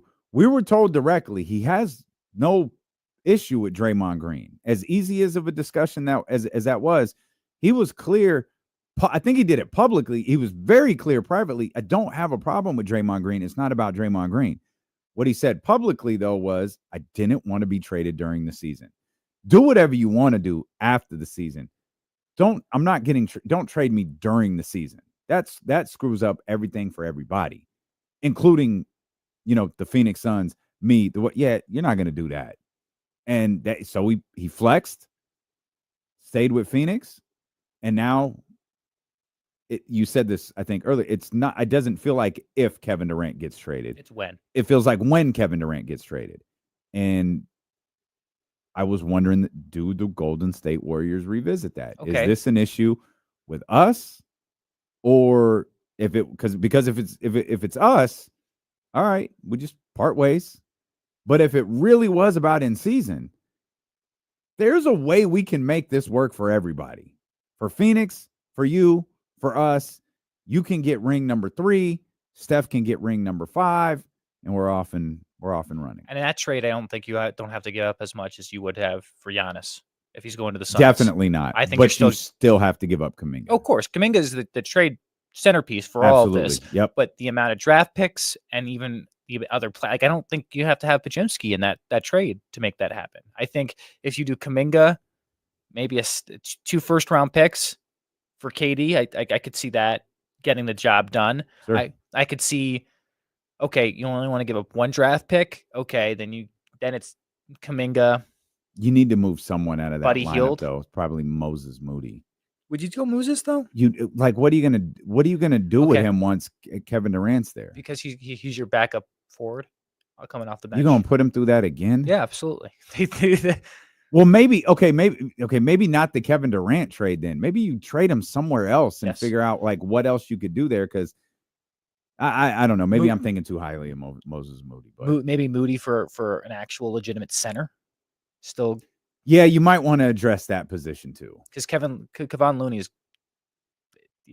I think he's a serviceable backup center right now. Call Dallas and see if you can get that. I mean, they need they're going to need a few things this year if they really want to put something together. But see if you can get one of their bigs out of there. I mean, the Lakers and the Warriors are going to be competing for the same guys. Like they're all thirsty for that position. They're going to be competing for the same guys. It just depends on who wins. Yeah. I mean, I think it depends on who has the most to offer.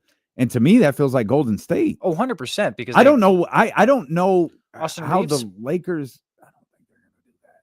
You don't think so? No. I mean, if they move Austin, I don't know what moving Austin Reeves gets you. Austin Reeves is a very, very good basketball player. So you're saying Kuminga? You think you're higher on Kuminga than you are on Austin Reeves in terms of as a tradable asset? Yes, very, very much so. Even though Reeves is a more established player in the league than Kuminga. Yeah. Because you think that high of Kuminga's upside. Interesting. Absolutely. Even though Reeves has shown previously that he has a better basketball IQ than Kuminga. No, Austin Reeves is very good. Oh, I'm not saying he's not. No. I'm just I'm trying to gauge where your thought process is between comparing both players. I think there are some general managers who love upside more than we've seen Austin Reeves. We've seen Austin Reeves. We've seen glimpses of Jonathan Kuminga. And we saw in this series, Steph went down, Steve Kerr plays Jonathan Kuminga, and he was effective virtually every minute he was on the floor post Steph injury. Maybe not every minute, but he was pretty effective. And I think there's a general manager, someone size, scoring ability. Yeah, we could work with this. So what they would say is just that Steve just didn't like him, and that was the reason why he didn't play. And you're okay with that? Or you're gonna really just ignore what Steve Kerr, one of the best NBA coaches, is in the NBA. He doesn't fit this team either, though. Oh, I don't disagree with you on that. But still, there has been times where Kuminga could definitely have helped them. Yeah, and Steve didn't play him. So to your question, to the question you just asked, yeah, I'm looking at Steve Kerr in this one.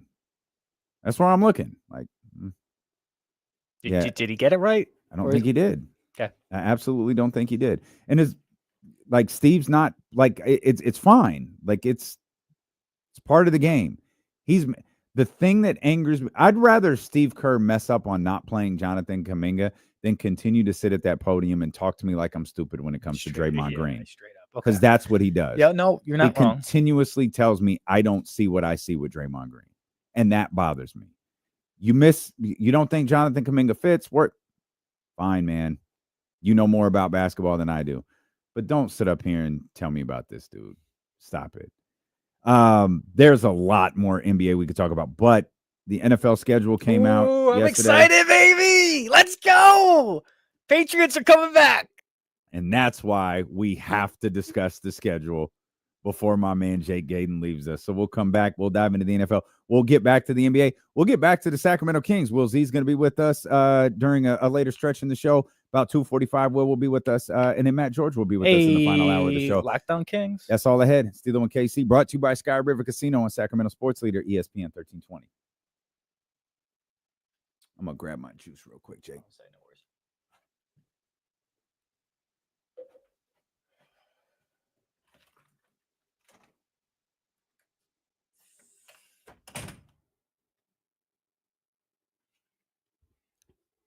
All right, Chatty House, you got me by myself. What do you want to know?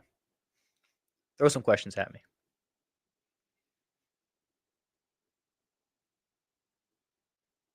Big Patriots fan, by the way, guys. If you could not tell. A little retro.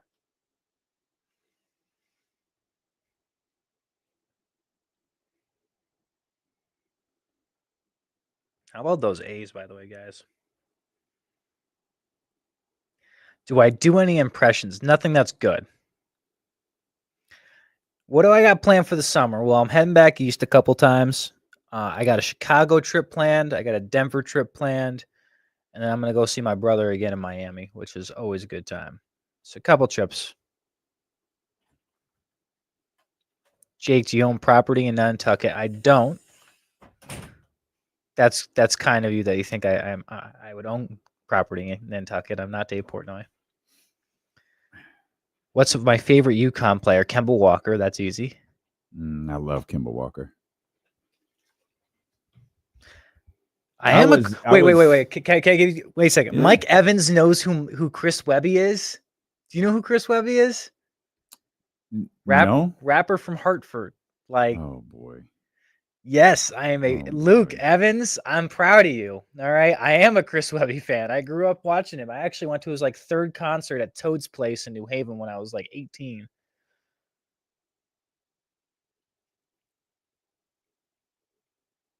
Recommendations to chill around I would go to Boston. 30 seconds. Then I would hit up maybe Nantucket, maybe Watch Hill in Rhode Island, but Boston. Stay on the Harbor.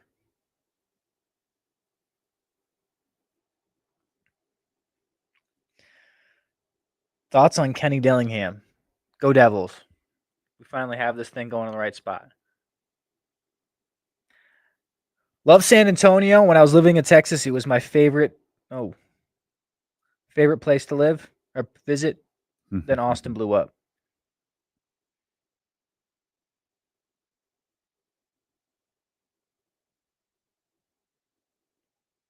Okay.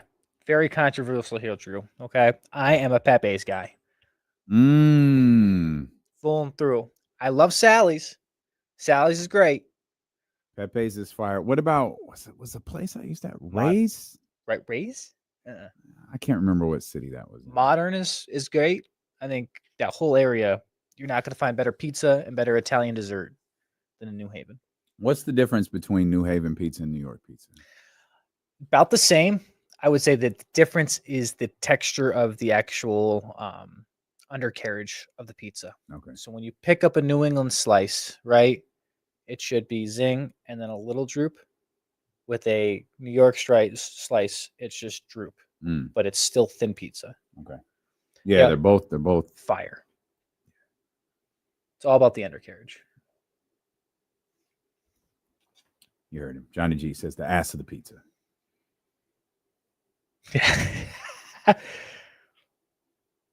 Who do we hate more now? Is he Yankees fans, Mets, or Red Sox? I think it'd be pretty easy.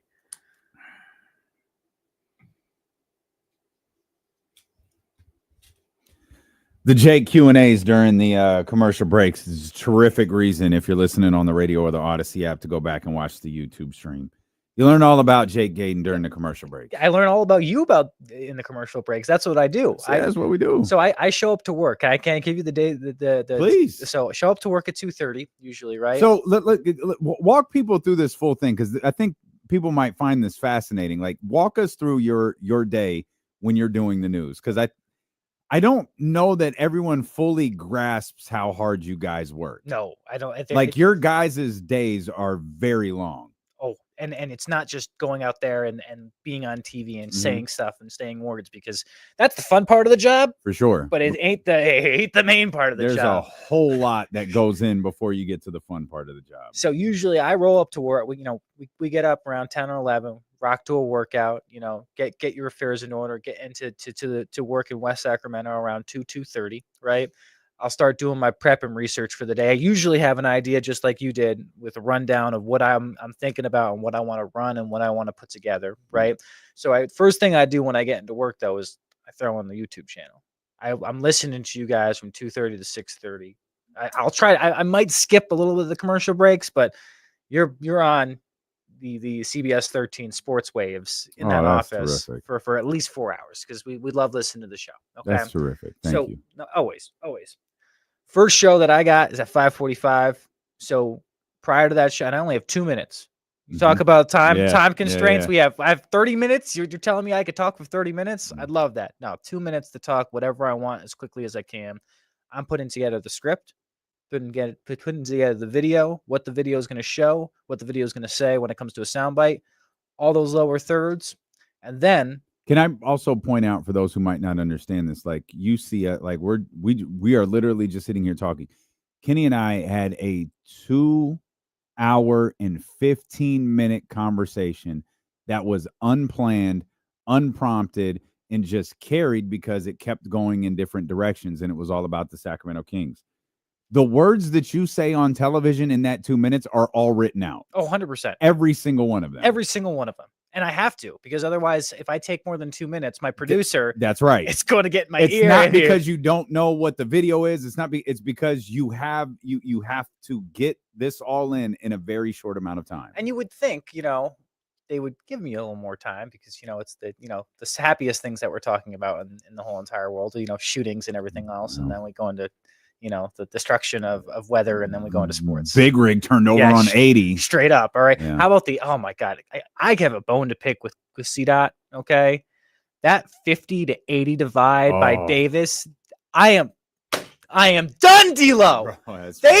They said yesterday they didn't think it was important enough to tell people about the construction because they didn't have enough money to do it. Rough. Sorry, I just, it's all right. I've ended up in Davis at least 10 times over the past month. I'm done with it. Yeah.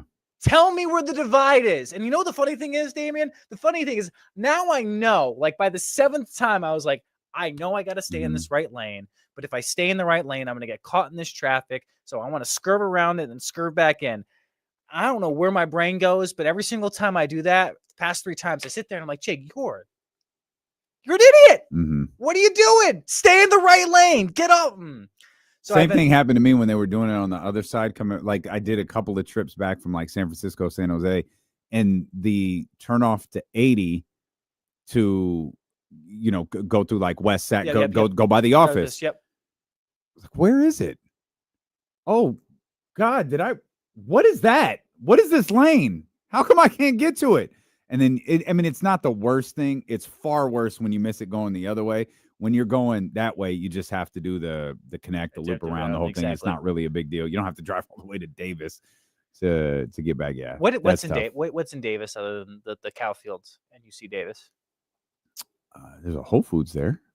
Oh, okay. Well, that's about That's really all I know. Trader Joe's out there? So, I don't know. Okay. I don't even know that Whole Foods is actually still there. It might not be. All I know is I don't know. do better. The construction, You're right. it just Construction is it's tough to drive anywhere in this city California, right now. all right? Yeah, it's tough to drive anywhere.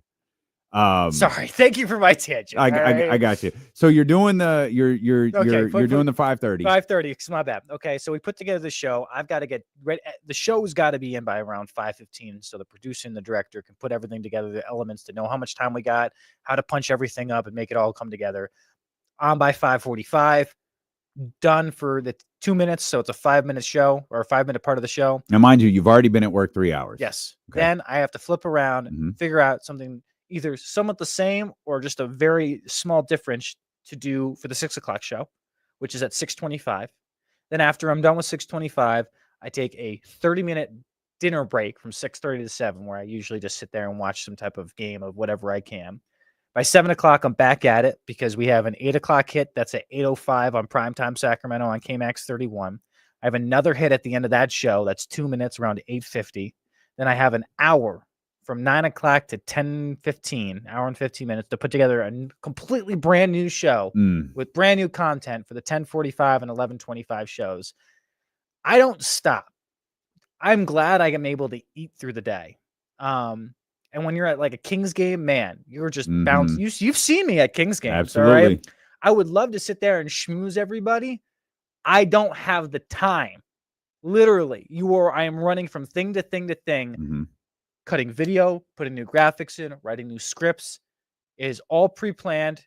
When you see something organic, that's truly organic, because most of the time TV is very scripted and trying to hit times and cues on a consistent basis. The only time where, you correct me if I'm wrong, where you're not working off a prompter is when we're in studio with you, or someone is in studio with you. That's more of, you still do the intro, you still, I'll just use me and Kenny, you still bring us in, and then once you hit the first question with us, we're kind of off until someone gets in here and says, "Hey, shut these two idiots up.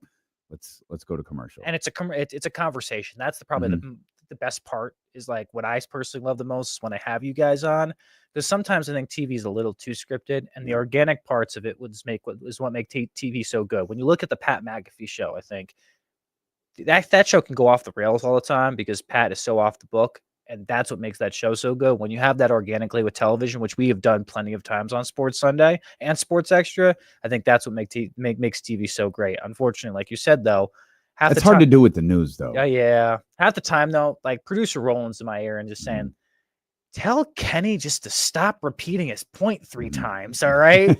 Like, just move on. No, I'm joking. I love you, KC. No, but producer Ro does a great job, but half the time he's telling everybody to shut up and move on, because we don't have time anymore to end the show for it. Yeah, it's fun when we're in studio. Sometimes we have earpieces, sometimes we don't. And I remember the last time I was with you, I didn't have one, and I was like, "Just tap the table and just like just give me a sign and I'll stop talking." And sure enough, I think it was after the AFC Championship, maybe we're just talking, and I look over at Jake and I see that finger tap, and I'm like, "Oh, yeah, so yeah, Lamar's great." Try to shut up quick, because I know Rose in your ear saying, "Hey man, gotta get him to stop. We gotta go to commercial." Hey, producer Rose, a big fan of you. Oh, producer Rose, our guy. Rose is absolutely our guy. He's our guy too. All right, like, gosh darn, he's the best in the business. Truly, yeah, man. Truly. Indeed, he is, and I'm sure. The only fault I have for him, he's a Raiders fan. Well, I wonder how he feels about. That's going to make week 1 of the NFL season pretty interesting. Oh, you're telling me, all right? Given the fact you're sitting across from me in a Patriots t-shirt, because that's where the Raiders open up. They open up with the Patriots. I was listening to the Insiders earlier on my way into the studio today. I think it's interesting how 50-50 everybody is on, if the Raiders or the Patriots, who's going to win week 1. And I think that's going to set the tone for both teams this season when you look at the NFL schedule and how it shapes up for the Raiders. Going into New England, Mike Vrabel, new head coach, against Drake May, second year, has new guys around him. Probably you could disagree or agree with me, but I think New England's had a top 5 offseason so far. in terms of the acquisitions they've made and the retooling of that offense specifically. I think that could be a game where I could see going both ways with Pete Carroll and a new quarterback and Geno Smith. The Raiders go into New England and set the tone of what the season could be for them. But I could also see going the whole other way of New England showing that, hey, we're not a team to be messed with this year. Mike Vrabel knows what he's doing, and Drake May is going to take a step in year 2. Obviously, I want to get to the Raiders part of this. Let me ask you. You will know this better than anyone. If Mike Vrabel hadn't been available, would the Patriots have fired Gerard Mayo? No. They fired Gerard Mayo because Mike Vrabel was out there and that's the guy they wanted. Yes. Okay. And at the end of the day, I think if you look at it, the reason why Mayo got the job was because Belichick picked him as his disciple. I think if Vrabel had stayed with Belichick and been a coach with him, would have been him. I think it would have been him. Yeah. I think Vrabel was ready earlier than Mayo. And I still don't think Mayo's ready. I think Mayo's going to sit out this year and be a defensive coordinator again next year. Well, he'll I'm sure he'll wind up with another shot then. Like at some point down the road, but I don't think he's not in the next head coaching cycle. I can tell you that much. Looking at the other side of that, the Raiders side of that, I'm like, I look at their schedule and the schedule release stuff. It means like nothing to me. Like people get excited for it, and we do the how many wins, and we do better or worse, and like this stuff like does not move me at all. But one thing I really do like doing is like Kyle does some great writing. Kyle Madsen does some great writing over at like NinersWire.com. Yes. And I love reading the 49ers don't play anyone who's coming off of a bye. The Raiders, I think, do it 3 times. Like, I love little things like that because I can look at the teams on the schedule and not think anything of it.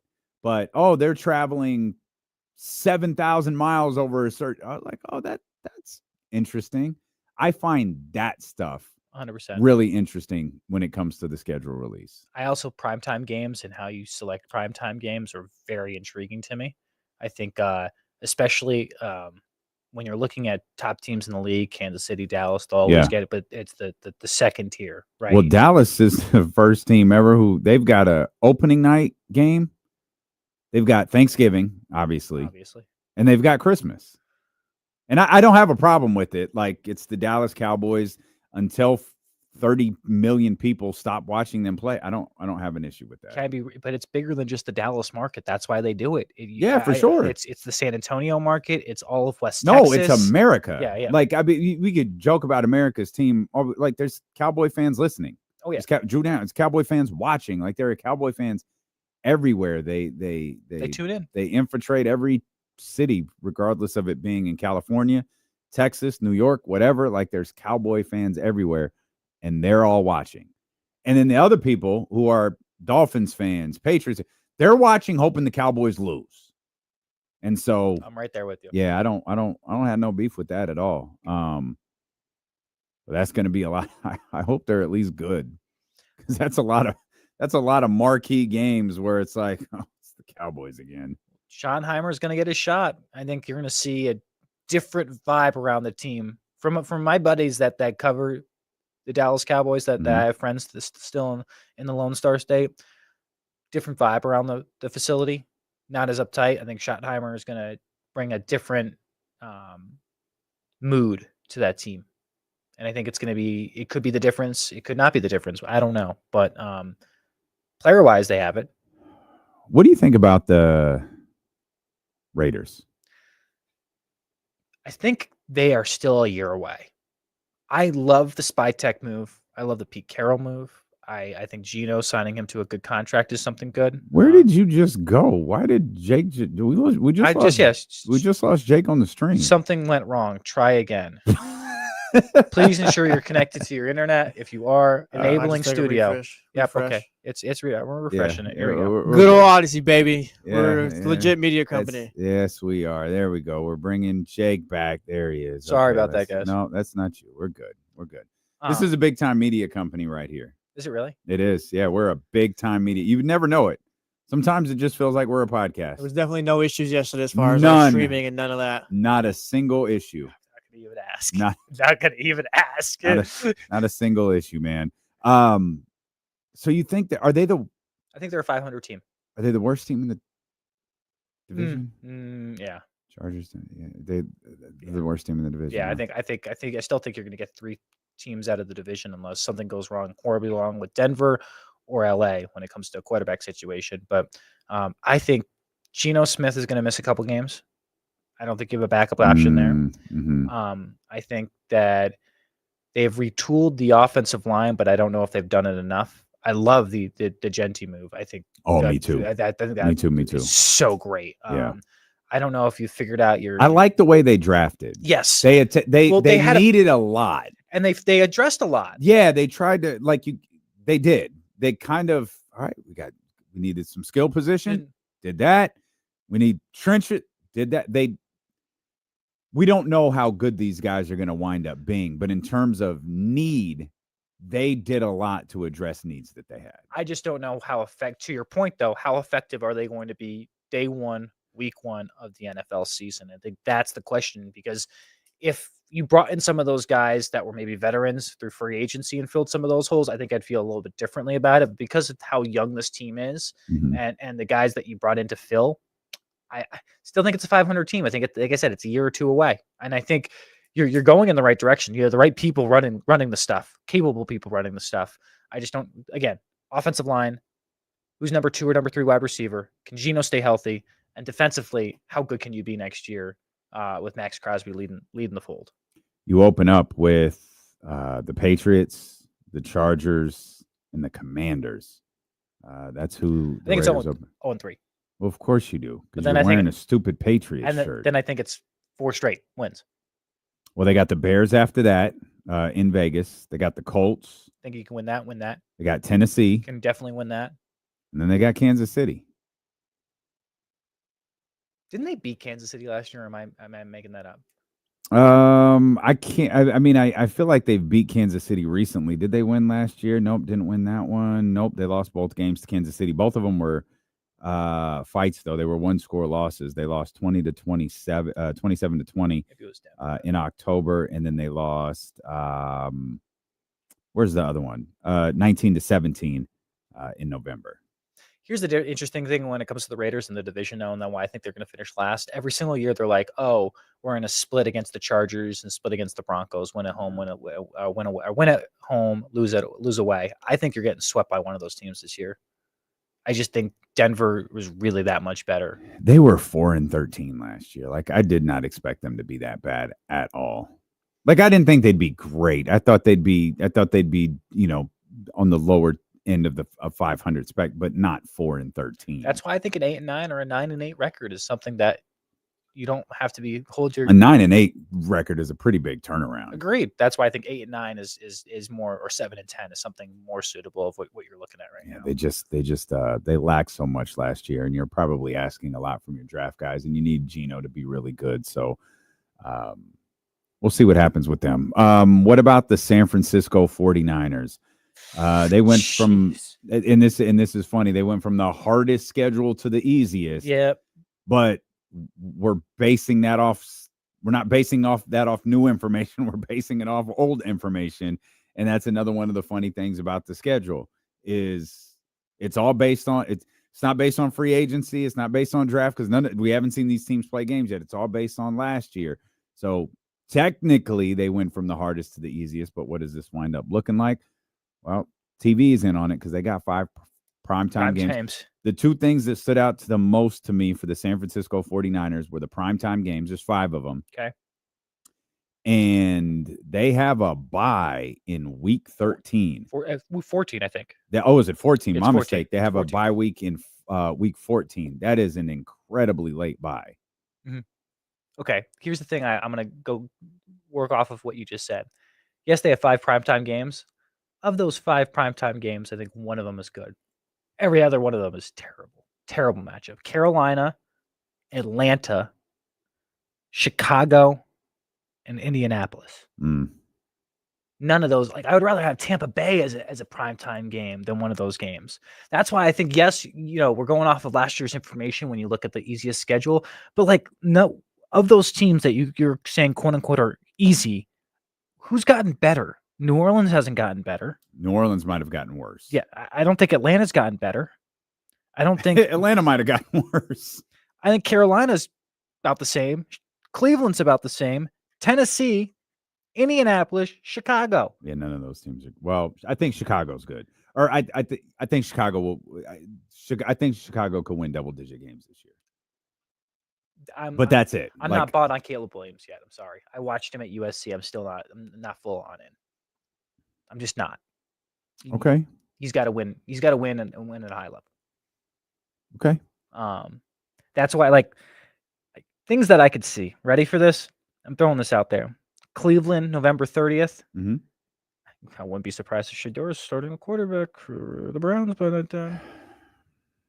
Okay. They probably very well. That's a week 13 game, by the way. Like that could very well be their 5th quarterback. Probably. Here's another one that I really like. Okay.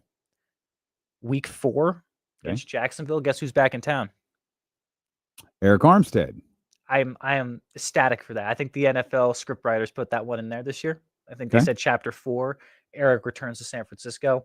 Okay. I think that's a very interesting game right there. I think Jacksonville is a team that's kind of a juggernaut. They had a really poor season last year, but they also had a ton of injuries. 2 years ago, they're a playoff team.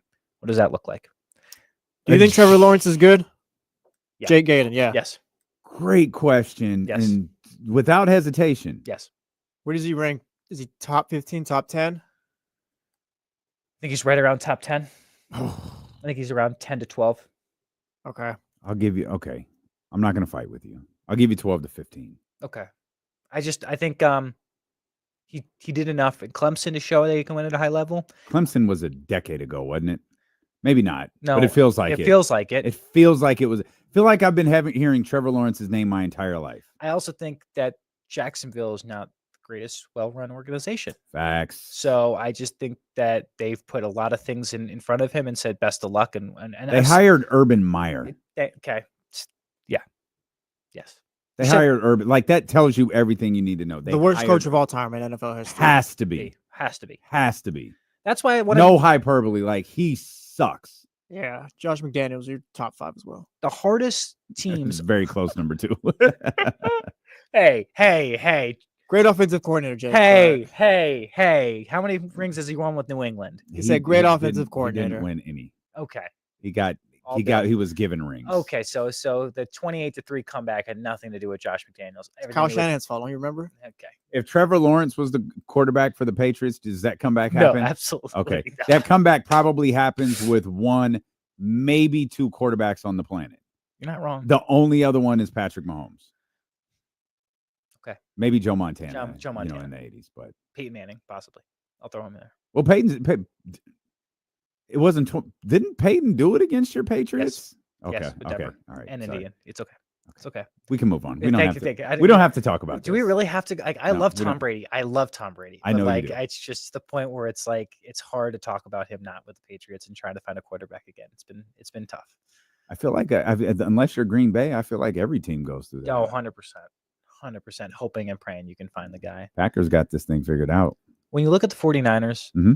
is there one team that scares you other than the teams that are in your division that you're playing? Oh, because my answer was absolutely the Rams. Nope. That's why I was going to say. That's why I think this. I mean, I'm a Baker Mayfield fan, so yeah. I'm with you, and I would. That was a great game last year. I would have loved to have seen that Tampa Bay game on Sunday Night Football. Replace the Carolina game or one of these other ones. I'm a little higher on Chicago than you are.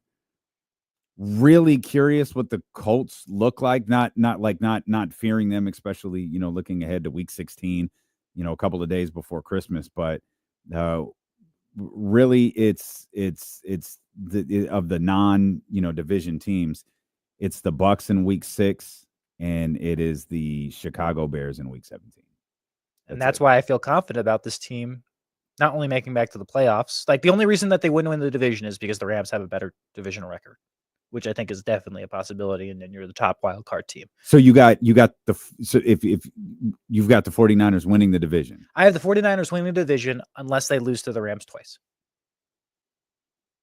But those are the top 2 teams in the division by far, for sure. Not even close. Not even close. Not even. I don't think Seattle. I think Seattle's taking a step back. So Arizona just done, huh? Arizona doesn't have an identity, and that's my problem. Shane Steichen, right? Am I wrong on this? So I don't like that identity down there. I just don't think Arizona has an identity, and I also don't think Seattle with Sam Darnold, I still think is a wild card. Yeah, I'm with you on that. I'm with you on that. Shout out to Arizona State's finest, our man Jake Gadon, for coming to hang out. Dude, this is so much fun. No, Can we do it again? Absolutely, man. Absolutely. It's summertime. One of us isn't going to be here. Let's say I was saying before that NFL season, one of us is going to be catching our breath at various different points throughout the summer. So, man, you are always welcome in here. Again, thanks for coming to hang out. Thanks for spending 2+ hours with us. Now you're off to start your dreadfully long day. It's my Friday though, so we're gonna go have some fun this weekend. It's warming up. Traveling back to Old Saybrook. I'm going Old Saybrook next week. Going to Yankee game next Thursday. But what I'm excited about is this, and Casey is right on this when he says this. Okay, when it warms up in Sacramento, the girls come out. Jake's ready for that. The females. All right. It's pool season, baby. All right. I still got to check out the crib at your place, by the way. Oh, you got to. Yeah, we're gonna do that soon enough. Jake Gadon, we'll come back. I got appreciate you. Much more to talk. Will Z going to join us in about 30 minutes. Matt George, just about an hour from now. It's Stilo and Casey, brought to you by Sky River Casino and Sacramento Sports Leader, ESPN 1320. Awesome stuff, my friend. Thank you for having me. I appreciate you, my guy.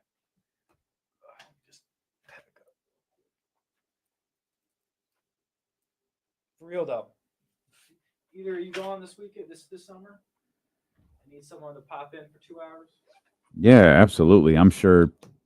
Yeah, there'll be different points where one of us or both of us. Well, not both of us, but one of us will be on for sure. Yeah, I don't think that's gonna. We do not have the manpower for D'Lo and Casey to both be gone. Like, shoot, we got Casey out and James out today.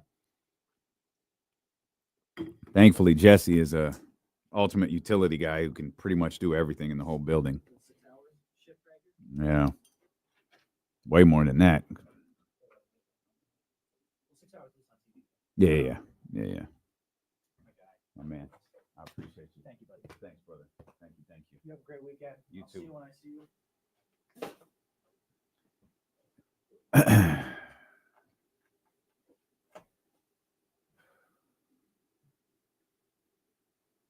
Appreciate you, brother. As always, appreciate you.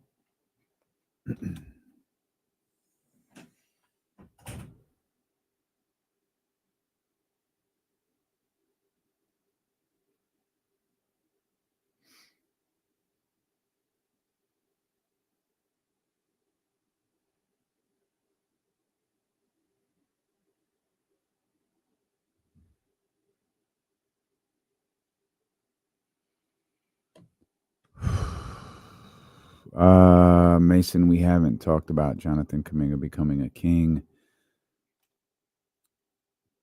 I guess we can.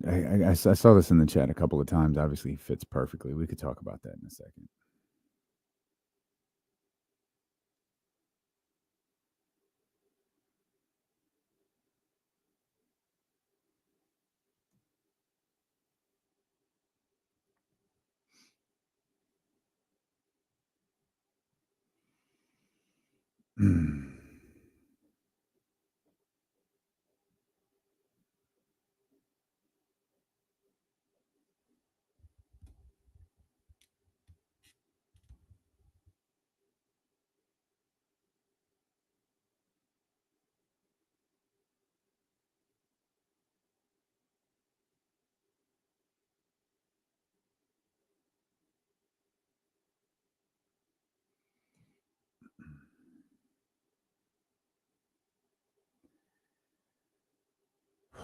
I think this is my only block by myself.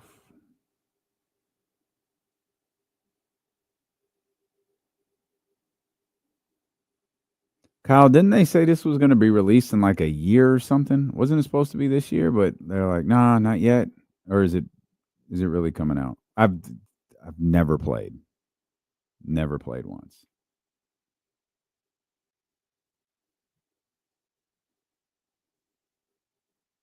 You streaming Grand Theft Auto on Twitch would be pretty fire.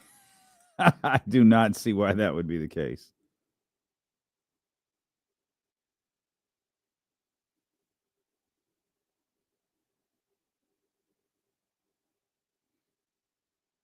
Watching me trying to figure out how to play the game.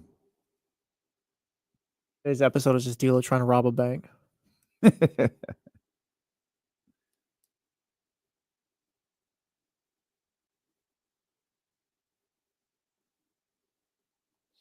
Smokey Robinson. God damn.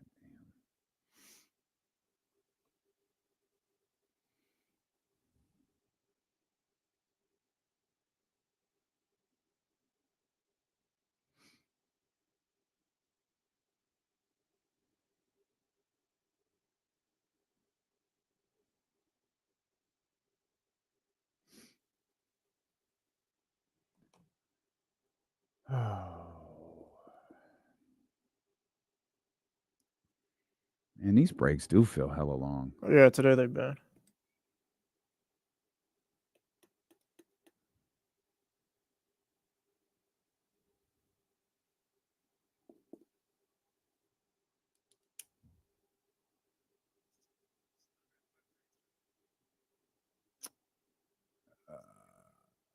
Thunder Nuggets. Must maybe. Yep, it's 5:30. Okay.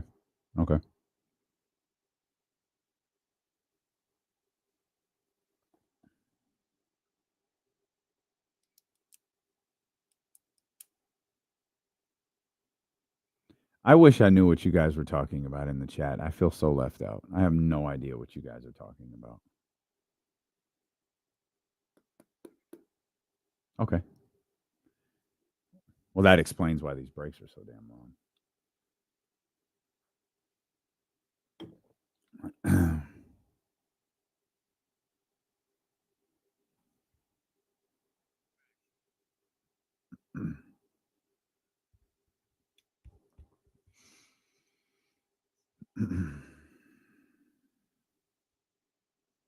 Casey will be back with us tomorrow. Big shout out to my man Jake Gadon spending the first 2+ hours of his day here with us on the show, man. Will Z is going to join us. Haven't talked to Will in a while, man. Excited to talk to him and get his thoughts on what the Kings offseason might look like. And then Matt George, who is sick of the Sacramento Kings, will be with us coming up at about 3:20. We'll talk about DeMar DeRozan and see if we can get him a little bit more excited for the basketball team that plays in downtown Sacramento.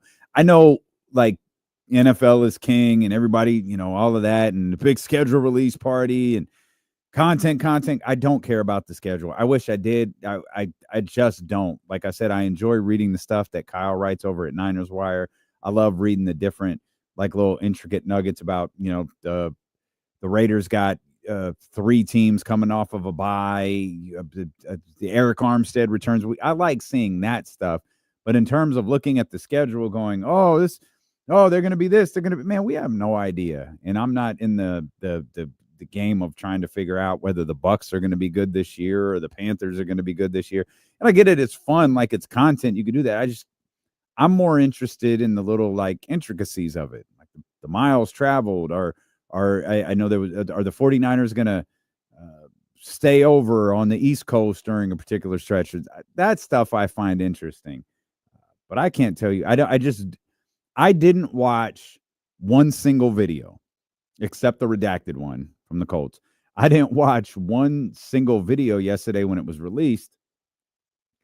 When the schedule was released, we were doing the KSFM show, and I started to watch one. We got sidetracked. I was doing some other things. And then I sat down this morning, like, let me catch up on these videos, and immediately was like, no, like, I don't. That would have been insane. I'm not gonna lie. If you showed up to work, like, yeah, I watched about 20 of these NFL schedules, I would have been upset with you. Yeah, that would have. Why did you do that? That would have been ridiculous. I figured if there was one everybody was talking about, I would have seen it. And the only one anyone was talking about was the one the Colts took down. So it's just, I wish I was as excited as ESPN was for the release of this schedule, or these schedules, I should say. Nuggets and Thunder tonight. That game here on ESPN 1320, by the way, 5:30. I don't know that Denver has the depth to survive 2 more games. I really would love them to survive 1 more, though. Give me a game 7 with these 2 teams. This has been the most entertaining series in the playoffs, in my opinion. And like the atmosphere at the Gardens has been terrific in the New York Boston series. But in terms of the games on the court, man, I think this OKC Denver series has been absolutely terrific. I've obviously outlined my feelings about Nikola Jokic and his place in the league, maybe his place even in league history, the deficiencies that the Denver Nuggets have. And one thing I'm really curious about is how did the Denver Nuggets approach this offseason? We wondered if this was kind of the end, so to speak, for this group. Not the Nikola Jokic version, but the kind of what are you going to do with Michael Porter Jr., who's battling through a shoulder injury in this postseason? Is there a situation where you do move on from Jamal Murray, where you find someone a little bit more reliable? Maybe, maybe not. Or is there a way that you can bolster the bench? All of this talk when Calvin Booth was fired, of course, Calvin Booth and Michael Malone were fired together, and we were told exactly why that they were fired. They were the fighting amongst those two was making essentially everybody else in the Denver Nuggets business uncomfortable. Like it was a miserable place to work. And I think people forget sometimes sports franchises are businesses. They're places of employment. They're actual places to work. And if you own a business, you don't, and this isn't Nikola Jokic or Michael Malone or Aaron Gordon or Calvin Booth. This is the trainer, the media relations people. This is the interns, the ball boys. This is the cooks and the ticket takers. This is all of these people. You're all in the Denver Nuggets business. And if those two are at each other's throats, making everybody uncomfortable, yeah, they got to go. That's fine. That's perfectly fine. It also buries the fact that Calvin Booth has terribly mismanaged this roster since they won an NBA championship. It kind of became a thing where, okay, they let this player go. And then they let this player go.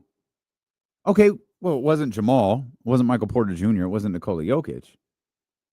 They were really important players to them winning a championship. And then they let another player go. And now all of a sudden, you're in this fist fight with the Oklahoma City Thunder with no depth. You're in this fist fight with an injured Michael Porter Jr. in your starting lineup. You're in this fist fight with Christian Brown kind of teetering between being a okay player and a really good player, and he's in your starting lineup. You're rolling the dice with what you're going to get from Russell Westbrook that night. It's almost by his own admission, it's feast or famine. And then you got a couple of other guys playing. I mean, Russ, I think, plays, on a bad night, plays 17 to 20 minutes off the bench. On a good night, can play, closer to 27, 28. And then everyone else is 10 to 12. Like, everyone else is basically giving guys breathers. It's not even about contributions. It's not about lineups. It's not about anything like that. Like, David Adelman doesn't have that roster that he can go to. So does whoever the next general manager for the Denver Nuggets come in and say, well, we don't need to blow this team up. We don't need to start over. We don't need to trade Jamal Murray. We just need to figure out how to add more depth to our bench. I do think you have a decision to make on Michael Porter Jr., but that decision probably isn't going to be entirely up to you. Trying to trade Michael Porter Jr. coming off of this series, coming off of this playoff run with that injury, it's going to be incredibly difficult because of the amount of money he makes. And who's going to willingly sign up for that? Again, with the money that he makes coming off of this series, who's going to be like, no, Michael Porter Jr., that's the guy that I need. As Jake pointed out earlier, man, you can't even look at him as like a defensive stopper. Like, he's essentially out on the floor. Michael Porter Jr. is a smidge bit more useful than Kristaps Porzingis. And as we outlined earlier, and I don't mean this as shade, I mean this because there's something wrong with him. Kristaps Porzingis is useless. Clearly, homie should not be playing basketball right now. He is constantly playing 10 to 12 minutes and not coming back because he can't breathe because there's something wrong with him. Michael Porter Jr. is only marginally better than that. He's playing because David Ottoman doesn't have a choice. He has no one else to turn to, specifically at that position. He has absolutely no one else that he could turn to fill that void. And maybe that's the reason Kristaps Porzingis is starting games. Maybe they feel like if they could just get him out there, get a few minutes, then they can make whatever adjustments they have to later. But I don't think anyone goes, yeah, I want Michael Porter Jr. A guy who doesn't play defense, who's kind of on and off again offensively, and he was 18 points per game this year. The question is, do you value 18-point-something points per game, a severe lack of effort on the defensive end? Do you value that at $35, $36 million? I think the overwhelming answer is no. Is he the third worst contract in the NBA? Top two spots going to the guys in Philly. Oof. Like, So I'm glad. What are you training for Michael Porter Jr. right now at this point? Like, what are you? I'm glad you asked that, because people around here, whether it's fans or people who cover the team, talk like Zach LaVine has the worst contract in the NBA. Zach LaVine's $40-some-odd million is not worse than Michael Porter's $30-something million, because Zach LaVine gives you something much closer to $40 million than Michael Porter Jr. does 30. There is no question, and I can't believe I'm going to say this, there is no question Joel Embiid's contract is the absolute worst. Yeah, pretty easy. To be tiptoeing around $60 million per year and legitimately wondering if he's going to be able to competitively play basketball again, that's the worst contract in the league. I'd probably give it some more thought before I definitively said it was Paul George. But right now, off the top, yeah, I'll go with Paul George. Yeah, it's just like, I don't know. Even if I'm a bad team, like, why am I trading for Michael Porter Jr.? You're not. Where's that gonna? That's the thing. Like, me? that's And the if I'm a thing. contender, you're not either. You're not.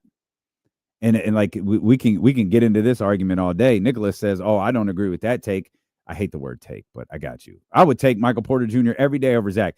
That's fantastic, Nicholas. Your sorry ass basketball team is losing if you, Nick, are taking general manager Nick are taking Michael Porter Jr. over Zach LaVine.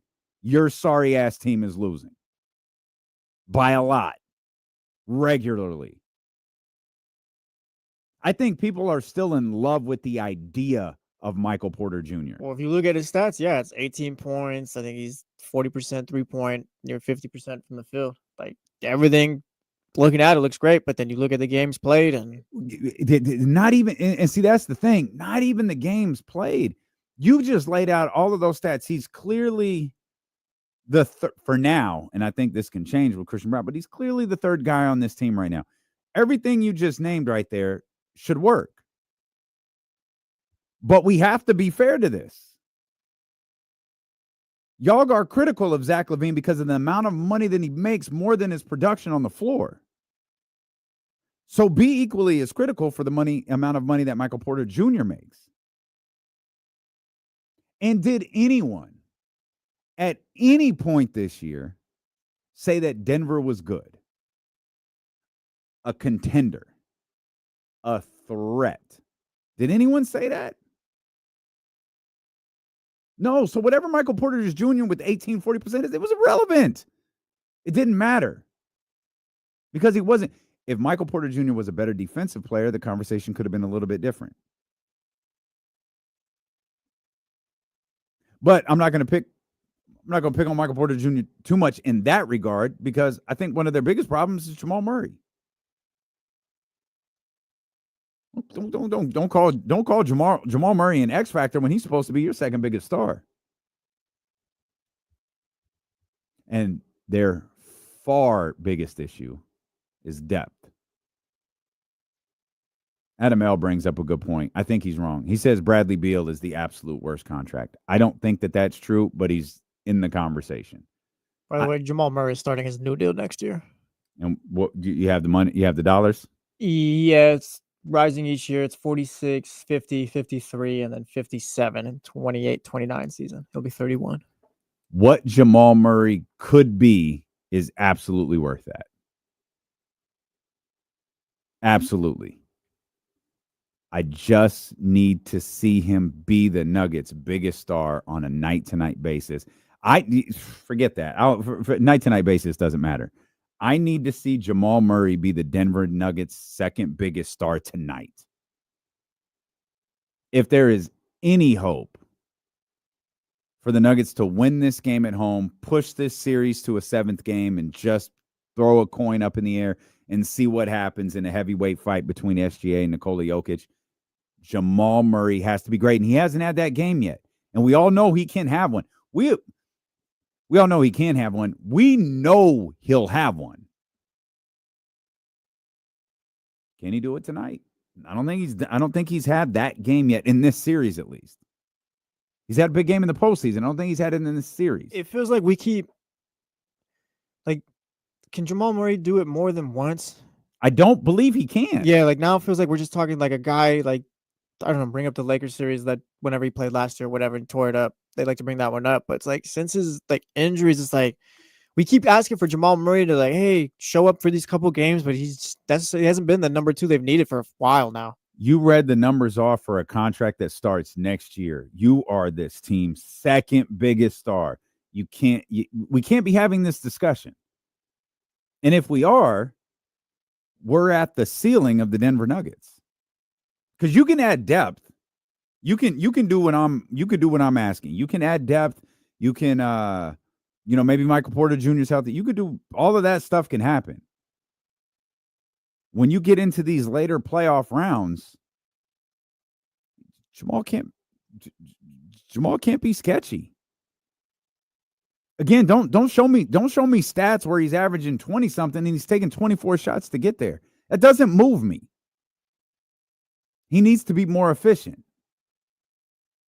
Because all of those shots to get to those points that he misses are lost possessions. That's why game 1, Aaron Gordon and Nikola Jokic's offensive rebounding totals were so important. Yeah, 12 offensive rebounds between those two in that game. And an inefficient night from Jamal Murray. You had to have those. You needed every single one of those possessions. Jamal can be great. He's not yet. He is absolutely not yet. It's a similar frustration that I have with De'Aaron Fox. It's a little bit different. With De'Aaron, and I think this is true in San Antonio, it'll measure differently in San Antonio because of Victor Wembanyama. I said this after the was it 60 and 49? That back-to-back stretch of games, or whatever the number was. I said it immediately after that. De'Aaron Fox has no clue how good he is. None. I don't think he cares either. You said something real quick, too, about Jamal Murray. He said he's not that guy, not yet. If he's not yet, he probably won't ever be. We're dealing with injuries. Yeah. He's already played a decent amount of years in his career, more than a decent amount. What Jamal Murray is right now is probably the best it's going to get going forward. How often do we see these guys turn it around and miraculously get healthy? But he doesn't need to turn anything around. He just needs to. Is it consistency? He just needs to be more consistent. He's consistent. He just needs to be at a slightly higher level. He's like a 20-point per game scorer.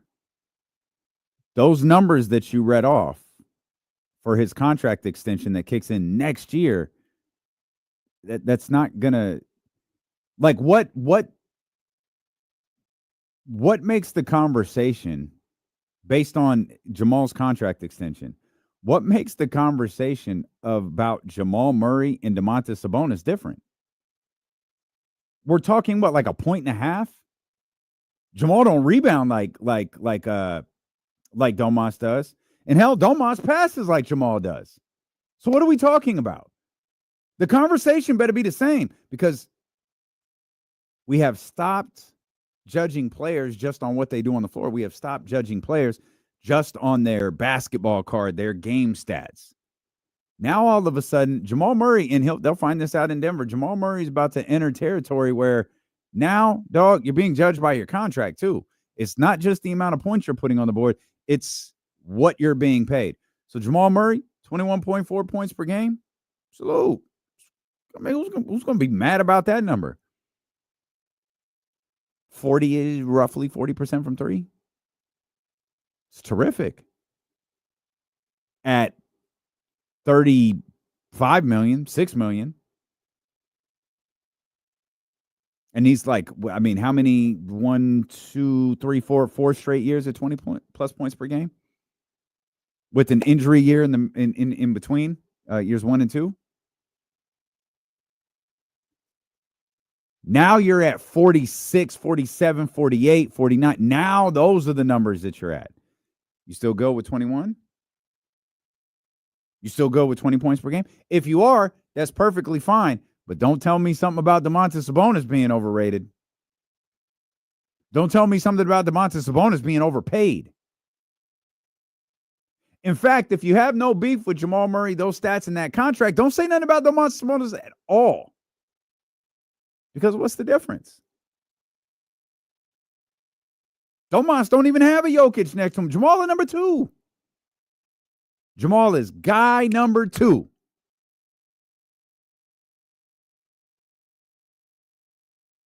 I'm curious if next year the conversation around him shifts if he's in the same vicinity. If Jamal doesn't elevate a little bit, not asking, it's just like I was doing with Domas, not asking a lot. He elevates up to 22, 23, 24. Does that suit things out? If he stays in this 20 point per game range and the Denver Nuggets are losing, or questions about his contract starting to come into play? Because Lord knows there's going to be questions about Michael Porter Jr.'s contract, especially after this playoff series, fair or not. We talked about this earlier, the injury discussion in this postseason. It's multifaceted. Pacers are winning because people are injured. Timberwolves won because Steph was out. None of this is fair, but it's part of the conversation. Would the Denver Nuggets be in a better position if Michael Porter Jr. was healthy? Maybe, maybe not. It's like what we talk about with the draft, free agency, trade deadline. It's the unknown. We are fascinated and thrilled by the unknown. It's tantalizing. Or as Jesse says, it gets the people going. People absolutely love the unknown. I need to see Jamal take a step up, and I need to see him take that step up tonight.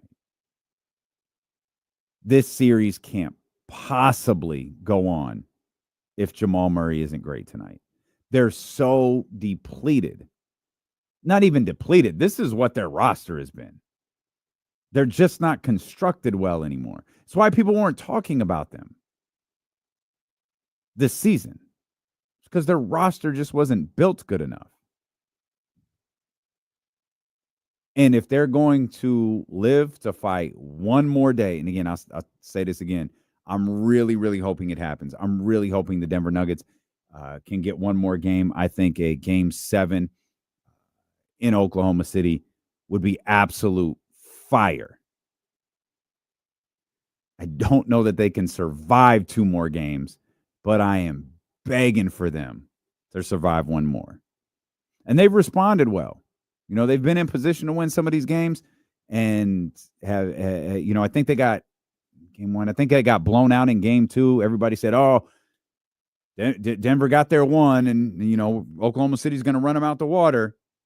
Then Denver went up 2-1, and we're in position to win that game when it was 2-2. Shoot, they were in position to win the game when they were up 2-1, and they weren't able to do it. So I think they'll be able to respond tonight. I just don't know what that looks like.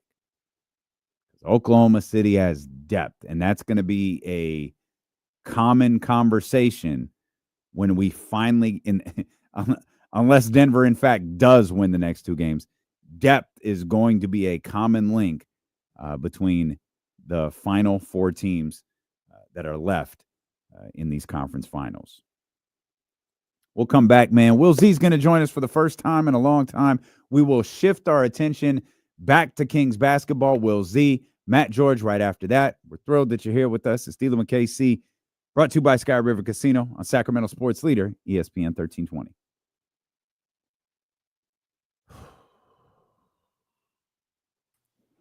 Hey. What's up, buddy? Not too much. How about yourself? Oh, not much, man. Not much. How are you? I am great. Terrific. Yeah. Love it, love it, love it, love it. Ken's at such a fun age right now. She's almost 2, so difficult at times, but like so fun. That's awesome, man. Yeah. I love that. I love that. I love that. I love all the pictures you and Hannah post on social media. She's mainly all in of a sudden, yeah. She's all of a sudden gotten really into baseball, which is great. I used to watch baseball like every day. I would watch the Giants. Kind of got away from it the last few years, but so starting to watch more. But we went to a game with my parents, and ever since then, she's like, baseball, baseball, baseball. Like, okay, we can watch baseball.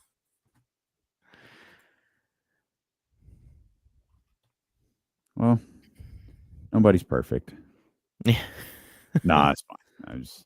I actually loved, I think maybe not number 1, but it was a lot higher on the pantheon when I was younger. I used to love baseball. Yeah. Love baseball.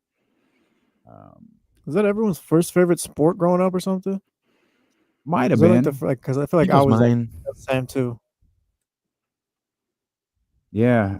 I still feel like I loved basketball more, but I do kind of think I love baseball first. I know a lot of it had to do with like cards and card collecting. Yeah, I was gonna say, I wonder how much of that has to do with like Sandlot and things like that, like being out front with the boys and stuff. Yeah. Yeah.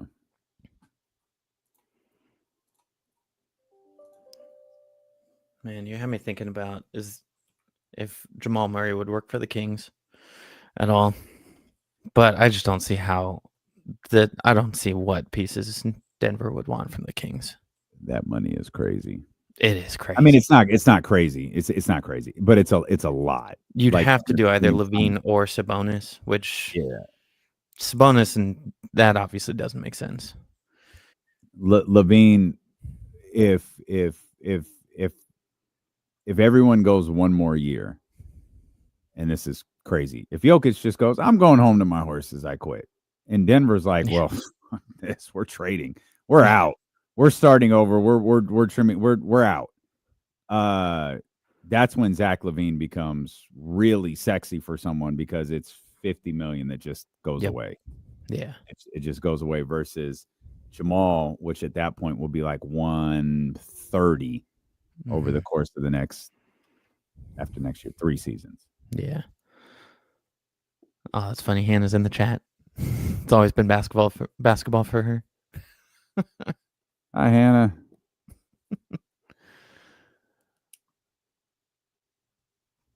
What was your first love baseball? Did you say that was your first love baseball? Yeah, I think so. It's what I grew up playing. And I played both baseball and basketball. Never played soccer, which is kind of surprising. But I think baseball was kind of the main sport that I played.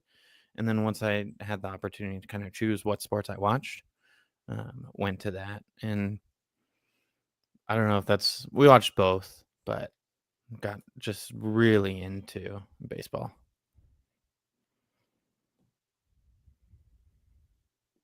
I played catcher. Great position to play. So fun. Hannah and Will would be the parents who have a child named Gunner. I could see that. Fits you. It fits you guys a lot more than Gunner Z.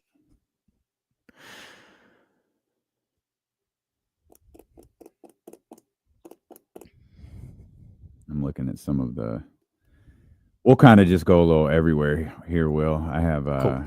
the SI homepage pulled up in your SI homepage Yeah. pulled up in front of me, so we can talk a lot about this. It's been hard to find stuff to write about lately.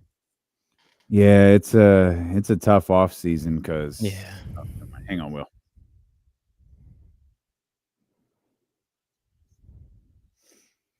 Casey's out today. Brody should be back with us tomorrow. In fact, he will be back with us tomorrow. But my man Will Z hanging out with us here. Will, I feel like we haven't talked in a while, man. So it's good to talk, good to catch up. We'll talk a little Kings basketball here as you've been working over. This is National Media's Will Z. Of course, he works for SI covering the Sacramento Kings. And right now, everything regarding the Kings is trade rumors and hypotheticals. And it feels like both of those start with DeMar DeRozan, which will be a common theme over the course of the next hour or so. Are you also I asked Jake Gadon the same question. I know how Matt George feels. Are you of the belief DeMar DeRozan is not wearing a Sacramento Kings uniform next year? I think so. And like Jake said, I think it's from multiple perspectives, both from DeRozan's side and from the Kings side. And for me, what I'm trying, especially this early in the offseason, I'm trying really hard to look at like what the Kings really need to do in terms of fit a little bit more. So last year, I think they just fully disregarded fit. We all know it didn't work out. So looking at DeRozan, we don't know what Doug's offensive system or scheme is going to look like yet after a full offseason and with his coaches and training camp and everything. But I think we have some clues, and I think it's safe to say he really wants to be a high-volume three-point shooting team. He mentioned it a lot as interim head coach, where he wants even up to 50 three-point attempts per game, and that's just not almost mathematically even possible with DeRozan on the team. So looking at just why it makes sense for everyone involved. For DeRozan, I think being somewhere where you can kind of contend a little bit more or be that kind of final piece to bring a roster up what he was supposed to be for the Kings last year, just try that somewhere else. And then for the Kings, just bring in a player that's hopefully got that length and athleticism that we need, but also fits more of what Doug wants to run on offense, which to me is leaning towards that three-point shooting. Mm-hmm. Do you feel like the Kings are missing a lot, or it's yeah you do? Yeah, I do. It's yeah, it's not. So it's not like we're not fine tuning things here. Like we need to rebuild, not rebuild in that sense, but we need to. We've got to overhaul some things here. Yeah, because you look at their roster right now. I think they have 8 players under contract, and I'm writing an article. I'm taking my time on this one because I want to do it right. But if you look at their contracts for next season that you have already, you have between those 8 players under contract already. I think 4 of them are shooting guards and 3 of them are centers. So you've got Levine, Keon, Monk, who I'm counting as a shooting guard because I think Monk sees himself as a shooting guard based on his postseason exit interview. And Terrence Davis is under contract for next year too. And then you've got Sabonis, Valanciunas, and Isaac Jones as 3 centers. And those are centers. They're not like small ball 4, like true centers, I think. And then DeRozan is the other contract, and Keegan. So 9 total, if that's the right math. But it's just so stacked in terms of where you have all of the players that if you trade DeRozan for a starting 3, great, you still need a point guard. If you trade DeRozan for a point guard, great, you still need a 3. And you still need another backup 4. Do you want to bring back Trey Lyles? Do you want to replace him? There's so many little things that I love looking at hypotheticals, and especially during the offseason. Like, it's so fun to do. I haven't found anything that makes sense to me and is like, that's my top idea. I haven't found it yet. I hope Scott Perry has. Yeah. I'm getting paid a lot more than me, so I hope so. He you know, you mentioned like you love these hypotheticals, you love, you know, going through these different things and you know, finding out what the best fit is, especially this early in the off season. Mm-hmm. Given that the Sacramento Kings, they don't I mean, they have a second round draft pick, but they don't have a first round draft pick. That will change. They certainly don't have a lottery pick. I think that does affect like the approach to the draft. I wonder how many in the front office are running through similar hypotheticals that you are, trying to figure out. Obviously they're working with a greater level of intel than any of us are, but hey, we know this is going on here in Denver. You know, I talked to such and such's agent. We may have this.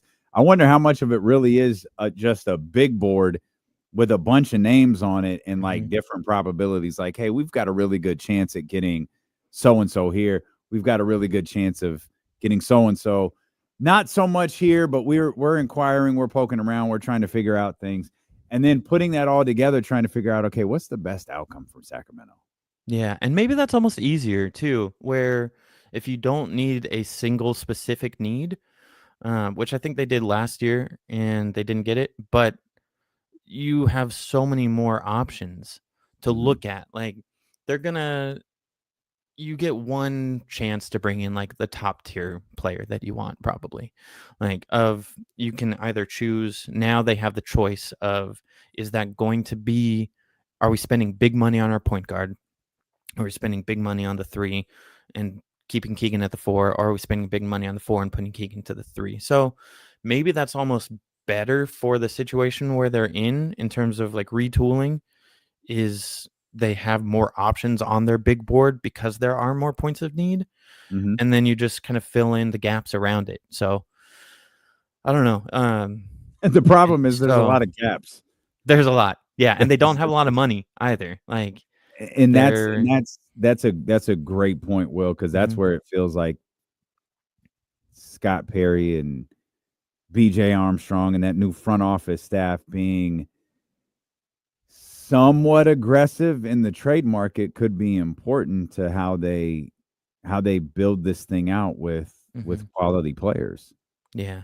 Do you think it's feasible for them, or maybe do you think they will have Keon, Monk, and Levine all on the roster next year?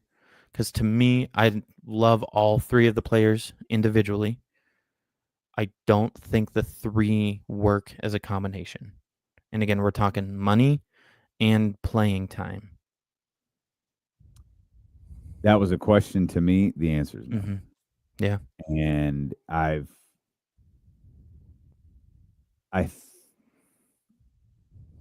the 3 guys, I think Malik might be traded. That's not intel reporting. That, like, I'm answering your question. It's an opinion. Yeah. Keon is so different than anyone else on the roster. I think trading him or not re-signing him, I guess, given his contract situation, that you're absolutely losing something. Yeah. With Malik, you know, our thing with Malik, you know, especially going into that contract negotiation was, man, he really feels like almost a spiritual leader of sorts. Like he's you know, he's a vibe guy. You know, he brings so many like intangibles to the game in addition, you know, to what he does on the floor. Then he started, and it didn't really go the way everyone wanted. Yep.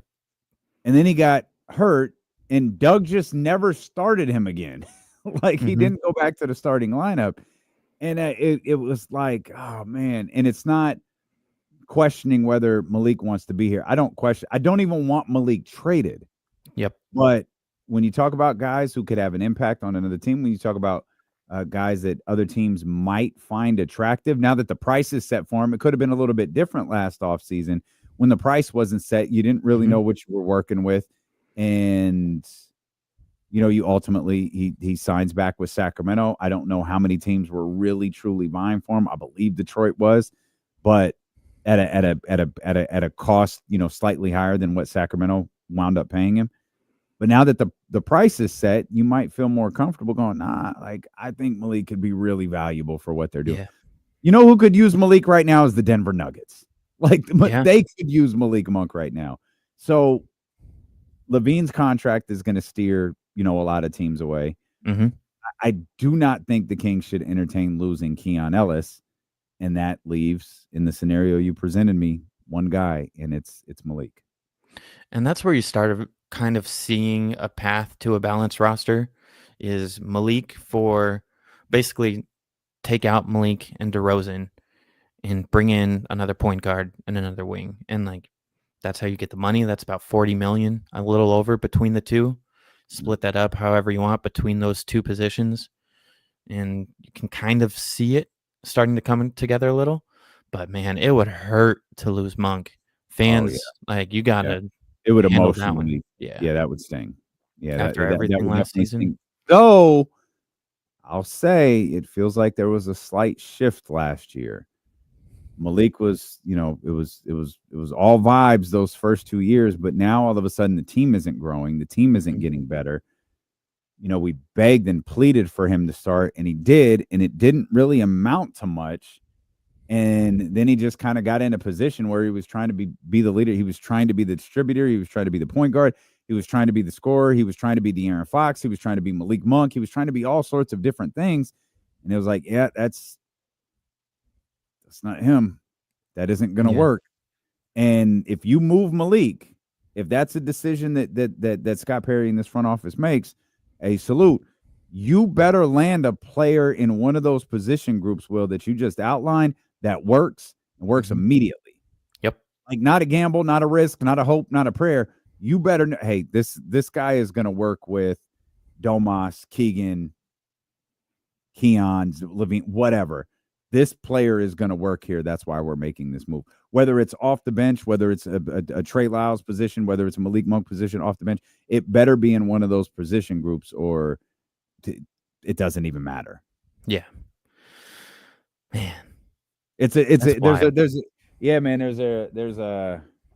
lot ahead of us. And of course, everyone's doing the same thing you're doing because that's the part of the season we're in. Like there's only a handful of teams left playing basketball. We could, lose the Denver Nuggets tonight. We could have the conference finals, set here over the course of the next 48 hours. Have you seen a trade proposal involving Sacramento that really got your attention and you were like, I kind of like this one? I like the Norman Powell one a lot too. I know you guys have talked about it a lot already, but like Powell can go and he's another type of player who I think would fit what Doug wants to do perfectly. High volume 3-point shooter can let me pull up his numbers. There's probably an extension conversation to be had with him too. Like that would be a thing to really be able to pull that off if Los Angeles was maybe sketchy about the idea or maybe didn't want to go into that kind of financial situation where Sacramento could be like, oh, no. We feel very good about offering Norman Powell a contract extension. Yeah. And I'm totally cool with trading DeRozan for Powell. Would you trade Monk for Powell? Because I think they're both around 19 million. So the trade would feasibly work for either player. Yes. Yeah. Yeah, that's perfectly fine. Yeah, so Powell. Yeah, you could trade anyone on this roster to me. Yeah. 7.1 3-point attempts last year. So just kind of pairing that with Levine and Keegan, I think gives you a really good 2-3-4 in terms of 3-point shooting. And then bring in like a true facilitator type as a point guard. So that's probably especially the most recent one of all the Matt George ideas from yesterday or 2 days ago, whenever he had his podcast out. I think at this point that stood out to me the most. I haven't seen others that I love. There's a lot of like Orlando. No one interests me really. I don't think Houston would. I don't see them wanting maybe DeRozan, but I don't see the Kings getting back who we would want for DeRozan from Houston. So nothing huge that stood out in terms of specific ideas. There was a Laker one out there. I don't think this was I don't think this was Matt's, but there was maybe it was. I don't think it was Matt's. Matt had a Laker one. I can't remember. I can't remember what Matt's Lakers one was, but there was one that involved DeMar and Valanciunas going to the Lakers, because obviously the Lakers. We talked about this. The Lakers and the Warriors are going to be chasing centers. Was it Dorian Finney-Smith and Gabe Vincent, the Lakers one? Oh, that was Matt's. Okay. That was Matt's. There was another one that centered. I think it was on Rui Hachimura. Yep. Rui, Connect, and Gabe Vincent. That's it. Hate it. Yeah. I hate that one. I don't know how I feel about Connect anymore. Like, he's still so young. Yeah. I don't know. Just very up and down season. Poor guy was almost traded. I'm gonna give him a little grace. Like, almost traded. The poor guy was traded. Yeah. And then they were like, that actually, never mind. Like, we don't want that guy anymore. He didn't pass. I think I'm kind of out on Rui, where the idea of him, I think, is better than the actual. I think there's a lot of players on the trade market that fit that description. Yeah, you're just not getting any. Like, you're moving two high quality pieces in DeRozan and Valanciunas and that, and like you're getting three. You're not getting. Are you giving up the two best players in that deal? Of the five, in my opinion, yes, because Valanciunas is like they're going to start Valanciunas at center. Yeah, I mean that's Valanciunas is a starting caliber center. He has been his entire career. Yeah, that's another thing that I've wondered is: would you trade Valanciunas? Can you trade Valanciunas if you keep Sabonis? No, if you spend all of this time, it feels maybe the Kings didn't. Certainly, Kings fans did. They've been begging for Valanciunas to be here forever. Like, no, and unless you have something that just gets your attention, like, oh, okay, yeah. I'm not trading Valanciunas. You better, especially with this thirsty as the Lakers are going to be thirsty. They might do too much. The Warriors are going to be thirsty. They might do too much. Like, nah, I got a starting quality center on my bench right now playing behind Domantas Sabonis, who plays entirely different than Domantas Sabonis, who might work really well in different matchups, who we can occasionally play together. No, I'm not that. He's not a trade piece to me.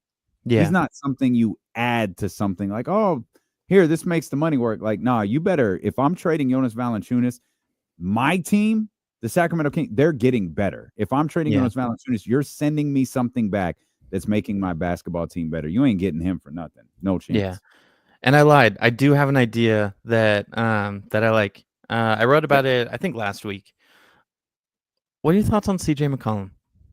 I think I would love it. I think. Like, so give me a couple. I don't know if the Pelicans would want DeRozan, but it works straight up. Like, you could trade DeRozan and McCollum, so even it out with picks, or like I would maybe throw in Carter. I don't know. I'm not too high on Carter, but I still see his potential. Like, but McCollum again. Let me ask a difficult question. Why? I was going to say David Griffin. David was fired. I can't remember who the general manager is for New Orleans anymore, or the new general manager is for New Orleans. But isn't it Joe Dumars running the show now? Oh, it is. Yeah, that's right. Thank you. It is Joe Dumars. I'm Joe Dumars. Will, why would I do that? So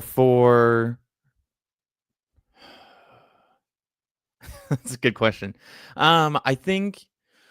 Okay, so. I don't know. That's tough. I'd have to think about it. Yeah, I don't think if I'm Joe Dumars, I would. DeMar. I think DeMar has a market, or I think DeMar will have a market.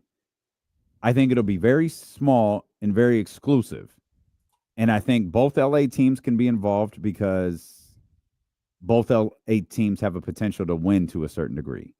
I also think other teams, and I can't think of. I mean, maybe in addition to something larger, maybe Houston finds something involving DeMar DeRozan attractive. They could have used the guy getting them a bucket against the Golden State Warriors. I think his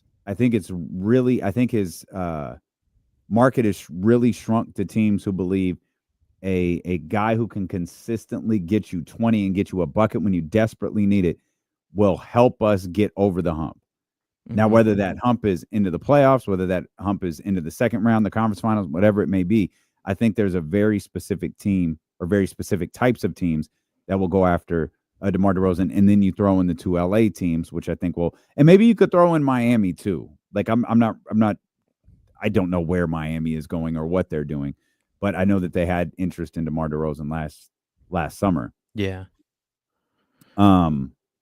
Outside of that, I don't know why you would do it unless the Sacramento Kings throw in something else, draft compensation somewhere to where it's like, so in the CJ situation, it would be New Orleans trading really for the draft pick and the DeMar DeRozan money working and them sending him back in that sense. Yeah, and I do think that looking at the Pelicans lineup, like DeRozan with Herb Jones, Trey Murphy, and Zion, like that's pairing DeRozan with a lot of the things that the Kings didn't have. So I would probably go at it from that angle where you bring in DeRozan, who can get you a bucket, and you're surrounding him with defenders and versatile players. So probably something around that. And then you've got Alvarado and Murray as the point guards, who are both plus defenders. Like you're taking DeRozan and he fills a need. He fits a prototype that you don't have already on the roster. So something like that, like thinking about it for a little. But again, I know I made a lot of people mad with the CJ idea. He is a shooting guard, but I think he feels like everyone's getting mad nowadays. Welcome. Oh, yeah. Oh, Kings fans are on edge, man. Yeah. Kings fans are on edge. It's all right. It's all right. Kings fans are on edge, though. But if you have Sabonis still on the team, I don't think they need a like true point guard. I think McCollum is the type of point guard, and he's played point guard, like straight up point guard for the Pelicans since he got there.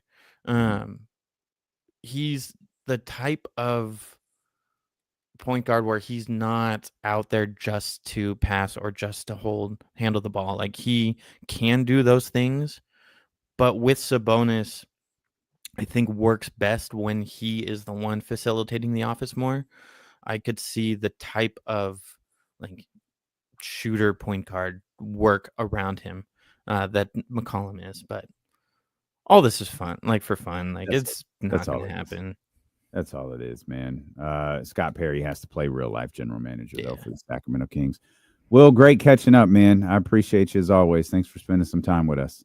Yeah, happy to be here and good to be back. Yes, see you sir. Guys.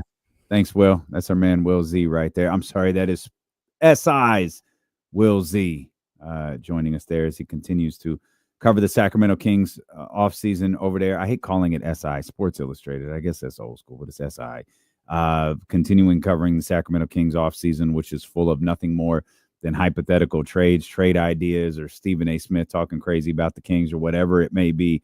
And that's why Kings fans are so on edge. And Matt George might be a big reason that Kings fans are on edge. And we'll talk to Matt coming up here in just a few minutes. And truthfully, this is the difficult part, and we'll try to work through this with Matt. I don't know what the fix is. You said it right there. Like the more like we just listen to people talk about the Kings so far, like nobody has any clue what this team looks like next season. No, like, whether you're trying to trade DeMar, maybe you get the right deal for Domas or insert whatever deal. Like nobody really is sure yet. There's no, like you said, there's no clear fix. That's it. There's no clear fix path. There's no one thing that the Sacramento Kings need. There's no one thing that the Sacramento Kings can do. There's a bunch of things that need to be done. And it's kind of like, Will mentioned this a minute ago. I thought it was interesting because it made me think of the Raiders draft. The Raiders had so many gaps, so many issues, so many positions, so many different shortcomings that they needed to address, that when you look around and you look at, the positions, skill, trenches, it feels like they addressed a lot of them. And whether it's good or not, we have no idea. But they were able to attack it from multiple different angles. Feels like the Sacramento Kings have to attack this offseason from multiple different angles because they need so much. But the difference is they don't have a bunch of draft picks to do it. In fact, they're short a draft pick to do it. And man, they're relying on a lot of different things, and none more so than their new front office and their new general manager, Scott Perry. We're going to talk to Matt George. We're going to find out why he's so angry about everything. We're going to talk about DeMar DeRozan. We'll talk basketball. We'll talk Kings basketball. We'll take our last commercial break here, and we'll go solid till the top of the hour when D'Lo and Casey return here on Sacramento Sports Leader, ESPN 1320. I'm sorry, guys. I was trying to rate it out, but I got to run to the restroom, man. I will be right back.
You're not getting much for DeMar back at his age.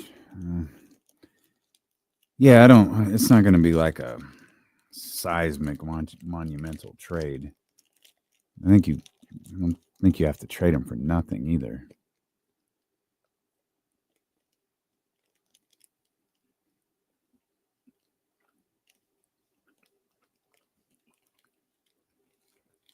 Lazy tanking doesn't set up success.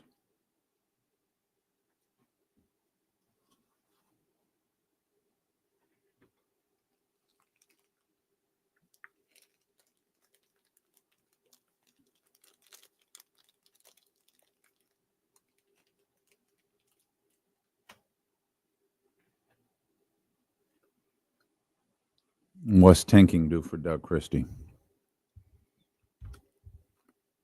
I don't even want the pick back, lazies. Let this shit be over with. I think Scott Perry is in a better position with that trade being over.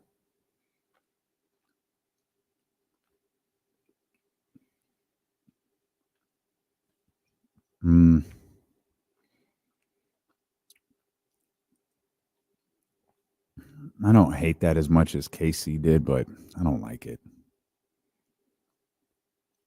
I don't like it.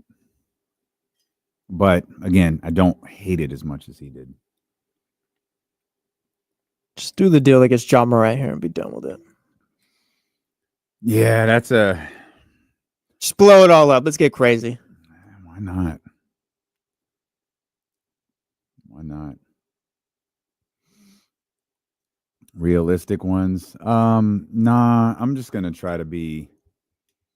I'm gonna try to be level-headed with this, man, and not like I don't think there's anything. There could be pickups that I like more than others. Like, I mean, like Norm Powell, I think would be dope, and I think there would be a contract extension involved, and I think that's the only reason that LA would be willing to just be off of that.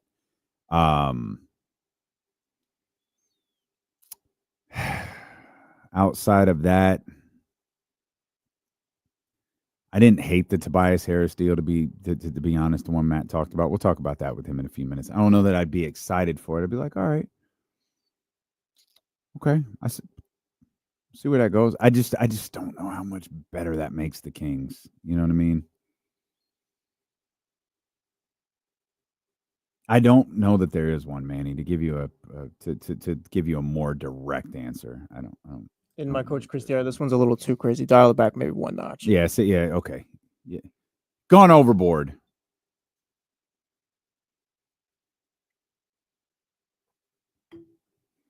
Oh, we're back. I thought the little guy was going to say, we're back. No, I got to fix that. That's my fault. No, we're good. No, it's fine. I'll take a lap, dude. No, but no. We're fine, man. Hey, hey, Celtics win last night. You're brushing off an injury from yesterday. We good. We got Nuggets and OKC coming up here on ESPN 1320 at 5:30. Home in the NBA playoffs, baby. That's what we do. And I'm begging for give me one more. I don't care what happens in Game 7. Just give me a Game 7 because this series has been absolutely terrific. I don't really want it to end. I'm excited. I'm excited to see the Garden tomorrow. I'd really love it if they lost. Oh, the Knicks, it's right there for them. That's all I'll say. If you could shut the Garden down, because I'm telling you, they're gonna be in a celebratory mood. They're gonna be like they're at tip off. They're gonna be partying. I'm not even trying to talk trash or anything like that. Just trying to have an honest conversation. How much of MSG is a myth? Or like the Knicks just taking that, like the Knicks have not won a series there since 2000.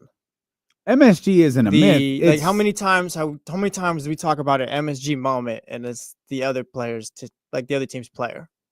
Oh, all of the time. That's what I'm saying. Oh my God, like, all of the time. That's not a myth, but more so, I don't think it has this magic for the Knicks. MSG that's such a great point. MSG doesn't mean anything for the New York Knicks. MSG it's a byproduct of New York. It's a byproduct of New York City and Penn Station and all of that stuff. Like 35th or 36th or whatever it is. Like that's all it is. And you get in there, Kobe Bryant, Jordan's double nickel, like all of that. Like that's all because it's in New York. Now we headed to the green room of ABC 10. Our man Matt George. Matt, what's up, buddy? Well, we're off to a great start because I was about to log in on my computer and I got the blue screen of death. So it's a good. We're off to a great start. How are you? No, this. I can hear the disgust in your voice, Matt. I feel like we've been talking about you all week. Why do you hate the Sacramento Kings so much? Oh God! Well, we have 45 minutes. I don't know if I can put that all into 45 minutes. No, honestly, it's not a place of like anger. It's just a place of exhaustion. Like I was telling you privately over text. Like this is bad for a daily Kings podcast host. This is the least content motivated I've been with this Sacramento Kings team because I don't know what you do with them. Like I just don't know what you do. It's like you made this mess and now I have to watch you clean it up, and I don't want to have to brainstorm the cleanup responsibility. Like it's a position that unfortunately I saw coming since December. A specific thing happened in December that we don't need to bring up, and here we are. So it's really not so. It was anger during the season. I think it's just gotten to a point of just exhaustion, but also curiosity. From the content standpoint, though, it's like, how do we figure out where this team goes and what Scott Perry realistically can do? And certain things are growing on me. Like there is a chaos offseason move scenario that is just growing on me every single day. Not because I think it would make the Kings significantly better, but just because it would be absurdly fun and also have the potential to just completely blow up in the Kings' face. That's the idea of a Trae Young trade. I mean, you need a point guard. F it. Just go out and find a way to bring Trae Young in, pair him with Zach LaVine in the backcourt, say, hi, Doug Christie, you don't care about defense anymore because we tell you don't care about defense anymore. Here's Trae Young. We'll get you your 53s a game, and just let's have fun and see where it goes. But that's not from a standpoint. That's not presented in a way of security and high basketball IQ. That's presented in a way of, well, let's light something on fire and see how brightly it burns. Well, I have a question. Does that make the Kings better? I don't know. I don't know what, like, I think it makes the Kings a lot more entertaining. I think I now have a reason to be excited about opening night, even if the Kings lose by 30. I do not think it would long-term work. I don't think there's the blueprint for success there. But in terms of entertainment value and potential to just go, you know what, we're going all offense all the time again and just going to give it a shot. I would be intrigued, let's put it that way, but I don't know if that intrigue would wear off 10 games into the season when the Kings are 3-7. Man, that Mike Brown firing really upset you. Oh yeah. You think? Yeah. I told you, man, we don't have to harp on it, but it was a powder keg. It set off a chain reaction that put the Kings in this position. Well, rather, the Kings put themselves in this position, and I saw it coming from a mile away. It broke you. This season broke me. It broke the spirit of Matt George. The blind optimist Matt George was murdered and left for dead in Doko by the Sacramento Kings this season. Oh dear, that's awful. Revive him, Trae Young. Revive him. Well, I mean, I think there's a couple of chaotic moves that could be out there. I forgot about this one. Jesse mentioned it during the commercial break, the Ja Morant conversation. I mean, I you know, like so much is focused on like Giannis, obviously, Kevin Durant, which seems like a foregone conclusion. But there could be other stars on the move, Trae being one and Ja Morant being another. Well, Ja Morant, I don't know how the Aaron Fox back. Well, yes. Don't talk about Hulu commercials. You might get mean tweets on social media from one of them. I don't know how that happens. Yeah, yes, especially when they're misunderstood and taken out of context. I don't know how that happens. Like Trae Young, I don't want to say realistic, but I could be talked into the possibility of a Trae Young trade happening. In fact, I have a text out to our Locked On Hawks host, Brad Rowland, to just say, hey, give me like a ballpark initial, like not very well thought out, like conversation starter trade idea for Trae Young. And I'll see what he comes up with. For Ja, I don't know. Like I don't know what the Grizzlies are trying to do, where they're trying to go, and what the Sacramento Kings have that gets them there while moving on from Ja versus Atlanta. I could kind of see them going in a less competitive short-term direction. I could be misreading the situation. They could be in like a win now mode as well in Atlanta, but I wouldn't Well, you find much value in that. You could be misreading it from a different standpoint. You got Trey next year at 45. It's essentially $46 million. He's got a player option the year after at 48.9. And Atlanta might be like, yeah, we're good. We're kind of done finishing, at 36 and 46 or whatever, and losing in the play-in or whatever their scenario is. We're not going to re-sign you to that massive contract extension and be willing to move him this upcoming season or this off season. Do we think that Ja does not exercise that option? Do you think No, that's Trey. Sorry. I'm so sorry. That's Trey. Oh, yeah, that was Trey Young's thing. Sorry. I'll pull up Ja Morant's right now. Yeah. I don't know. Again, the idea I said that and I messed you up. I'm sorry. Was to accentuate your point about how easier it could be for Atlanta to move on. For Ja has 30. Ja's different. Ja has 39 owed to him next year, 42 and 44. No player options. He becomes a restricted free agent in 28-29. But Ja Morant's only 29 years old at the time he becomes a unrestricted free agent.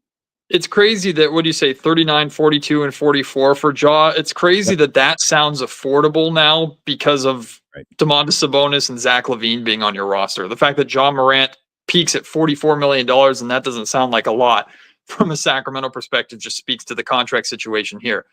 See, here's what you're making me do, Damian. You're making me think about it now, and now I'm angry because I don't want to think about it. I just want to feel. Let me feel Trae Young in Sacramento. My goal is to eliminate your anger. Oh, I'm trying to make you happy again. No, I'm trying to.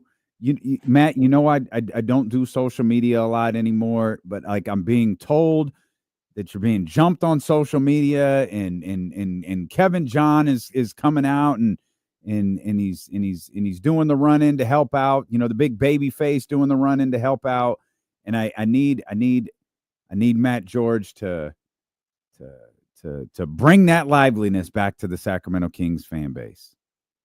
Am I a less believable heel than John Cena? No one is a less believable heel than John Cena. Okay, good. Well, I'm glad I have that going on. Like, here's the thing. I've seen, not to fire shots at anybody because I don't know the dude, but I've seen comparisons of like myself and Grant Cohn and stuff like that. Like, people think it's a rage bait for content and stuff like that. Like, what you're going to get from me 100,000%. What you're going to get from me is authenticity. Like, you're going to get authenticity, not just from the standpoint of someone who has the honor and the privilege to be able to cover this team, because even if they piss me off, I love what I do, and I'm very fortunate to be able to cover this team, and I'm very fortunate to have the access that I do, considering I started as a diehard fan of this team in Sacramento with everybody else. But it's also because of that background that I feel and see what I feel and see. And that is why the Mike Brown firing hit so hard for me, was because we've been through the coaching carousel over the last dang near 20 years. So the idea of going through that again was repulsive, and here they are, the Sacramento Kings put themselves in that position. That's just one example of the Mike Brown situation. It was the same thing with the De'Aaron Fox trade. D'Lo, what did I say on this show over and over and over and over again? It's, if you mess this up, this will have long-term lasting ramifications that the next front office will have to deal with. And here we are. The front office is already having to clean up the mess, and it's been months, not years, months. Already this has changed. And people can say, Matt, move on, stop living in the past, but you can't fully move on until the ramifications are played out. We saw ramifications take place on draft lottery night. That's why draft lottery night sucked so bad. Maybe it wasn't as bad of a night for the Kings as it was for the Utah Jazz or Washington Wizards. That's fine. But the Sacramento Kings simultaneously lost their pick, while the team they traded their star to got the second overall pick, and a team that knocked them out of the play-in tournament with one fewer win than them won the dang lottery, and both those teams are behind you in the standings, and you still have some sort of win now mandate. That's not fair. I don't think it's as much of a win now mandate as it was last season, but there's still the expectation in Sacramento to be competitive, because what else are you going to do with the contracts that you have on your roster that you're not going to be able to move? You've put yourself in a horrible situation. You've put yourself back in NBA purgatory. You've put yourself back in mid. So what you're going to get from me is the authenticity of the frustration of, why did the Kings do this to themselves again? If they tried to be competitive, put themselves in a window and got knocked out the same way they did when they lost in 7 games to the Golden State Warriors, but still had an opportunity to move forward, I'd feel a lot differently. But the Kings have put themselves in this position via self-inflicted wounds. That is the part that optimistic Matt George cannot get past, right? That's the situation that Perry has to fix. Well, as we learned, optimistic Matt George is dead. R.I.P. R.I.P. Optimistic Matt George.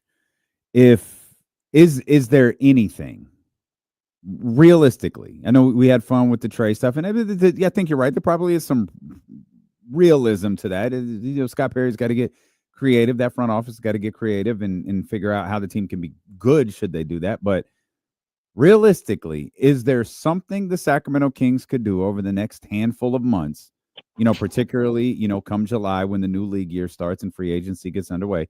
Is there something the Sacramento Kings could do where you're like, okay, I think I like this? Find me, honestly, it's selfish, but I think a lot of the fan base can relate to this. Find me a reason to be not even optimistic. Find me a reason to be hopeful again. Find me something that I have hope in long term, whether it's a commitment to seeing if Keegan Murray can take it to another level, although that ship might have sailed for a lot of this fan base at this point, even though I don't think it's gotten the full fair shot, but maybe it doesn't deserve the full fair shot, right? Maybe it's a long-term Keon Ellis extension, but I don't know how much that moves the needle for me. I love Keon. He's a fantastic player, but I look at him as a really, really good role player on an established team, not the star to bring you back to relevancy. So I can't give you a name. We kind of humored the Trae Young thing from the chaotic entertainment value standpoint, but can you find a way? And maybe, D-Lo, and this is something I'm actually going to explore on Locked On Kings as the draft gets closer, maybe you try and find a way to move into the first round. You have your draft assets. You have pieces worth moving. Can you sneak in late lottery? Can you sneak in the late teens and find a player to at least give you some new energy, some new excitement? Go out and get a point guard, whoever it is. I look at this Kings roster right now, and there's De'Aaron Fox is gone, and whether the ship sailed for you on De'Aaron Fox or not, that the hope for the star and the leader is no longer here. Domantas Sabonis ain't that guy, and I'm captain Defendas Sabonis, but he's not that guy. We've seen enough. Zach LaVine, we know what his reputation is around the league. Doesn't mean he's not a good player, but I'm not putting the keys of my organization in Zach LaVine's hands for longer than the 2 years I'm obligated through his contract situation. So the easy answer to your question is find me something to be hopeful about again with this team. Establish your direction and bring in something that puts you on that path that I can rally behind and watch for. Because even when the Kings were bad and winning 20 to 30 games, when they had a 5th or 6th or 7th overall pick for me to at least invest myself in and be hopeful about, that made it a little bit easier to stomach. I don't have any interest in watching a retread season of last year where the Kings are at best sneaking in via the play-in. There's nothing there for me. Well, that's the interesting thing, Matt, about the word hope. Hope is just a state of mind for the individual. And what you consider hopeful, someone else might not. There are Kings fans who might be hopeful that Del Christie being here, maybe a better front office, Del Christie being here for a full offseason and a full season, and perhaps a better front office navigating, the draft situation and the new league year and all of that, and the opportunity for, Zach LaVine and DeMar DeRozan and Domantas Sabonis and Keegan Murray and all of those guys the opportunity for them to have a preseason together, for them to have a training camp together, that might make people hopeful that like, oh, we were 40 and 42 last year. It was a tumultuous season, the Mike Brown firing, the De'Aaron Fox stuff.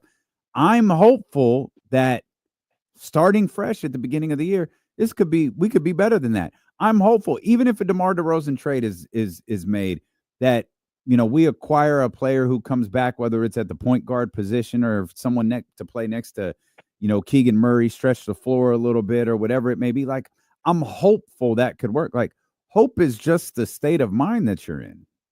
And your state of mind is bad right now. and you're 100% right, because my reaction to that is the rain on the parade of that hope of like, how realistically, how much better do you think this can get when around you everything else is clearly getting better? Like San Antonio is going to leapfrog you immediately. The Dallas Mavericks are going to leapfrog you immediately. How many teams ahead of you are you expecting to drop off? Even the Golden State Warriors should finish better than you with a full season of Jimmy Butler and Steph Curry, unless that thing completely blows up in their face. Like, it's one thing if you were telling me, oh, the Warriors are getting older so the Kings can pass them. The Kings are old now too, especially with DeMar DeRozan on the roster. Like, they're an old, kind of played out team. We know how this goes. We haven't seen it for very long in Sacramento, but we've seen it for years around the league. Why would Sacramento be able to figure it out? That's the pressure that's on Doug Christie's shoulders. I'll tell you the one thing I am most optimistic about, D'Lo, is I walked out of the Kings practice facility after my one-on-one with Doug and hearing Scott Perry's press conference with Doug. I walked out of that press conference going, I feel a lot better about this duo, and I'm eager to see what they can accomplish together. It's very easy at the very beginning to say we're on the same page and everything is good and we're all smiles, because Mike Brown was the same way with Monty and everybody was on the same page and everything early on too. I'm hopeful that relationship can withstand the turmoil and the frustrations of what I believe is coming next season. So I'm optimistic about those two going forward and am willing to and feel good about moving forward with that and leaving the ownership involvement conversation in the past. It is what it is. Those two are here. I'm hopeful about what they can do, but I'm also hopeful with the belief and I think the understanding that what they're truly going to be able to accomplish is not going to be judged this next season, because I don't think it is fair for Perry, unless he decides to go all in, which a Trae Young move would kind of be that. Like, I don't think it's fair to judge this first season on Scott Perry or for Scott Perry when it's going to be a year to clean up what he's inherited. So that's where I need long-term hope in terms of a player or something on this roster, which maybe they can provide this summer. Maybe they do it at the trade deadline. But in terms of optimism and hope for this coming season, yeah, you got to find it for me. You got to sell me on something, because I'm not investing in this beyond what I have to do job wise. We've spent a lot of time the last 2 days talking about a podcast you did a couple of days ago, centering around trade ideas for DeMar DeRozan. I thought every trade you presented was realistic. I think you had maybe 4 or 5 of them. A couple of them, the one to each of the LA teams. Orlando was on there. I know I'm missing a couple, but was there one? I think Detroit was on there too. Was there one that you presented that you really liked? Is there one? Matt George has lost his smile. Was there one that could we pull this off? Like Matt George might get that smile back. I think the only one that would make me smile would probably either of the Laker ones. I think would make me smile. Either of the LA ones. Okay. I think the Clipper one, and I said this when I posted it and put the podcast out. Like, I think the Clipper one is as unrealistic as the 5 get. So I agree with you, but I think there's an important caveat, and I think you noted this. Yes. There is an important caveat to that. So the two reasons why I came up with that Norman Powell deal. Number one is the fear of the Clippers losing Norman Powell in free agency at the end of this next season, because he's going to get paid, especially if he continues up the play that he played this season. The second thing is we talked like the idea was also, hey, send DeMar home. And the LA Clippers were one of the teams that were very, very interested in DeMar this past offseason.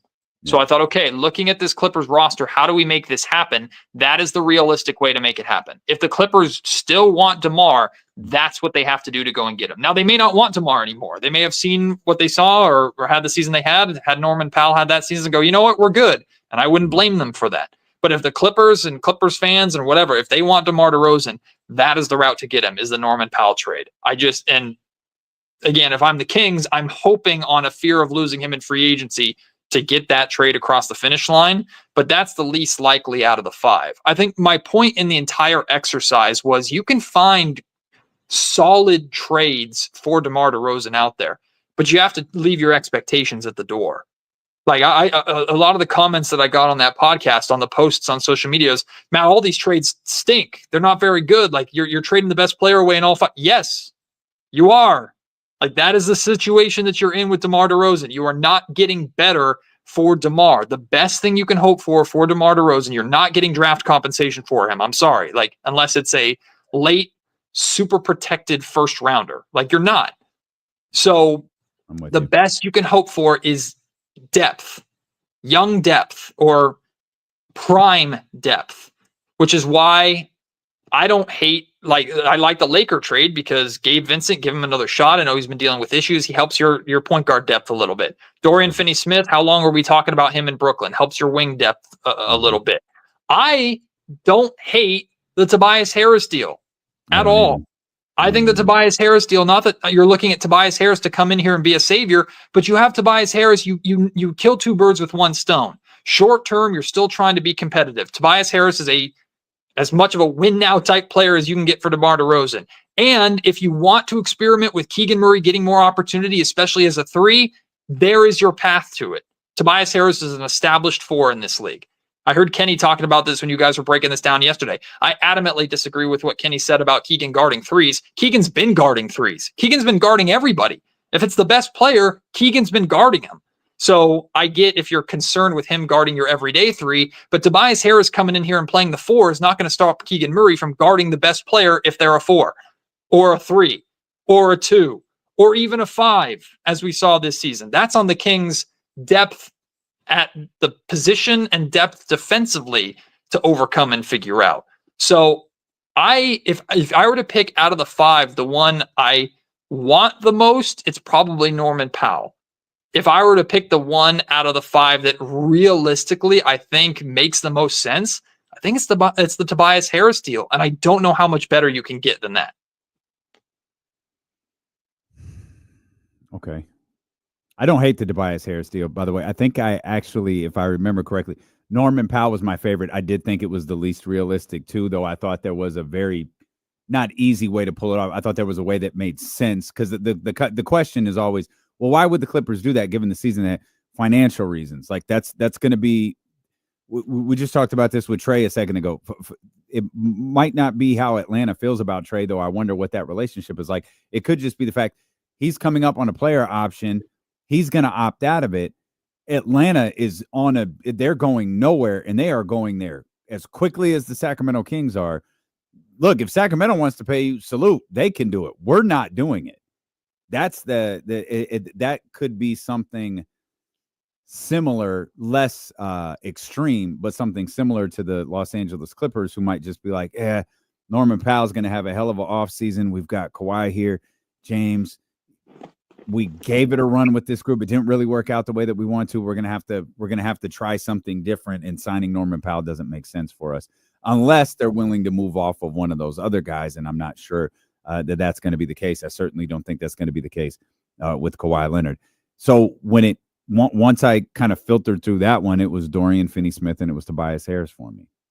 I think you left out Houston. I think there might be something there with Houston because DeMar makes sense to me in Houston. I don't know what the trade would look like, numbers wise, money wise, all of that different stuff. But in terms of places where I think DeMar fits, I think him in a Rockets uniform makes a lot of sense. I intentionally didn't do Houston because I thought a lot about that too. I intentionally didn't do Houston because the players that the Kings would want in that deal, you're not going to get for DeMar, in my opinion, number one. And number two is, while I think DeMar makes sense for Houston in terms of we saw they kind of lacked that consistent scoring in the playoffs, I don't think DeMar comes close to fitting Ime Udoka at all. Like the way the attitude of that Rockets team and how they play, DeMar sticks out like a sore thumb on that team. And that's not DeMar, like it's not an anti-DeMar take. That's just who DeMar is and who the Rockets are. The Rockets had the season that they had because I felt they all bought into what they were trying to do and what they were trying to do there in Ime Udoka. This is where, and again, revisionist history, and people can get mad at it if you want. I think we talked about this last week. This is where, like, now I would have loved Scott Perry being on the phone with Houston and going, hey, you really struggled at that point guard position. You want to revisit a conversation for De'Aaron Fox? Yeah. Because Houston was a team that I talked about in a Fox trade a month before the Fox fallout even happened, when we were just starting to humor the idea of what if the Kings trade De'Aaron Fox. And Houston was a team that made a lot of sense. I don't care what Fox wants. I don't care what his family wants. Like, in this conversation, you have control over De'Aaron. You're trying to make the move that makes the most sense for you. I had a conversation with a couple people from Houston. They were very hesitant on trading any of the pieces that the Kings would want, whether it was Green or Jabari Smith Jr. or certainly Amen Thompson was off the table. And they felt, okay, we'll see what this team can do. Well, you saw what they could do. They got bounced in the first round. You're trying to build. De'Aaron Fox makes a ton of sense to replace Fred VanVleet. Fits the defensive identity, I think, for the Rockets. Kind of fits the attitude. Gives them an offensive punch. Do I think it would work? I don't know. I'm not 100% sold, but I think that would have made a whole hell of a lot more sense for the Kings to explore with Houston than any kind of DeMar DeRozan deal. I think another important thing with Houston is if they did entertain the idea of DeMar DeRozan, that's not the first deal they're going to make. They're shooting, and no shade on my man at all, they're shooting way, way higher than that. They're shooting to the top. Like, they're going to try to have a conversation about Giannis Antetokounmpo first. I don't envision them having a conversation about Trae Young, but like they're going to entertain if there are massive trade targets out there. It sounds like Giannis might be one. Kevin Durant's clearly one. They're going to entertain that before they get to like a DeMar DeRozan type. All I'm saying is keep an eye on Devin Booker. I think Houston would be aggressive for Devin Booker, and they've got the pieces to pull it off. I think Devin Booker would make a lot of sense. Devin Booker, absolutely. There's no question about that. It's just, it doesn't sound like Matt Ishbia is.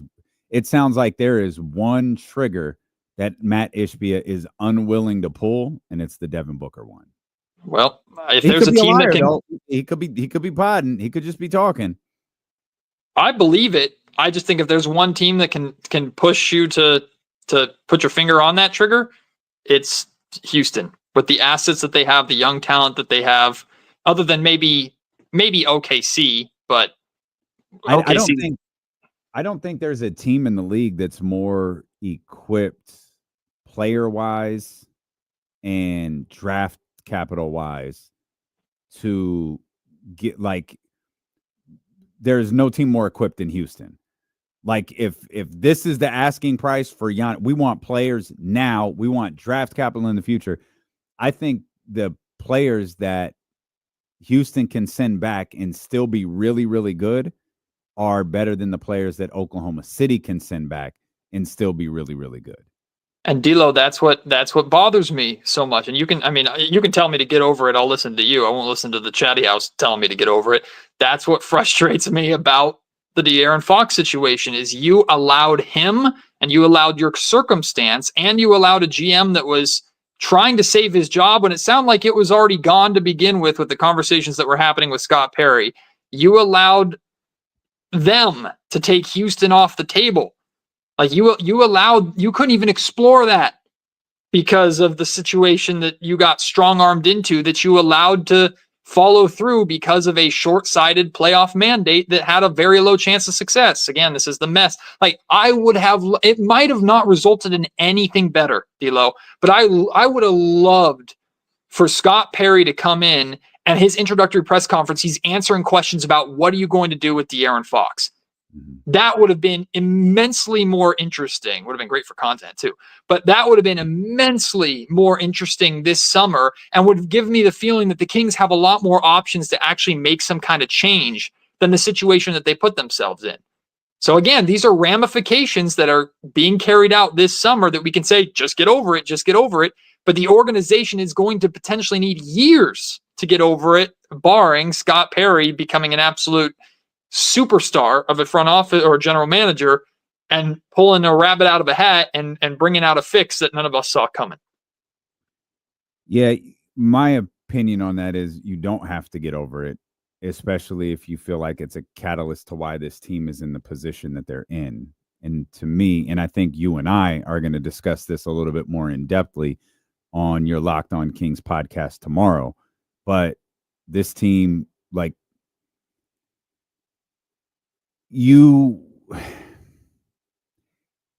I've never really felt like it's not going to get any better. Like, I don't know what the end of the season would have looked like. I think in hindsight now, it's like you didn't make the playoffs anyways. Like, so what's it matter? I understand the scratching and clawing to try to continue to make the playoffs and do that, and you figure everything else out later. But it was the idea that going to acquire Zach LaVine for your roster right now was going to make you better over the long run than trading De'Aaron Fox just to San Antonio, or perhaps just saying to hell with Rich Paul and De'Aaron Fox and trading him to Houston or whoever offered you the best deal. It's an entirely different situation. I think a lot of time agents bluff, and they don't often get their bluffs called. He gets traded to Houston, plays in Houston. That team's very successful. It's up to him to go, no, I don't want the money. I'm going to sign in San Antonio. Rich did the same thing with the Pelicans. He's like, hey, look, you could trade him wherever you want to. You could trade Anthony Davis anywhere you want to. He's not signing an extension with you. But you can trade him. He's going to show up. He's going to work hard. He's going to play hard. He's going to do all of that. He called their bluff. He when New Orleans was like, we'll just trade him, and they ultimately traded him to the Lakers. No one ever calls the agent's bluff. And make De'Aaron say no. Make him say no. I don't want the extra money I can get from Houston. And I don't blame you for being agitated by that, because I think that's a big reason the Sacramento Kings are in the position that they're in. Matt, I didn't think I was going to be able to make you happy in one day, but I'm going to keep trying. And we'll try again tomorrow when we do your Locked On Kings podcast together. We appreciate you so much, Matt. We appreciate you for being with us. We appreciate all of you for being with us. We'll be back in full force tomorrow beginning at 10 a.m. on The Insiders and Sacramento Sports Leader, ESPN 1320. Yeah, I was thinking about that in my head, too. Good stuff, Matt. Thanks, man. Thanks, guys. Jesse, you need to come on when I'm on more. I need more Jesse. I got you next Thursday, Matt. Jesse, the 3 o'clock. Jesse's over there. He's doing like 10 things. Jesse's over it. There was no KC today. There was no James today. We've been having a problem with StreamYard. I think there's an internet issue going on. He's over there like dealing with like 50 different things right now. So it was probably a chance for him to catch his breath for a second. Right, but pay attention to me. Me. Oh. That's what. That's what. I don't care about your internet issues. Me. Hang out with me. Guys, I got to shut down and switch over. I got another show to do. We will see you tomorrow. Thanks for hanging out today, by the way. Much appreciated.